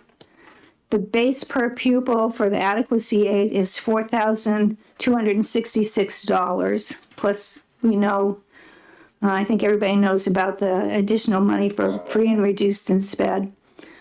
The next oldest one was in the mid 1990s. We introduced charter schools, and today there are quite a few charter schools, and their base per pupil is $9,364 plus the differentiated aid. Initially, charter schools were a pilot program to explore innovative approaches to education. Most of them were designed at that time to address the high dropout rate. So they were programs that were targeted at dropouts or students that were seen as potential dropouts. The third program that came into place was in 2007. The state authorized VLAX, which is our online charter school. Right now, the state pays for tuition to attend either full-time or part-time in the VLAX online school. That program was set up when school enrollments was at its very peak. And initially, VLAX offered just part-time high school courses, and they were primarily interested in helping students catch up on lost credits, so they would graduate on time, or also so students could fit certain courses into their schedule that it didn't work out for them to take it in person at their regular schools. And right now, for part-time students, the state reimburses VLAX directly for about $1,110. And as I said before, for a student that's attending full-time, it's $6,663 plus differential aid. When we get to 2013, the state introduced the Education Tax Credit Scholarship Program. And what that does is for a business that wants to make a donation to a scholarship organization, the amount for their donation, they get 85% of that back as a tax credit. And then the money, the full amount of the donation goes to the scholarship organization. They keep 10% of it for admin costs, and the rest of it is distributed in scholarships. And so one of the things probably people don't know is how that's distributed. If you look in the packet that we have here,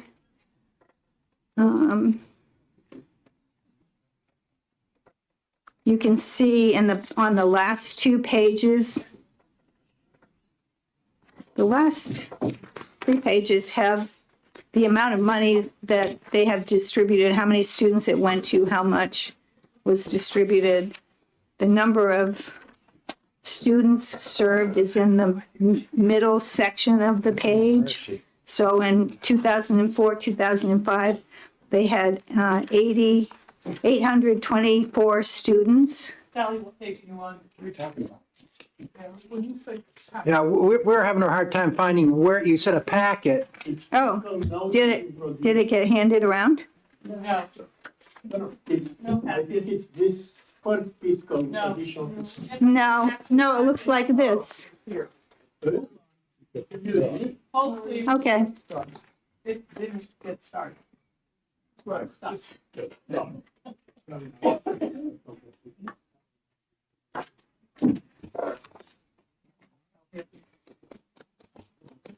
So I'll just, so the way the education Sally, will you please wait until we have that? It's not around the table yet.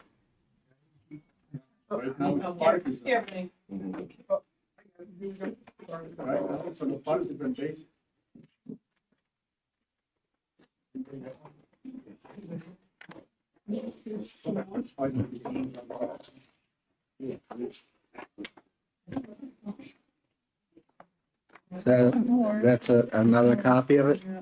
Yeah. Got more? Have a short piece. There's, Any more? I'll share. are there more? There should have been almost 20 of them.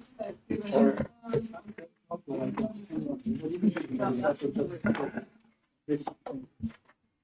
Well,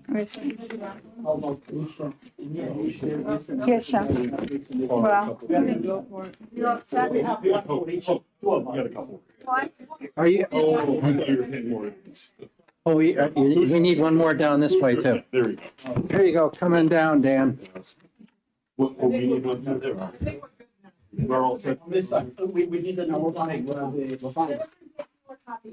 But I think we no, have you know, enough. Everyone got them. you should have enough. So anyway, so where was I? So on the first, second, third page. I just wanted to explain the education tax credit program because I think maybe most people are not familiar with this. So you can see in the center of the page, this tells you how many students were awarded. It's labeled scholarships awarded. And the middle section has a number that is something close to the average scholarship awarded. But what's interesting about this program is if you turn to the last page, which is two-sided, you can see that the amount of awards, the way the awards go out, have a minimum and a maximum listed for each of the schools that receives money from the scholarship program. There's one line in toward the end of the last page. Not good side, so. It doesn't look like this. Last page is single-sided. Well, then, I'm sorry, there was a copy problem. I got it copied this morning. Anyway, all the homeschooled kids are, The second page, Sally, not the first page. Our page starts with M. okay, so you're missing the first page. Yeah. Okay, well, you can, the point, you can see, it doesn't matter, really, because the whole point is whichever page you're looking at, you can see how the awards, they have a minimum and a maximum. And one of the things I can't tell you about, because I don't know exactly what's going on, is why there's such a differentiation between some of the different, this is listed by schools. I don't know what the formula is to determine how much a particular student gets. It's clear that there's a cap that's at $5,364. Why the minimums can be as low as $53 or as high as $3,000. I don't have a explanation for that, but I do know that the statute says that 40% of the money available has to go to students that are the lower income students. So that's formula is pretty different than anything else. And then the most recent pathway for students to have their K-12 education paid for by the state is the Education Freedom Accounts, and those started in 2022. And the handout, I think you're mostly familiar with that. There's a page, the first two pages of the handout show you the adequacy aid that has been in place for a long time, and how the Education Freedom Account basically uses information from that to determine what the awards are. So what has happened over the course of many years is what 25 years ago was just one program for the state funding K-12. We now have 5. And then it became obvious recently that there's some cases here where students are participating in more than one program, and the fiscal note tells you about that. So the fiscal note, the part that's from the Department of Education, on the first page of the fiscal note that's attached to the bill, down at the bottom, Department of Education, what it says is for the 2023 year, 70% of the students that were in the education tax credit program, the one that we were just looking at, were also enrolled in the EFA program. So you can see on the education tax credit report that students could be getting as much as $5,000 from that program, and their award from the Education Trust Fund would also be about $5,000, so, or higher. So there's, I would think that everybody would be concerned about that. And with a excuse me, just a minute.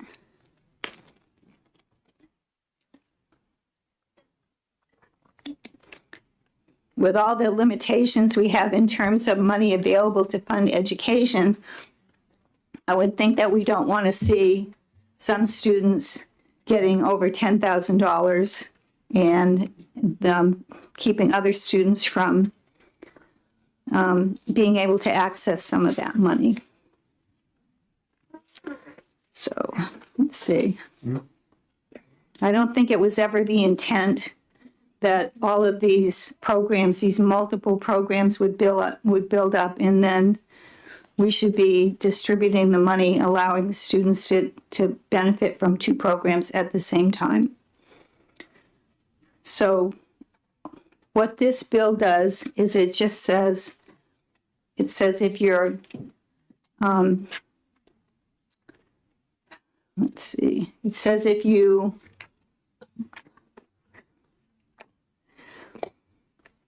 let me put it this way.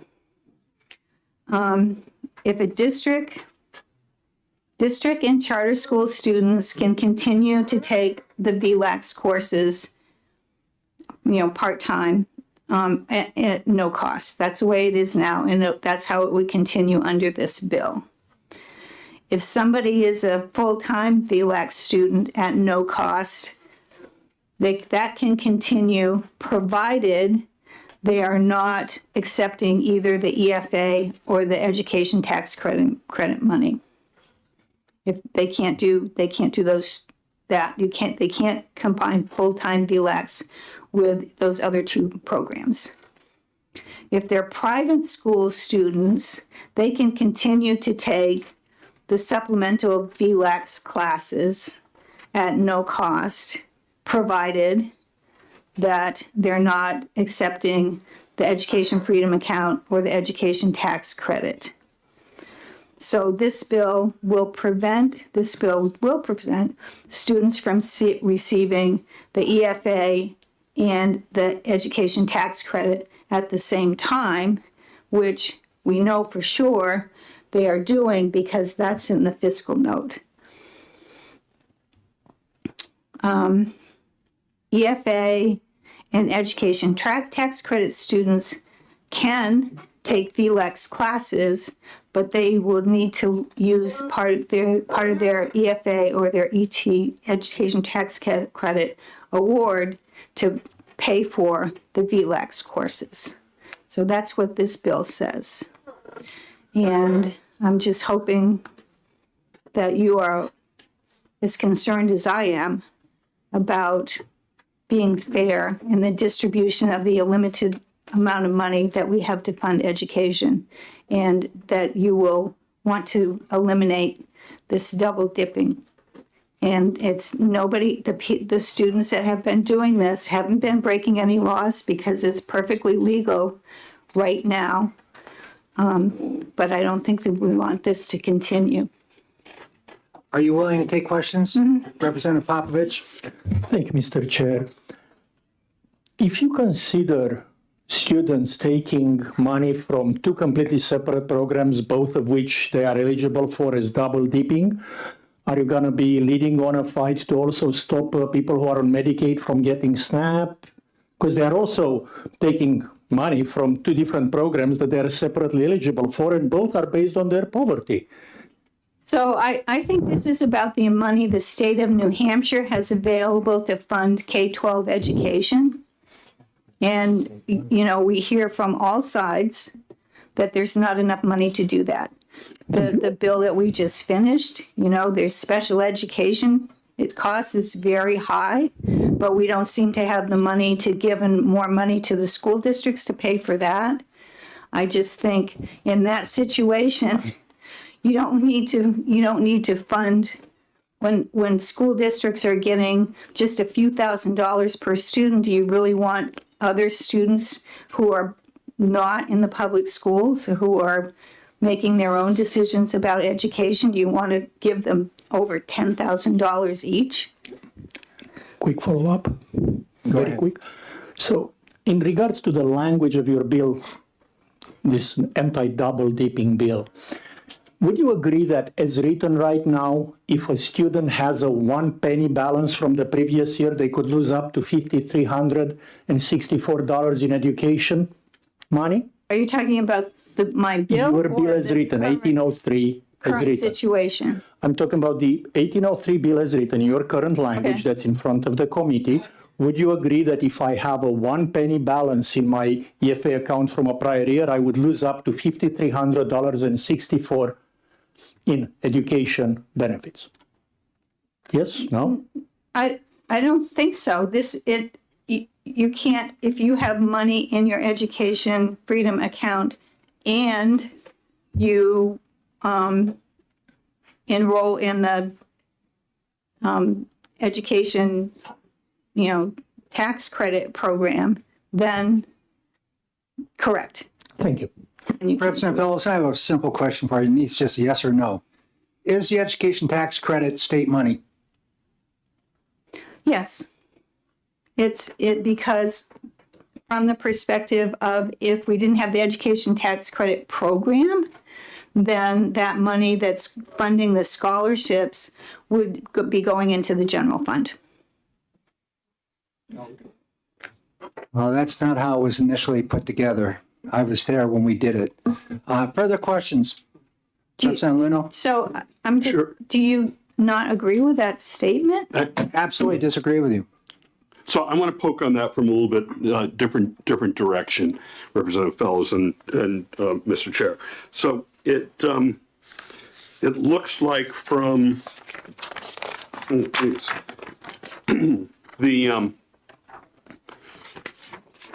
not quite sure which page this is. Page 3 of your packet. That the legislation that establishes the education tax credit scholarship program sets a maximum of $6 million a year in tax credits.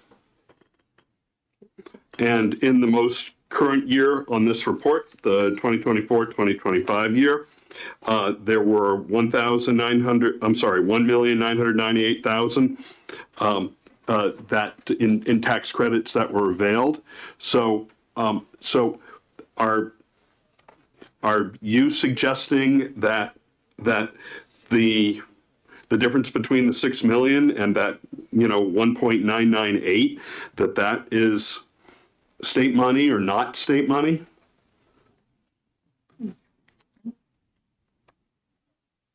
So what was appropriated or not even appropriated, what's carved out in the legislation or in law, sorry, is $6 million a year in tax credits. Is that correct?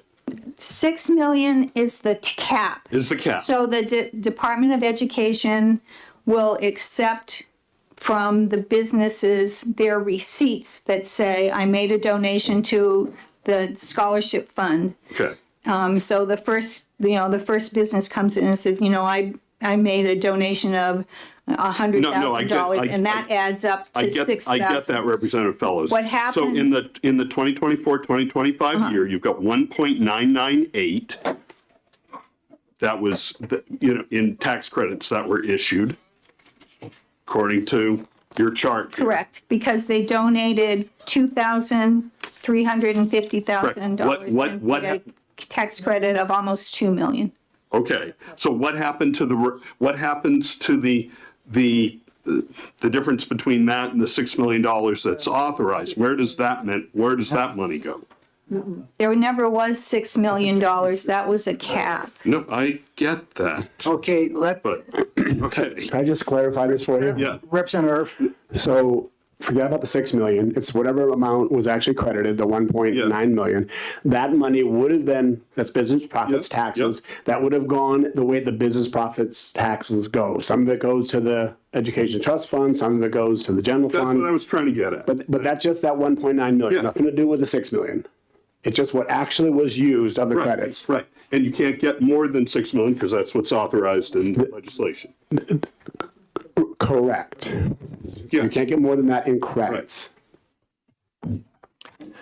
Further questions, Representative Bricky? Then Representative Cocom, did you have your hand up too? No. So,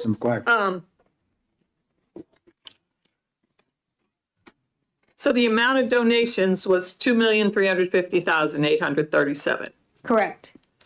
The tax credit was $1,998,213. So there's like 400,000-ish. So the department. I gotcha. I saw it. It's hard to see. 10% admin fee. Representative Irv. Gotcha. But that's a lot more than 10%. Wait. Wait. Okay. The admin fee is what's happening at the Scholarship Foundation. What's happening at the state is very simple. There's a credit of 85%. So 15% is still coming through normally, and that gets distributed according to the way it normally would. The other 85% is not coming through. So that does not get distributed the way it ordinarily would have because it's not there. It got distributed to the Scholarship Foundation. Right. The Scholarship Foundation got the 1.9 million. They can keep 10% of that. Yeah. So we're at the 15%. But to the state. To the state. Sorry. So, okay. Further questions? I gotta go. Representative McGuire. Thank you, Mr. Chairman. Thank you, Representative Fellows, for taking my question. If a student who goes to a regular district school and their school receives adequate aid from the state, and that student takes a class at VLAX, and VLAX receives funding from the state for that class, is that student double dipping? No, that was part of, so that student can take the course and the state pays for it. The state also pays for a private school student or a homeschool student that's not, part of either the EFA or the education tax credit. They're allowed to do that. The difference is for the education tax credit and the EFA, the state is giving money directly to them, and the parents and the student can decide how they want to use it. VLAX is there to do the fill-in for, I don't know if it was always available to the private schools, but for a long time, it's been available. And the person, if they're somebody who is homeschooled, or they could be in a private school, and if they're not taking the other two programs under this bill, they could use VLAX as much as they wanted. Further questions? Not seeing it. Thank you very much. Oh, Representative Peoples. Thank you, Chairman Ladd. Thank you for taking my question. With my conversations with the Children's Scholarship Network, I was led to believe, and I may be wrong, that the the largest purpose of that money that they have up and beyond the EFA program is to help seriously disadvantaged children find some school of choice. And my understanding with that is that they award that based on need to help meet those educational needs. Is that not correct? Well, I think that there isn't any transparency in terms of how the scholarship fund is using that money. And you have to realize the scholarship fund is the administrator of both the education tax credit program and the EFA program. And as it says in the fiscal note, that 94% of the education tax credit students are also part of the EFA program. So we know right off the bat that if they're in the EFA program, they're getting almost $5,000 per student. And if they're special ed or low income, they're getting even more money than that. And then in addition, they're getting some amount of the tax credit, some money from the tax credit. There's no transparency. We can't tell from these numbers how much. We know that some kids are getting over $5,000 from the education tax credit program.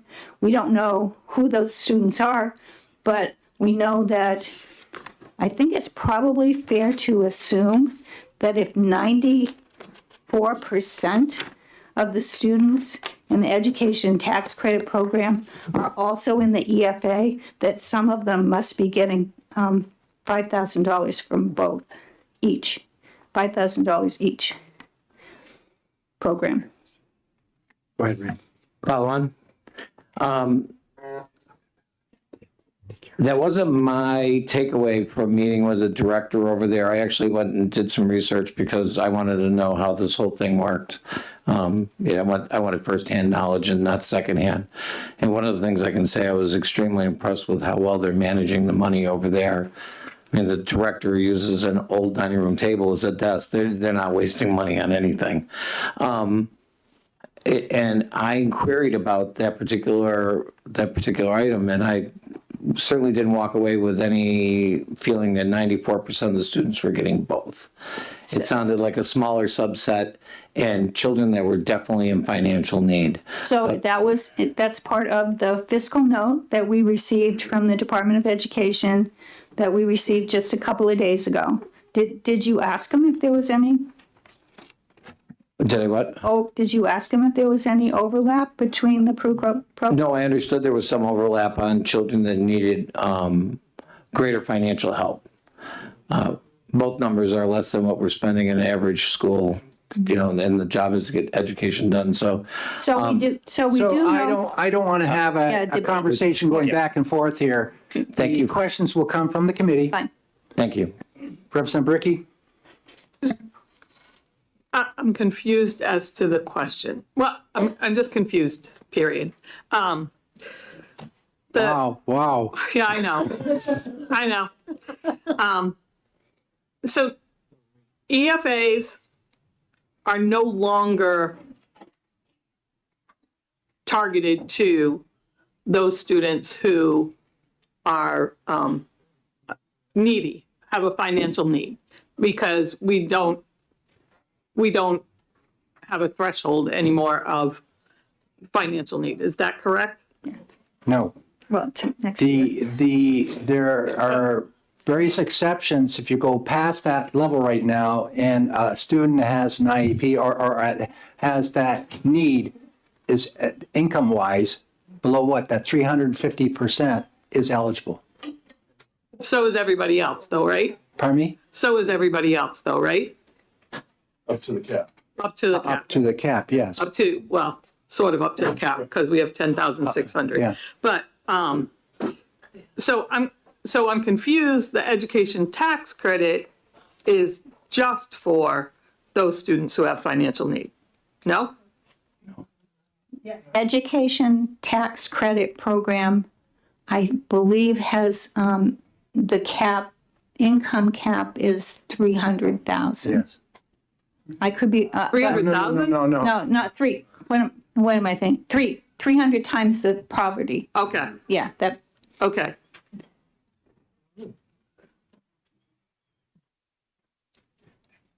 And right now, EFA students, those who are financially needy, make up a lesser percent than in years past, yes? We have technical support here. You can wait and ask that. Okay, I will, Yeah. thanks. Are there further questions? Yes, Representative Luno. Thanks very much, Mr. Chair.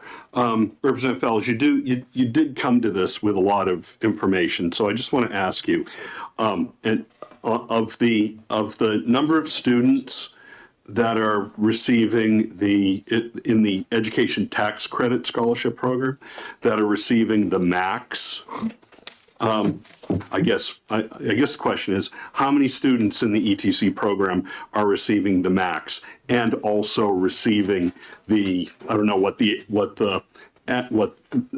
max would be or the average would be in the EFA program, another 5,200 or 5,300 on top of that? so I don't have that information, and you can't tell it from looking at the 2 pages that you now have Right. about the ones that show the minimum and the max for each school. Right. So you can't tell, but we know from the fiscal note that 94% of these students are in the EFA. And when you see that number in the max column, it shows up so many times. It shows up more than enough times that represents more than 5% of the total number of students in the education tax credit program, which you can see the total of that. That's 1,224 students for the year that what I printed was the most current year that I could access. So that's the 23-24. So maybe we can find that out later from other people. Thank you. Further questions from the committee? Thank you very much. I'd like to call forward Nate Green.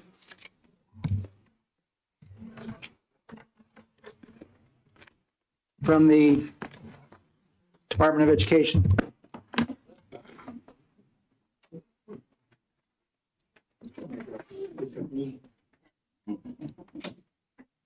Brought Brian with you? Yeah, he's the numbers guy. It's the big guns here. So Okay. He's got a handout he's just going to distribute here to the committee real quick. So mostly we're just here to provide some technical assistance around some of the numbers and the enrollment that you're seeing here, and then see any questions that the committee may have for the department relative to the fiscal note that was issued. Do you have a copy? Yeah, thank you. Perfect. So I'll wait for the handout to go around there. Make sure everybody has a copy real quick. Keep that, Sally, keep that.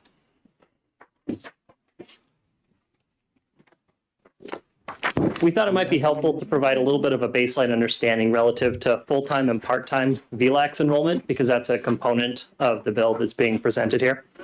So if you take a look here, this is showing the part-time VLAX ADM there in the bottom, the table underneath the pie chart for the various different education pathways and the number of part-time VLAX students that you have there, whether those students are coming from a district school, a charter school other than VLAX, so other charters other than VLAX, if they're in the EFA program, or if they're a part-time VLAX student in some other type of situation. So that could include students who might be attending a non-public or private school, or students who are in a home education program. So we just wanted to provide a little bit of context in terms of where those enrollment numbers are coming from. What the department does is the department funds each of the various education pathways based upon the statute, determining how the department will fund, whether it's adequate education to a charter school or adequate education to a district school, or the funding for EFA students. And then for students who are taking part-time VLAX courses, there's a calculation that the department does to determine what percentage of an ADM that part-time course load is, and then the department pays a percentage of funds to VLAX to cover those part-time courses. So there are students who are full-time VLAX students. Those students receive full-time adequacy directly to VLAX. Part-time VLAX students, VLAX receives a portion of adequacy, and then the primary means of adequacy are going to the other various pathways depending on the funding formulas. Did I miss anything there, Brian? I don't think so. Thank you. I just want to clarify one thing that was mentioned. Why don't you introduce your full name, Brian? Sure. Thank you. Yeah. My name is Brian Eaton. I work for the Department of Education, Bureau of School Finance. So as Nate mentioned, I put together this handout to describe how part-time funding works for VLAX and the different buckets of students and where their full-time enrollment would be. And so one portion that was mentioned in Representative Fellow's testimony is that I want to clarify on is that our current practice and protocol is to fund, is to not duplicate funding for students in full-time enrollment. So we wouldn't already allow a student to be fully enrolled in VLAX and fully in the EFA program. We would allow under current law, as you know, we allow full-time enrollment, whether that districts or charters or EFA, and then concurrent part-time enrollment at VLAX. And that's exactly how Nate just described that portion. If I take a course at VLAX, do you chalk up the same amount of time or cost as we do for a homeschooler going to take a course at a high school at 0.15? Right. It is, I believe for VLAX, it is 1 ADM is 6 credits. So I Okay. believe that the math is similar, I believe. Yeah, very similar. Okay. Further questions? Representative McGuire. Yes, thank you, Mr. Chairman. Thank you, gentlemen. So are you saying that I'll use Epsom as an example. A student from Epsom takes a class at VLAX.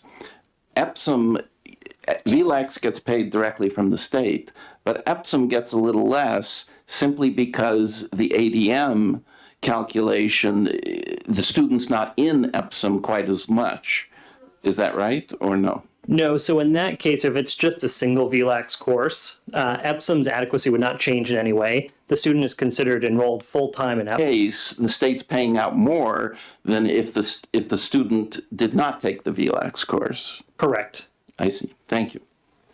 Further questions, Representative Luno? Thank you very much, Mr. Chair. But a follow-up on that, that doesn't prohibit the student from taking a full-time course load at Epsom, in addition to taking a VLAX class, maybe Yes. they're taking it from home. That's correct. So there, depending on the types of situations, a variety of ways that a student may access VLX courses, but also still be a full-time enrolled student. My daughter's a great example. She wanted to do an accounting course through VLX. She did it on Saturdays and Sundays. It didn't alter in any way the schedule that she had at Pinkerton. But we know that there are some schools that are in some more rural parts of the state where a student may say, want to take AP Calculus. And AP Calculus is not being offered for their school because they've got one student who wants to take it. The student may use a study hall during the day in one of their periods and then take that VLX class. And they're doing that during one of their periods during the school day. In either case, the student is still considered full-time at that school and then part-time taking a VLX course. Okay, great. Thank you. Yep. Yes, Representative Popovich. Just to follow up on this intriguing line of information that honestly I kind of didn't remember from last year's, would the department have any data as to how many of these VLX classes are additive and how many are substitutes? It's not a huge deal, but if you had any data or an estimate, it would kind of be nice to know. We don't immediately. I can tell you that we oftentimes get inquiries from schools when they run into an issue where they might be trying to find a particular teacher and they're coming up empty. And so they want to know, can we sort of substitute that? You know, we're offering French, but we're having a really hard time finding a Spanish teacher right now. But we have students who really want to take Spanish. Can they do that through VLAX? In that case, it sort of almost becomes part of the course of studies for that school because they're filling a gap there versus other kids that may be taking a one-off course here or there because they want to take that course, sort of irregardless of the situation at their school. Thank you. But basically just no real hard data, just more of an anecdotal based on the types of inquiries you get. Yes. Okay, I don't think there is a need to dig deep into that. I just wanted to know what you guys already have. Thank you. Representative Damon. Thank you, Mr. Chair. Thank you for taking my question. So is there a number of VLAX courses that a public school student could be taking? Is there a threshold where the reimbursement to the school is decreased, the adequacy aid? Because you said one is not, but What happens if they're taking several? So when we look at full-time, generally we're looking at 51%. So anything above 50% now counts as full-time, and that's where we would cut students off, essentially, because you can't be enrolled full-time in multiple education pathways. Thank you. Further questions of the department? Thank you very much. Thank you. Kelly Santos?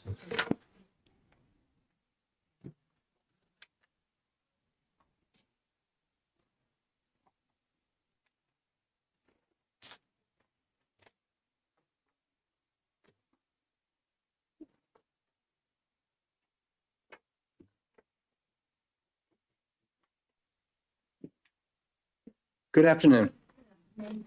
Thank you so much for allowing me to speak. Sorry. Thank you. Thank you for allowing me to speak today in opposition of 1803. First, I wanted to make a quick note about Kelly Santos, Hudson, New Hampshire. Thanks. When you speak of the 94% of the ETC families utilizing the EFA, it's a little misleading because that equals about 757 EFA students out of the 10,600. So that's about 7% of the EFA families utilizing the ETC. It's also the parents that are low income, the lowest, 300% of the poverty line. So I just wanted to clarify that fact while we were here. And now I'll get to my written portion. So I'm the mom of 2 twice exceptional children. They are gifted and have learning disabilities. We have utilized the EFA program and the ETC program for the last few years, since 2021, to educate our 2 children. We left the public school when my oldest was heading into 5th grade. After paying $5,000 for a neuropsych exam, years of private OT, PT, and speech, and 4 years of being denied an individual education plan or an IEP, in his 4th grade year, we received a written prior notice that said, the school district proposes to not accept James's disabilities at this time. And we chose to pay tuition for advocates and lawyers. We applied to charter schools. We did not win the lottery. And even if we had, our home district would still be in charge of the special education process. Moving wasn't an option. In desperation, I Googled scholarships. And that's where I came across the Children's Scholarship Fund. With the EFA and the ETC programs, the donations from corporations, and our children's adequate education funding, and the remaining portion coming out of our pockets, we were able to move James to a private school where he thrived. He had smaller classrooms, accommodations for all, so no one felt singled out, 30 minutes of recess throughout middle school. James wanted to attend our public high school. He wanted to do the culinary and welding classes there. I referred him for a reevaluation through special education in September of his 8th grade year. It took James being evaluated by 2 school districts, our request for an independent educational evaluation being blocked, and until June of that year to find him ineligible again. We once again chose to leave the school. At the same time, his brother's educational journey, which includes $70 a week in co-pays, homeschooling, and Orton Gillingham tutors, is a whole nother story. My husband and I work, we own a home, we pay our taxes, we support the public school system. We agree that the teachers are fantastic. And without the EFA and the ETC, the private school tuition, which can be between $15,000 and you heard today, $300,000, $500,000, is unattainable and inequitable. Saying you can only access one of the programs like the representative said earlier, is like saying, well, you have food stamps, you can't have Medicaid too, because they will both keep you healthy. Why take opportunities away from families like mine, which are making less than 300% of the poverty line? Not every home district fits the children that are living within it. I ask you instead, create legislation with a tax on corporations with millions of dollars in profits to donate that $5,000 per year to either the Educational Trust Fund or to the Children's Scholarship Fund. Don't take that from us. Please vote in opposition to 1803. Thank you. Thank you very much. Are you willing to take any questions? I am. Are there any questions? Not seeing hands. Thank you very much. Thank you. Roger LaFleur?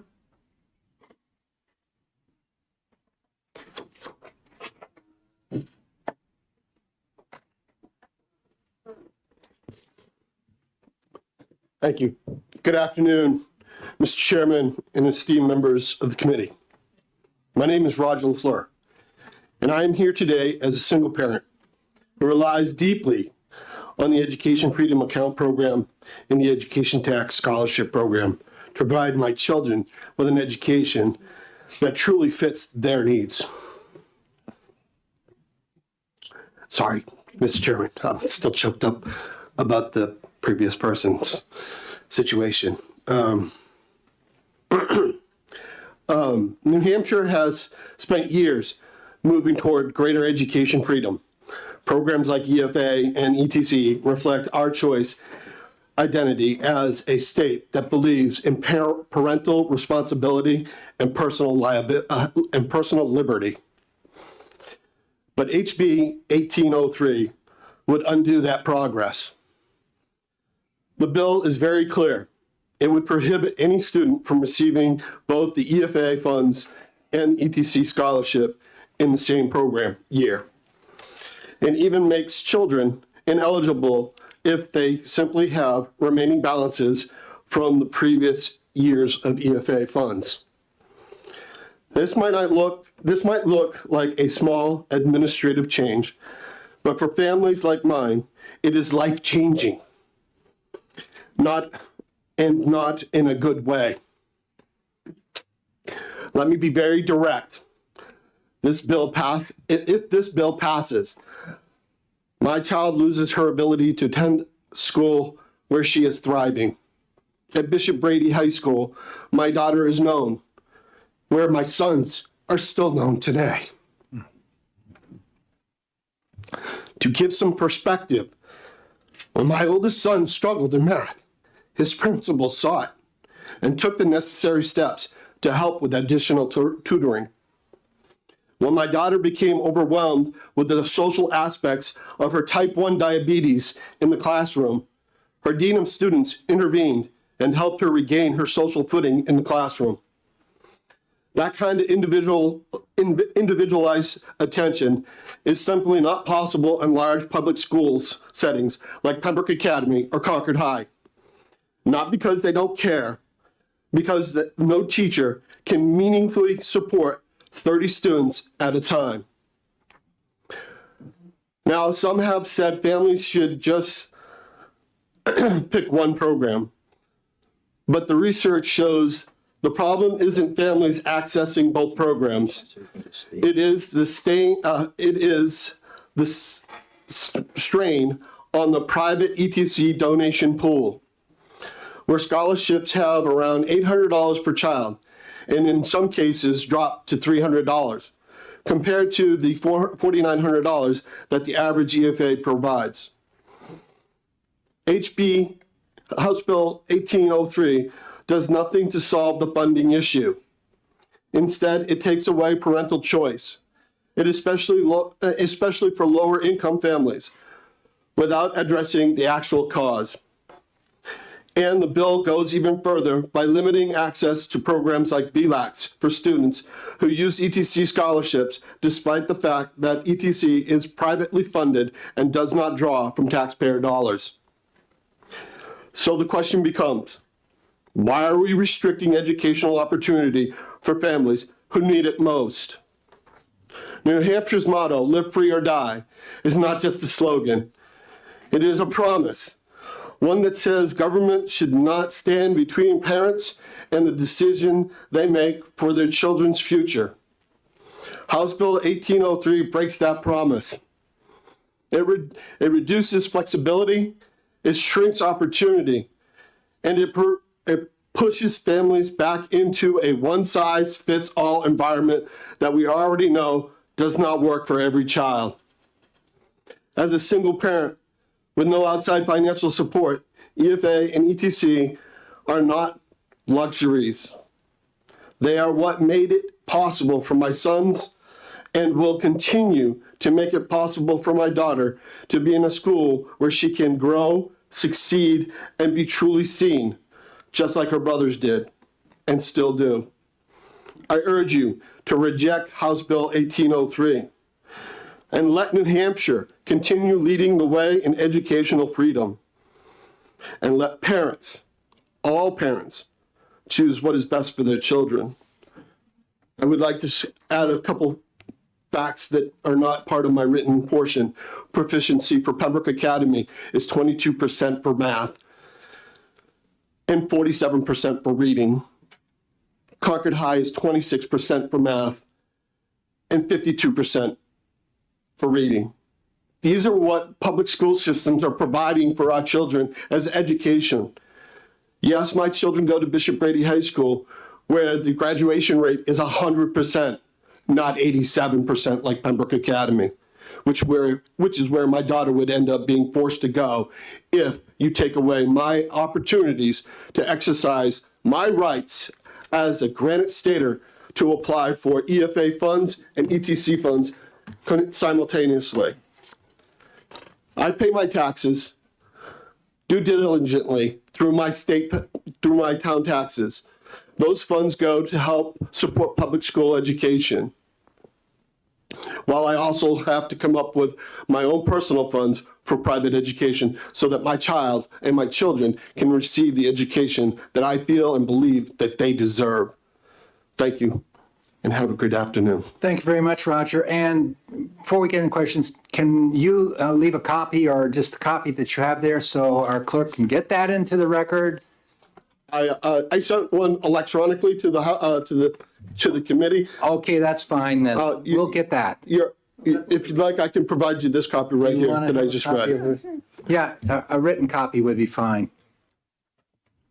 I'm glad you know what your tax rate is. My town hasn't set the tax rate yet, nor have the taxes been sent.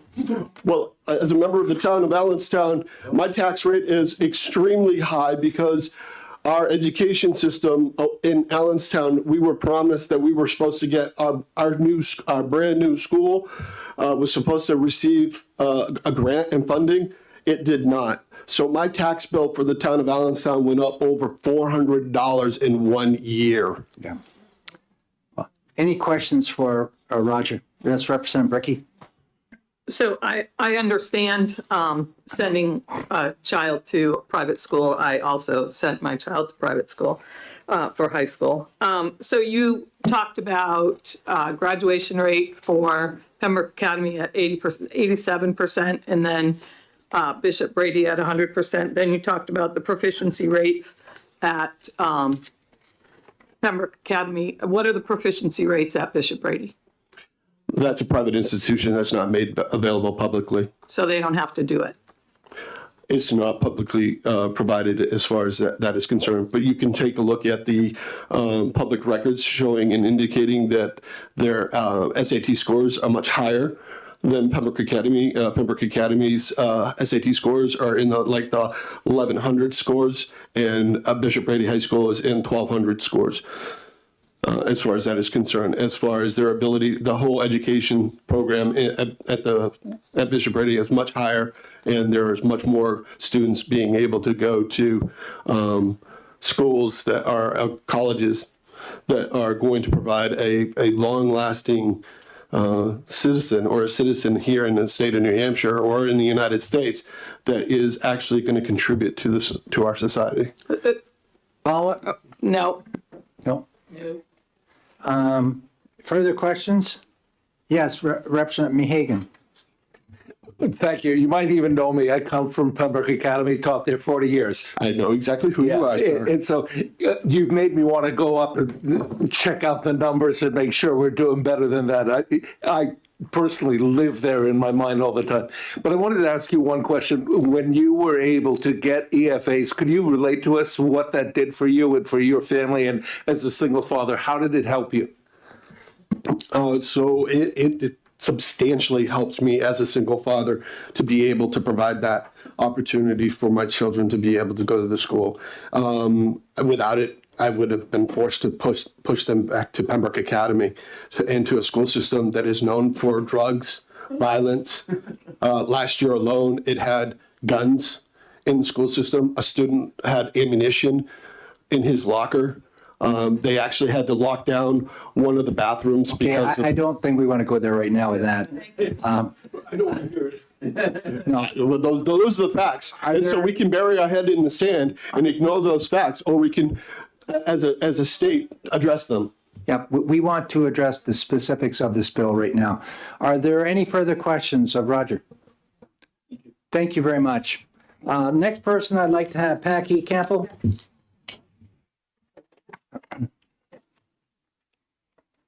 Good afternoon, Mr. Chair. Good afternoon. I can see by your smile that you remember who I am. Yeah, you're a visitor. I'm a visitor. Well, I'm a frequent flyer here. I come by every year when we see these variations of these bills that want to either kill, cripple, or eliminate the ETC or the EFA. And this is just, by all accounts, another creative way to try and kill the ETC. For the record, my name is Packy Campbell. The father of my children, the grandfather of my grandchildren. I'm a former member of the House Education Committee. I was honored to serve in this committee. So in all sincerity, thank you all for your service and your time. I recognize the commitment that you're making.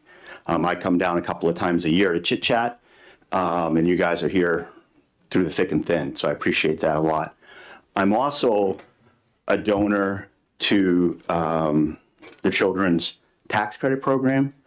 I'm also, back when we were here, we tried to pass earlier versions of the tax credit program. We were unsuccessful. This was back in 2000. So I love to hear the history of the education. The tax credit program is private money, period, the end. And for discussion purposes, I donate to that through 6 different companies that I own. And this year I sold a gravel pit, and I was able to make a significant contribution to the Children's Scholarship Network. In addition to that contribution, I also pay the additional 15% because I only get an 85% credit. So for, I don't know if it was 100 grand, but just for simple math, so we all understand it, I get an $85,000 tax credit when I donate 100 grand. I still have to give Children's Scholarship Network $100,000. I then have to give the state of New Hampshire $15,000. So there's still a significant charitable aspect to that donation. I also have to give it much sooner, not when my taxes are due 6 months later.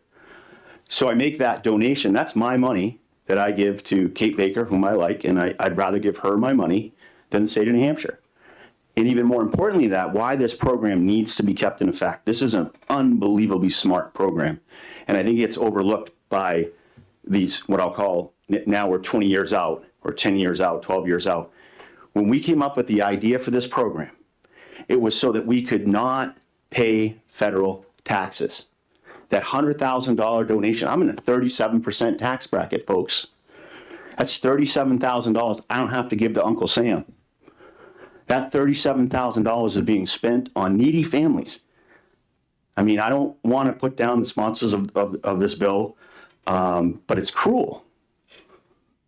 And I'm not giving Donald Trump or the federal government $37,000 this year. That $37,000 is staying in New Hampshire, helping needy New Hampshire children. You heard earlier that 94% of the ETC students are getting the EFA. I'm surprised it's not 100%. It should be 100%. I don't understand why it's not. To be clear, the ETC is income-based, 300% of the poverty level. You gotta be pretty broke to afford that, or you gotta have like 5, 6, 7, 8 kids, and then you can make more money. So I think we all know how that works. And then the Education Freedom Account is essentially the Adequate Education Grant. And as I wrote and passed education funding bills. The word opportunity in this bill is a word from a bill that I sponsored. And I love that that's prevalent 25 years later, that we're talking about an opportunity for an adequate education. The adequate education grant is primarily based on your equalized assessed value. So to be clear, it doesn't go to the Epping School District.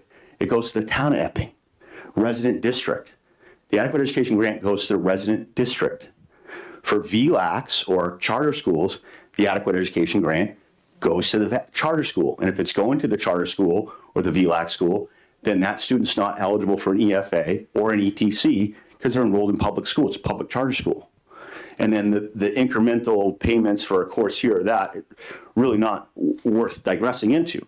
But the point is that an education freedom account is essentially based on the principle that the money belongs to the student, that the state has an obligation to fund an adequate education, period, the end, not an adequate education to a government-run public school. They have an obligation to give that individual student their adequacy money. And we were trying to figure out, how do we do that? We do that through the Education Freedom Account, a separate program. 2 programs. Yes, when someone talked about double dipping, I want to talk about stacking. And I absolutely think you should stack these programs on top of each other. Because the other thing that I am here today, along with a father, a former legislator, a donator to the scholarship network, I'm also a founder of an independent school. I founded a nonprofit 5 years ago. Our mission is to open private schools. We have successfully opened 1 private school. We've been running it for 4 years. And of our students, I'm going to say all but 5 get the Education Freedom Account. Most of them know to apply for it. Not all the kids were eligible for it because it had an income limit until relatively recently. Now it doesn't have an income limit up to a threshold. That's $10,000 right now. There are 600 students who qualified over that threshold based on income because they applied and they wanted to get it. So it's 10,600 students receiving an Education Freedom Account right now. That's what we're talking about. And of that, apparently 600 to 700, according to the prior fiscal note that was changed, it was 626 students. So we're spending all this time about taking away your scholarship for 626 students. And I would submit to you that's probably unconstitutional, because you can't so single-handedly target one demographic of students, specifically that demographic based on low income. Do you guys really want to pass this bill? This needs to be ITL like right away. Can't do it. This is like super bad. And again, I don't mean to put down the sponsors. The goal, when we see these same sponsors doing the same thing, and I don't know if Representative Luno is the Representative Luno on this bill. Is that not you? Sponsors of the bill? Are you asking me a question? I'm asking if that's you on this sponsorship. We'll be the ones asking the questions. The reason is I don't want to insult you, sir. So when I say the sponsors, Insulting anybody. I don't want to insult anybody. I just want to say that if Representative Luno is a sponsor, I would appreciate that you can ask me questions. I believe that's the House decorum as a point of order as a former rep. Typically, sponsors of bills don't sit on the committee and interact and sway the testimony. I believe that's a House rule. Just to correct you, that's not the House rule. Okay. The House rule, if it's a sponsor, the sponsor may not come back and ask questions. If you're a co-sponsor, you may ask questions. Okay. So there was if you don't testify. I don't mean to digress that. So I'm assuming that I just was looking at you. I didn't want to be like insulting. I appreciate that this is a program that some people don't like, and I get it, and they have every right to feel that way. But this is a program that's really good.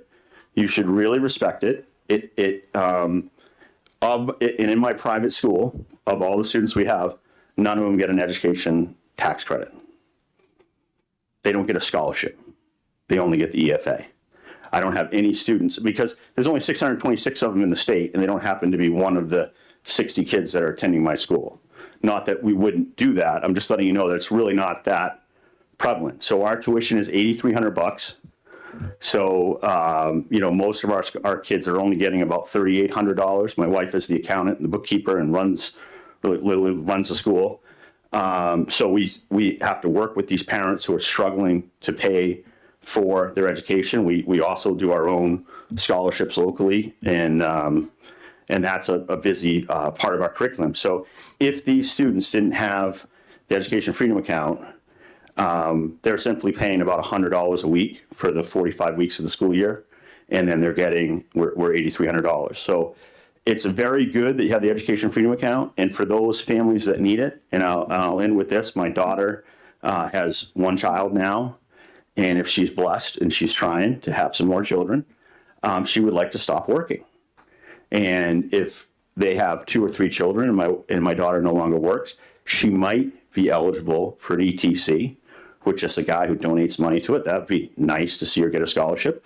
I wouldn't influence that in any way. But my point is that if a family wants to have one income and she still wants to send her son to a private school, that's not an option to her.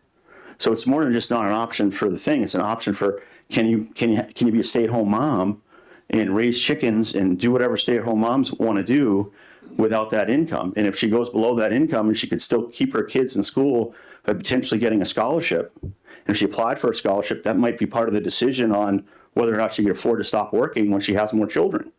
So this has vast effects on the families and children in New Hampshire, the families and children that we should be really caring about, not bureaucracies and big budgets. This is something that's very important to keep.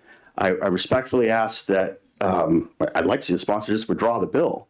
But if they're not going to do that, I hope the committee will vote with a supermajority to ITC this bill. Thank you. Thank you very much. Are there any questions from the committee? Not seeing. Thank you very much. Next person is Carrie Mallahan.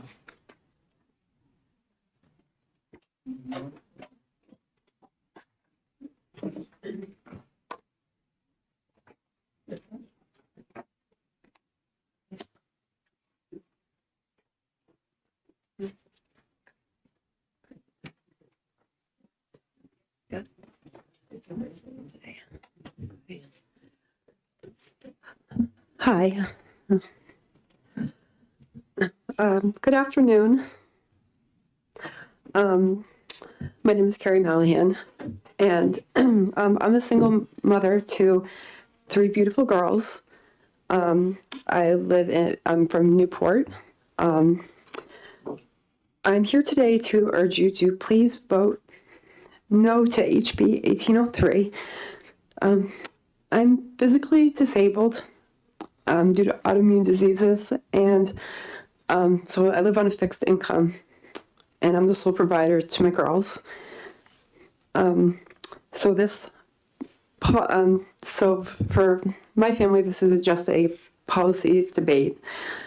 I know it sounds problematic, but this bill being passed would be beyond devastating to my children, but it would be detrimental for them, for all of us, really.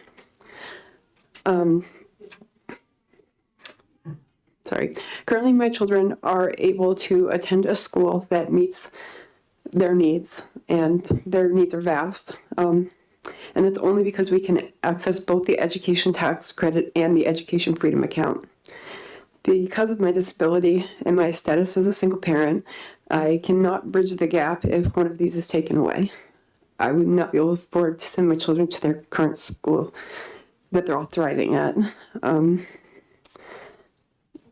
And doing so actually effectively cancels my right to school choice, because this is the school that we chose. It forces my children out of a school that they love and back into a public school system that has already failed them immensely. I'm sorry. When we left public school, I'll try to make it short, sorry. I can't send my children back to public school, especially in our area. Moving isn't an option. The system, the public school system in our area, they failed all of us, but they especially failed my youngest daughter, Samantha. She's legally blind, and I'm so sorry I lost my place. They failed her in ways that were legally and morally egregious. They consistently violated her IEP. As a legally blind child, she was even given a music teacher at one point that they told me was a teacher for the visually impaired. I'm still learning as we go along. So I didn't know what to look for at the time, but after a lot of research and figuring things out, I thought they had a real teacher for the visually impaired. So just, it was years of every single thing in her IP, every single thing that she had that helped her, from learning Braille to just simple large and print books and things like that. I had to fight every step of the way for every single thing.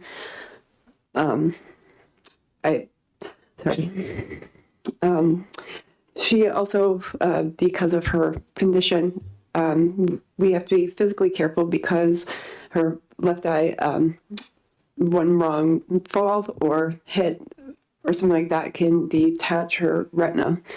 The school was made aware of that. Numerous occasions they were given medical documents, and she was injured so many times. Kids do, and I understand that, but some of these things were just absolutely egregious things that shouldn't have happened, and they wouldn't have happened if anybody was taking any responsibility or doing what they were supposed to be doing. Beyond safety, my older children were years behind in math and basic literacy. Because in my opinion, their classrooms and most public school classrooms right now are being managed like zoos. The teachers spend all their time dealing with behavioral issues, dealing with special needs issues, which is understandable, but it's taken away from all the other kids that fall in between those spectrums.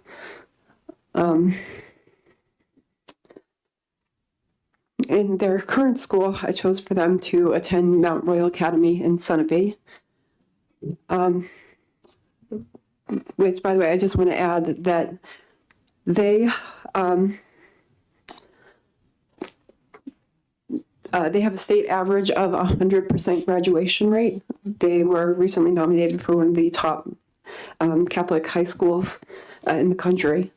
And Newport Public High School, I think they just recently made it up to like the 80th percent for graduation rate, which, I'm sorry, 82% just very recently.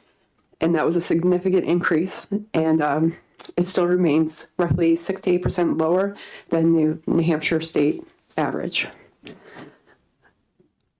Sorry, to go back.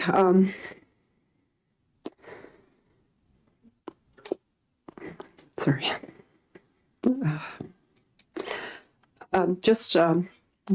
My oldest daughter has been going to Mount Royal for this is her third year. My middle daughter, she's in her second year now, and Samantha just started her first year. My middle daughter, just for example, she was so failed by the last school and left behind. She didn't know most of her times tables. She's a very bright young lady, and I didn't realize how far behind she was. She couldn't do most of her fours or anything higher except for fives.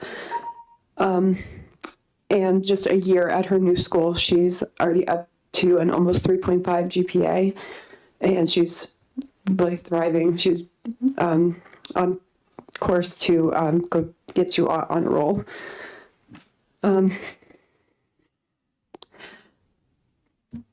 I also, homeschooling is not an option.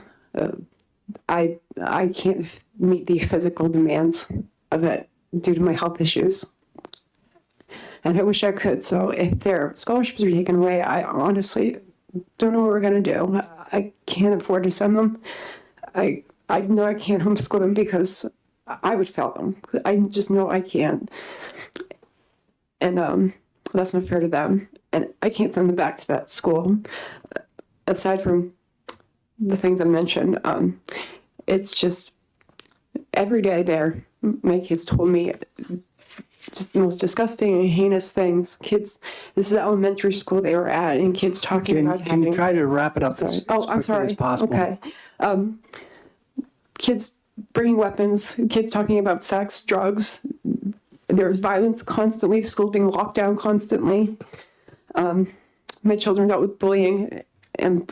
So can we stay right on to the bill itself, please? Okay, so, well, these are just all the reasons that the bill is so important to me and my family.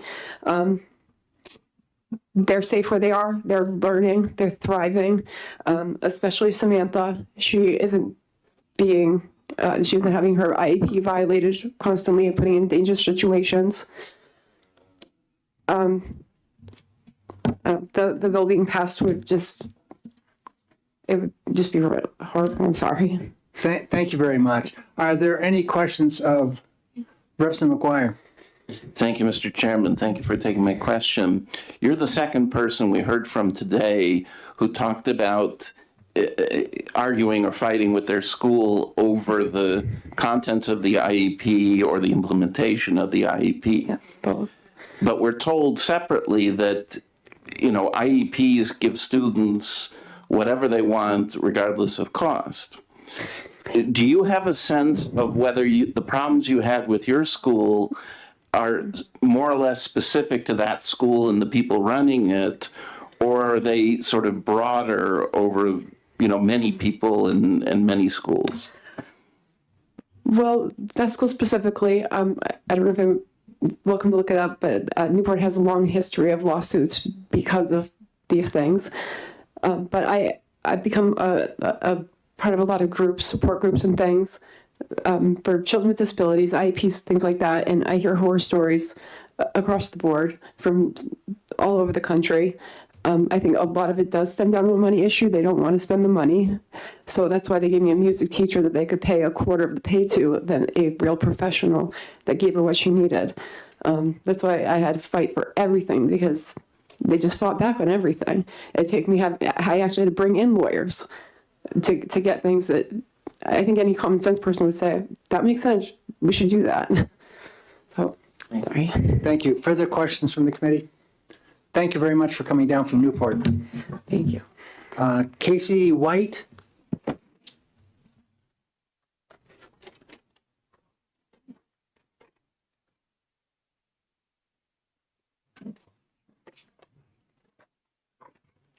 Hi. Hello. My name is Casey White. I'm from Manchester. I just wrote something. Somebody called me from the Child Scholarship Fund and informed me what was going on and asked if I would be willing to come and speak. And it's such an important program that I decided I would come down. I just wrote something up I'd like to read. As a grandparent, I am grandparent to 13 grandkids, but the 3 specifically that take part of this program. As a grandparent who deeply values the importance of educational opportunities that meet the unique needs of every child, I urge you guys, the committee, to please support and keep funding the Educational Freedom Account and the educational tax credit programs. Every child learns differently, and having flexibility to choose the right school or educational resource ensures that they can thrive academically, socially, and emotionally. Without these programs, my family, my grandchildren, and many other families would be left without other options, possibly stifling their educational potential. Without these programs, my grandchildren, who are full of curiosity and potential, would be forced back into the public school system, which was failing these boys and I'm sure many other children. They would be forced back into environments that were not nurturing their potential and did not nurture my grandson Kettner's potential. My 9-year-old grandson Kettner came from the Manchester elementary school system. They were willing to pass him into the 2nd grade while he was testing. State testing showed that he was reading at a beginner kindergarten reading level. He was lost in an overburdened classroom, 1 out of 4 first grade classrooms. He was crying daily. Phone calls were being made home from staff weekly to assist with emotional outbursts. And because of this program, we were able to attend a smaller private school where there's only 1 first grade classroom, 1 second grade classroom, 1 third grade classroom, all the way to 6th grade. He's thriving. He's doing great. He's reading at grade level. And because of this program, he's been able to work hard with a tutor, which is only possible by using the funds provided by these programs. He's worked hard to catch up to other children his age and is reading at grade appropriate level. In fact, he loves to read, and he says he's going to be a writer. He and his two younger brothers, 7-year-old Revan and 6-year-old Nihilus, will sit for hours making characters, drawing them, cutting them out, telling and writing down a story they created. This love of learning was only able to be achieved because they were able to attend a school that could meet not only their learning needs, but their emotional needs as well. It has not just benefited the boys, but it has bettered the family as a whole. These boys are being raised by a single dad, my son, with limited resources. I've stepped in as a female role model in their lives because their mother has been absent in their lives since the youngest was 6 months old. I didn't add this in this, but I'm just going to say I appreciate all the stories that I've heard today of families that are really benefiting from this and the children that need these services that in the public schools they're not going to get. My son, who is raising these children, has a strong anxiety disorder. And it's very difficult for him to be a single dad raising them, making a full-time income and doing this on his own. So that's one reason I've stepped in, but he's doing a great job. These kids are amazing. They don't bicker with each other. They're polite, they're kind. A smaller school has allotted me and their dad the ability to step in and help out, to volunteer, attend school activities, and get to know the staff very well. The school has become a home away from home, a safe place for the boys to put forth their best efforts to learn all things needed to be a better citizen of the country. This would not have been possible without the ETC and EFA program, helping to pay their tuition and other educational needs that they have. These programs empower parents to make the best decisions for their children's future, regardless of income or zip code. I respectfully urge you to continue supporting and protecting funding for EFA and ETC. Our children's potential should not be limited by their circumstances. Thank you for letting me speak. Thank you very much. Would you mind providing us a copy of what you have there so we can get it Absolutely. into the, yeah, Sure. that would be fine. Are there any questions? I'll say one thing. Thank you to grandparents. Yes, thank you. We all know that. Yes. Are there any more folks out there who would like to talk today? Have you already done it once? Yes, sir. We don't care to go twice. Well, if I could, Mr. Chairman, I would like to add one point that maybe the committee is not aware of, is when you accept these funds and you are given these funds, in order to get the funds and receive the funds, you have got to go through a program called Class Wallet or Wallet Class, something like that. Class Wallet. Class Wallet, which verifies and validates where you're spending money and how you're spending the money. Yeah. So that money is not just spent willy-nilly. No, we're cognizant of the Class Wallet. Okay, so Yeah. I just, Thank you. because that wasn't brought up, that wasn't Yeah. mentioned at all here today. I want to Okay. make sure that everybody. I do have one further card here. Matt, do you have any technical support to offer? Or is there anybody on the committee who would like to have technical support from Matt Sutherland, who's the Children's Scholarship? Not seeing any? Thank you very much. So with that, we're going to close down the hearing here for 1803. And that was the last hearing for today. So I thank everybody taking the time to come here today. This has been our first set of hearings. And hope you all have a good evening. Thank you. We are now adjourned for the day.